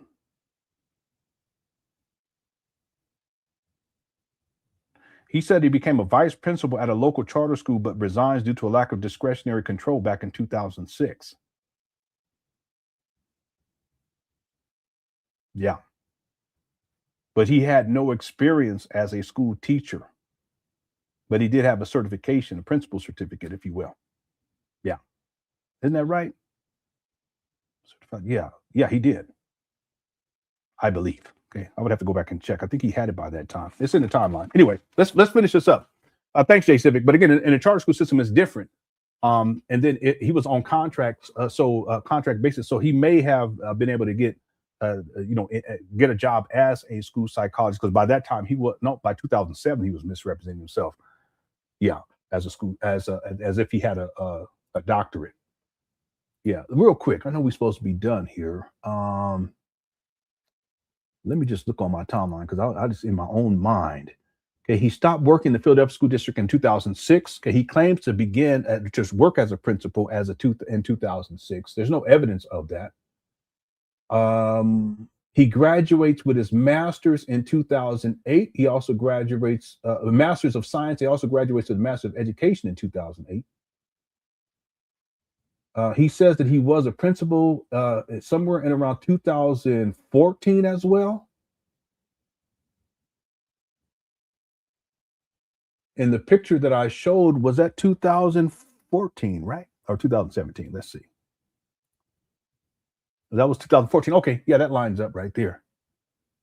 Yeah. Anyway, nothing is all the way clear, but I'm going to give him the benefit of the doubt. The point is that he did not work as a teacher, but he may have leveraged this idea that he had a PhD, and that it was in a charter school system, and they're a lot lenient. They have more leniency in terms of someone who's going to be a teacher, someone who's going to be a principal, vice principal, so forth and so on. Okay, thanks, Jay Civic, for the super chat. Appreciate it. Okay, Lewis Suck said he made sure not to descend into the darkness during that promo video. Jason Voorhees and Michael Myers were in the dark, hoping he moved close. They was waiting on him. One time, and I have the video. I got to get to it in the timeline, but I have a video where there was a little boy in there, and Umar scared him. He said, "Don't go in that room because Jason is in there." Why would you do something like that? And the boy, you could tell he was scared. Okay. Umar, he makes a lot of references to these types of movies. Freddy Krueger, Jason, because in the early childhood imprinting, that's why to this day he admitted he likes horror movies, right? In fact, Lewis Stuck in the video, the next segment of the documentary, he actually I don't want to give too much away, but he references Michael Myers, or whichever one is. I keep getting mixed up. Whoever is the one, Freddy Krueger, whoever that one is, he references that while he's given a seminar to women about relationships. Weirdo. Okay, thanks, Lewis. What's up, Tippity Tappity says, Nana Pookie Iana. Okay, thank you. New T Digger says, I can't believe grown black adults acting like this in abandoned buildings like this will come into to fruition. Like TK Kirkland said, who raised you? Yeah. That's amazing. At the time when Umar does this particular video that we're covering, he was, let's see, 2019. He was 45 years old. My goodness. And just playing. He's just playing games. Dressed like this and patches on. 45. My goodness. Thanks, dude, T Diggy. Okay, I gotta do this other one quick because we gotta be up out of here. SH Play says good catch on the room with no damages. Yeah. Now I see. Really, I need to go back and go look. I need to look at the floor plan. I don't even necessarily look at the floor plan.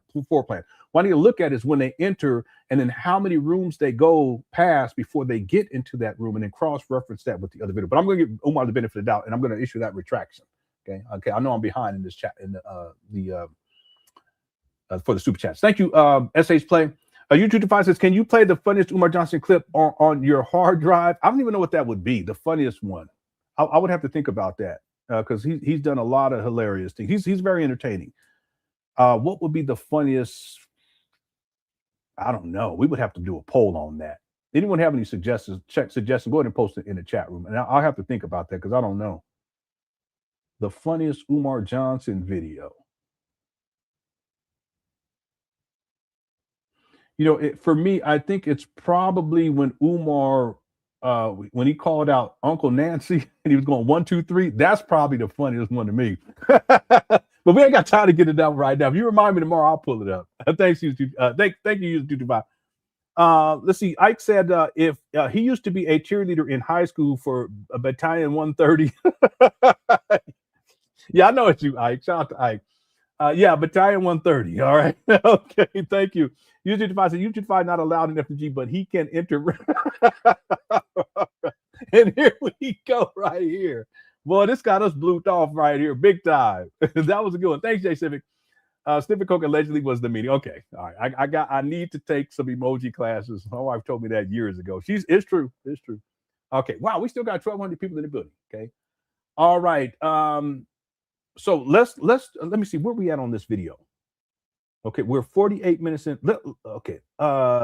Let's keep going here. I want to try to get halfway through, and we're almost there. Here we go. Frederick Douglass Marcus Garvey Academy / Team Pan African headquarters will be the Taj Mahal of Black Power. It will be okay. And let me thank everyone too for all of the super chats today. I appreciate if you send a super cash app or PayPal. Thank you for that as well. Okay, I appreciate all the support. Okay, let's keep going. The Mecca of Pan Africanism. It will be the Kemet of all think tanks. It will be the epitome of community organizing. And the beauty, brothers and sisters, the beauty, the whole block belongs to us. The whole block belongs to us. We're going to call that Ifa Tunde Boulevard. We're going to call that Black Power Broadway. We're going to call that. Yeah, the fake phone call. That was hilarious. A SETI rant. Yeah, you're right about that one. Prince Ifa Tunde Avenue. That's what we're going to call that. Brothers and sisters, Delaware State University, the University of Maryland Eastern Shore. If you are a student at that for me, that one wasn't funny, only because it's tragic. You know what I'm saying? Only because it's tragic. It's just a tragedy when he's poking around at that rock like a dope fiend. Anyway, thank you. Delaware State University or the University of Maryland Eastern Shore. If you are a student at that was a good one too when he was rolling in the grass. Delaware State University or the University of Maryland Eastern Shore, get in contact with me. I want to come to Del State and I want to come to the University of Maryland Eastern Shore and start organizing the college students. Back in the 1960s, most of our movements were led and organized on the college campus. I want to see if we have any unapologetically African students at Del State. I need to find out if we have any unapologetically African students at the University of Maryland Eastern Shore and Howard University and Coppin State and Bowie State and Morgan State. You are in the Mid-Atlantic area. So all the HBCUs of DC and Maryland and Delaware, it's time to organize. It's time to organize. To my beautiful black sisters, I love you. I love you. But you cannot be an officer in this movement. You cannot be an official in this movement. You cannot be a part of my inner circle if your hair is processed. I just want to call it like I see it. You can belong to the movement. You can participate in the movement. You can attend the activities. You can belong to the movement. You can participate in the movement. Yeah, that was a funny one too. When he was lost in the cemetery. I forgot about that one.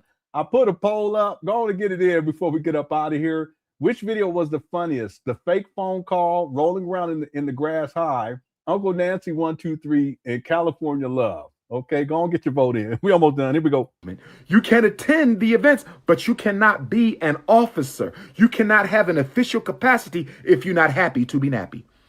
If you are not happy to be nappy, black woman, I don't care how conscious you say you are. As long as you still want to look like a white woman, you cannot represent the movement. Cut the damn hair off now. I got some clippers. If you want, I will come to your house. Dr. Umar will come to your house and shave you. If there's a black woman in the Mid-Atlantic, Marcus Garvey. This is Umar. He going crazy. But this is again to shame you black women. It's about power and control. Using your hair against you. This guy, he's a master manipulator. Movement of Team Pan African, #MGMA. If you're ready to go natural, Dr. Umar will come to your house and shave you. I'll give you a Dr. Umar special. I'll give you a North Philly Caesar. All you got to do, Doc, I'm in Maryland. I've been weaving my whole life. I'm ready to go natural, Doc. Come and cut it off. Take it down to your level. Take it down to your level. Let me bust. Here he go. Room 130, get the hair scrubbed and what is it, scrubbed or whatever it's called. I always get it mixed up. 2 a.m. after 2 a.m. Probably about 2:45 a.m. He stayed tonight. This is also part of the narcissism too. Okay, preoccupied with how they look. It's just not manly. It ain't. Okay, real quick, and we're gonna finish up. There's days I only look at myself in the mirror. I ain't got time for all that. Okay, I brush my teeth, I jump in the shower, okay, or brush my teeth, floss, jump in the shower, get out, put my clothes on, and I go to work. Now, if I got to shave, I look in the mirror. But I'm not doing all like this, and you know, Umar, where he be manicuring himself on the live. That's not. It's just not manly behavior. Okay, yeah, you want to look nice? yeah, okay, I get that. But when you preoccupy that as a man, that is not masculine.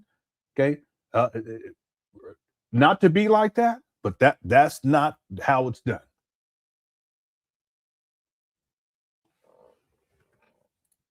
Look at him. Some waves like you, Doc. Sisters, I will come and bulge. I get some waves like you. If you don't cut it out, you myself. In the name of Black Power. Let me give you a Black Power Caesar to all the black women. We talk in Maryland, which includes DC. We talk in Delaware. We talk in New Jersey. We talk in New York. We talk in Pennsylvania. We talk in Connecticut. Those are, and DC is included with Maryland. Those are the 6 states that make up the Marcus Garvey Mid-Atlantic movement. I want to organize those 6 states first. New York City. You helped to make me who I am. New York City, you helped to make me who I am. New York City, you helped to make me who I am. And just like Marcus Garvey, who incorporated the Black Star Line in Delaware in 1919, you already said this. 8 more minutes on this video because I'm going to get halfway through. It's like Marcus Garvey, who incorporated the Black Star Line steamship company in Delaware in 1919. He went to New York City to announce and launch the Black Star Line. 100 years later, his #1 disciple, Prince Ifatunde, is doing the same thing. Cut it out. We got the school in Delaware, 2019, and now I'm going to the Bronx to launch it. I'm coming to the Bronx. So I want my Brooklyn people in the house. I want my Queens in the house. I want my Long Island, my Staten Island. I want my Harlem people in the Bronx, because New York must take a leading role in the Marcus Garvey Mid-Atlantic movement. I'm not talking no YouTube intellectual masturbation.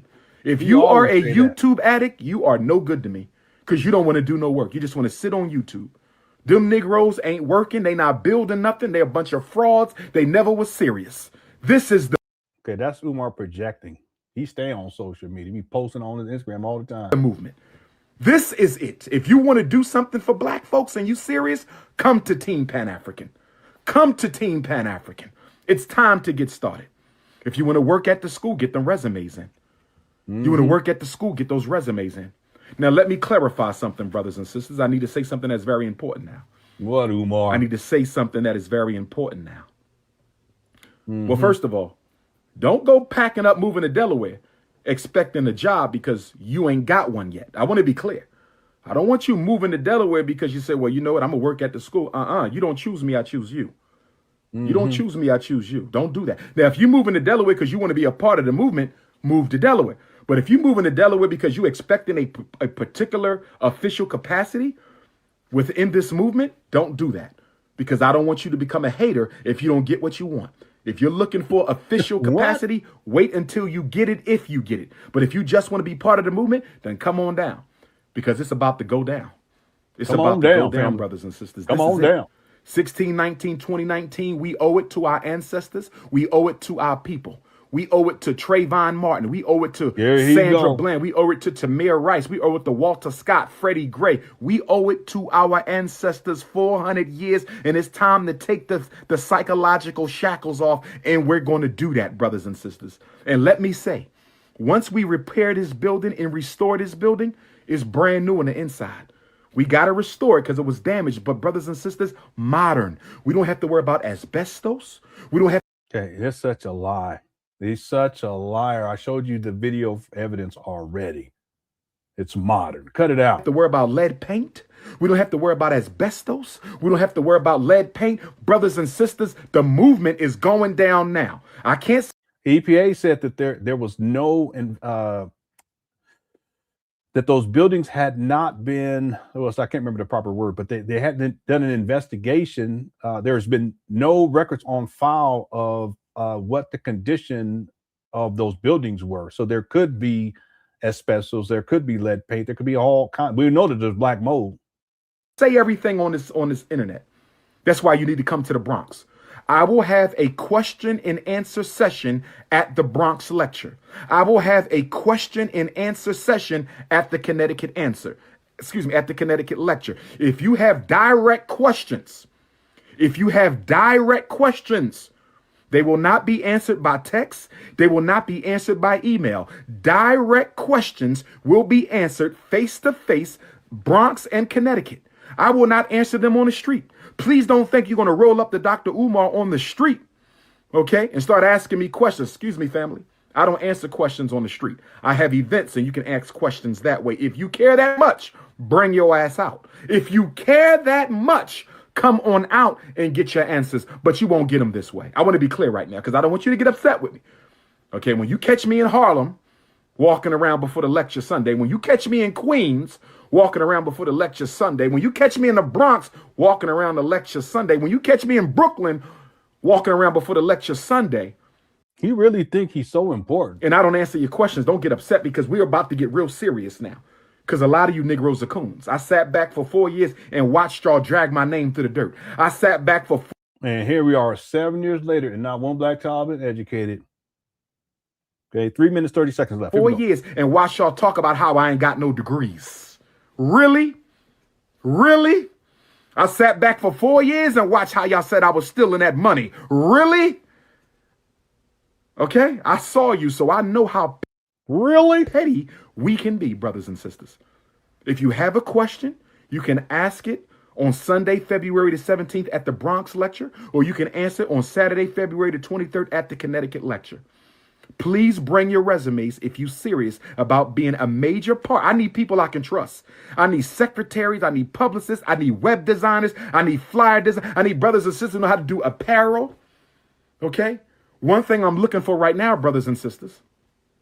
I need someone who can drop ship my merchandise for me. Is there anybody black within the Mid-Atlantic Marcus Garvey movement that has a drop ship company? In other words, when somebody orders a book from Dr. Umar, I need to send you their name and address and you can ship it for me. When somebody orders a Nat Turner hoodie, I need to send you their name and address and you can ship it for me. When somebody orders an official FDMG Team Pan African shirt like the one I'm wearing, I need to be able to send you their name and address and you can ship it for me. If there's anyone within the Mid-Atlantic movement, if there's anyone within those 6 states who can help Dr. Umar drop ship my merchandise, send me a text message, please. He always wants people to do stuff for him, but he never does stuff for other people. Better yet, show up in the Bronx or Connecticut. I need help. I cannot do this on my own, but I need people I can trust because I don't have any friends. I cannot do this on my own, but I need people I can trust because I don't have any friends. I have associates. I have fellow organizers, fellow revolutionaries, but a friend, I have my mother. And we're going to end it right there. That's all we need to know about these enmeshment issues. Umar has no friends, but he has his mother.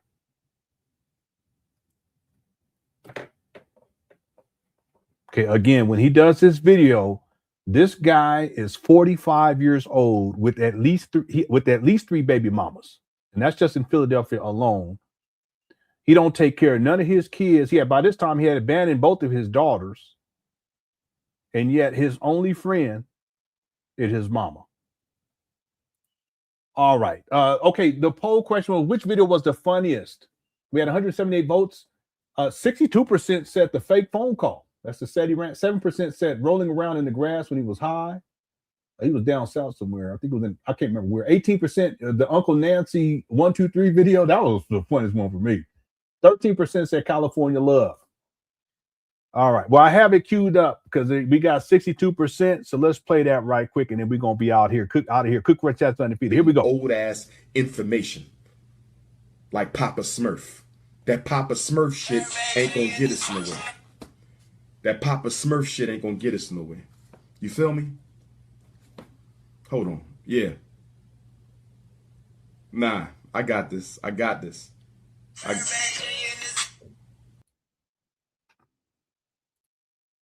There wasn't nobody on the phone. Remember when the mama called in the other video, you can hear his mama. And this one, ain't nobody on that phone. Play it again. You feel me? Hold on. Yeah. Nah, I got this. I got this. Oopsie. So that Papa Smurf thing ain't gonna work. You feel me? And he just keeps going too. That's the crazy part. You guys should see how he explains this. I have the video where he explains this, and I was like, man, this guy lies so much. He lie on the phone. Like Papa Smurf. That Papa Smurf shit ain't gonna get us nowhere. That Papa Smurf shit ain't gonna get us nowhere. You feel me? Hold on. Yeah. Nah, I got this. I got this. So that Papa Smurf thing ain't gonna work. You feel me? Conscious community is like church. You gotta. He just keep going like nothing happened. What kind of work? What kind of mentality? This guy, I'm telling you. Who said psych? What's up, Umarella? All right, Umar, he wild. That's we can speak your speech. That was funny. That might be the funniest. I was thinking about when he was doing the 1, 2, 3 video. That one was hilarious. Okay, thank you guys again for tuning on in. I hope you enjoyed the show. We're at the 58-minute, 19-second mark of the school announcement video, and it's about 2 hours long. So tomorrow we'll finish it up for sure. And then on Wednesday, we'll cover the video that Umar, the live stream he did yesterday. We'll cover that one. I want to thank everyone so much for tuning on in. I hope you enjoyed the show. If you enjoyed the show and you haven't hit that like button, make sure you hit the like button. If you watch this in the archive, make sure you hit that like button if you enjoyed the show, because that helps get these videos out into the algorithm. Okay. And I want to thank everyone inside the Cooker Chat for tuning on. And also thanks to the mods for handling business. Also, thanks humbly. Thank you for everyone to everyone who sent in super chats. If you sent in cash apps or PayPal, thank you so much for the support. I do appreciate it, and I mean that sincerely. Okay, thank you guys so much. In fact, I think that was okay. I got that one. TJ says Uncle Nancy 1, 2, 3, 1, 2, 3 hands down was comedy. Yeah, that's the one I would say is the funniest. Thank you, TJ. And then Dreezy Drummer says room 130. Well, y'all know what time it is. Y'all know what time it is. Shout out to Kogo. You know, cook with that undefeated as we always do. Let's get it.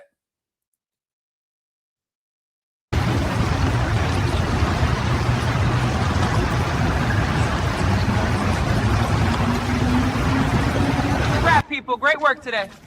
This is classic.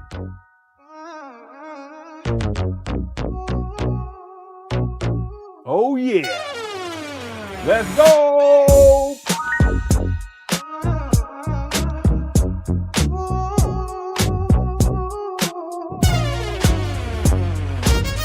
Lights are rolling on a movie set today. Action cutting down the packing things away. Get into the red roof in room 130. Homie gonna sponge my hair real nice and make me look real pretty. Rose over hoes, that's how we roll.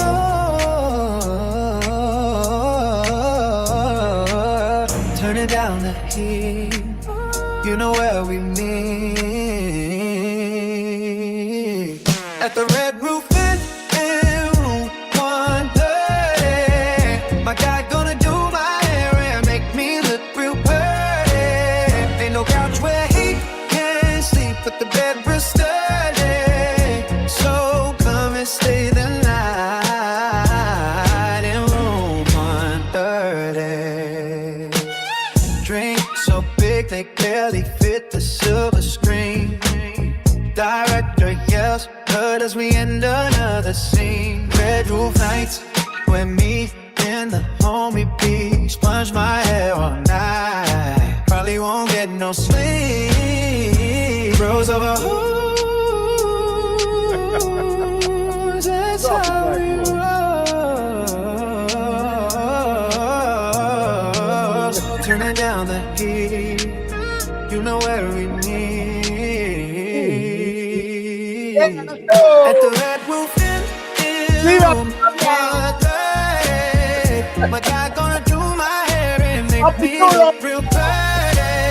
Ain't no couch where he can sleep, but the bed real steady. So come and stay the night in room 130.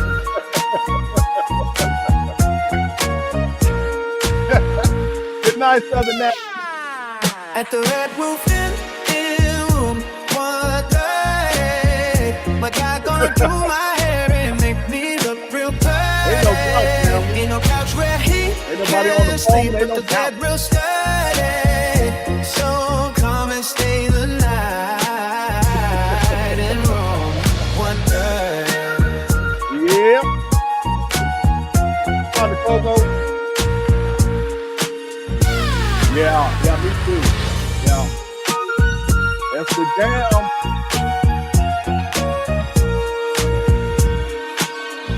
Yeah. All right. Birthday and 1:30. What's up, Ralph? Swagalicious. Exactly. Okay. Enjoy the rest of the evening. We'll be back tomorrow with another. We'll do part 2. I'm gonna set it up right after we're done with this live stream. Thank you guys so much for tuning on in.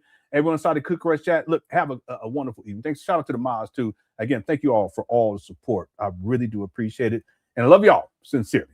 Okay. Talk to y'all soon. Take care. Peace.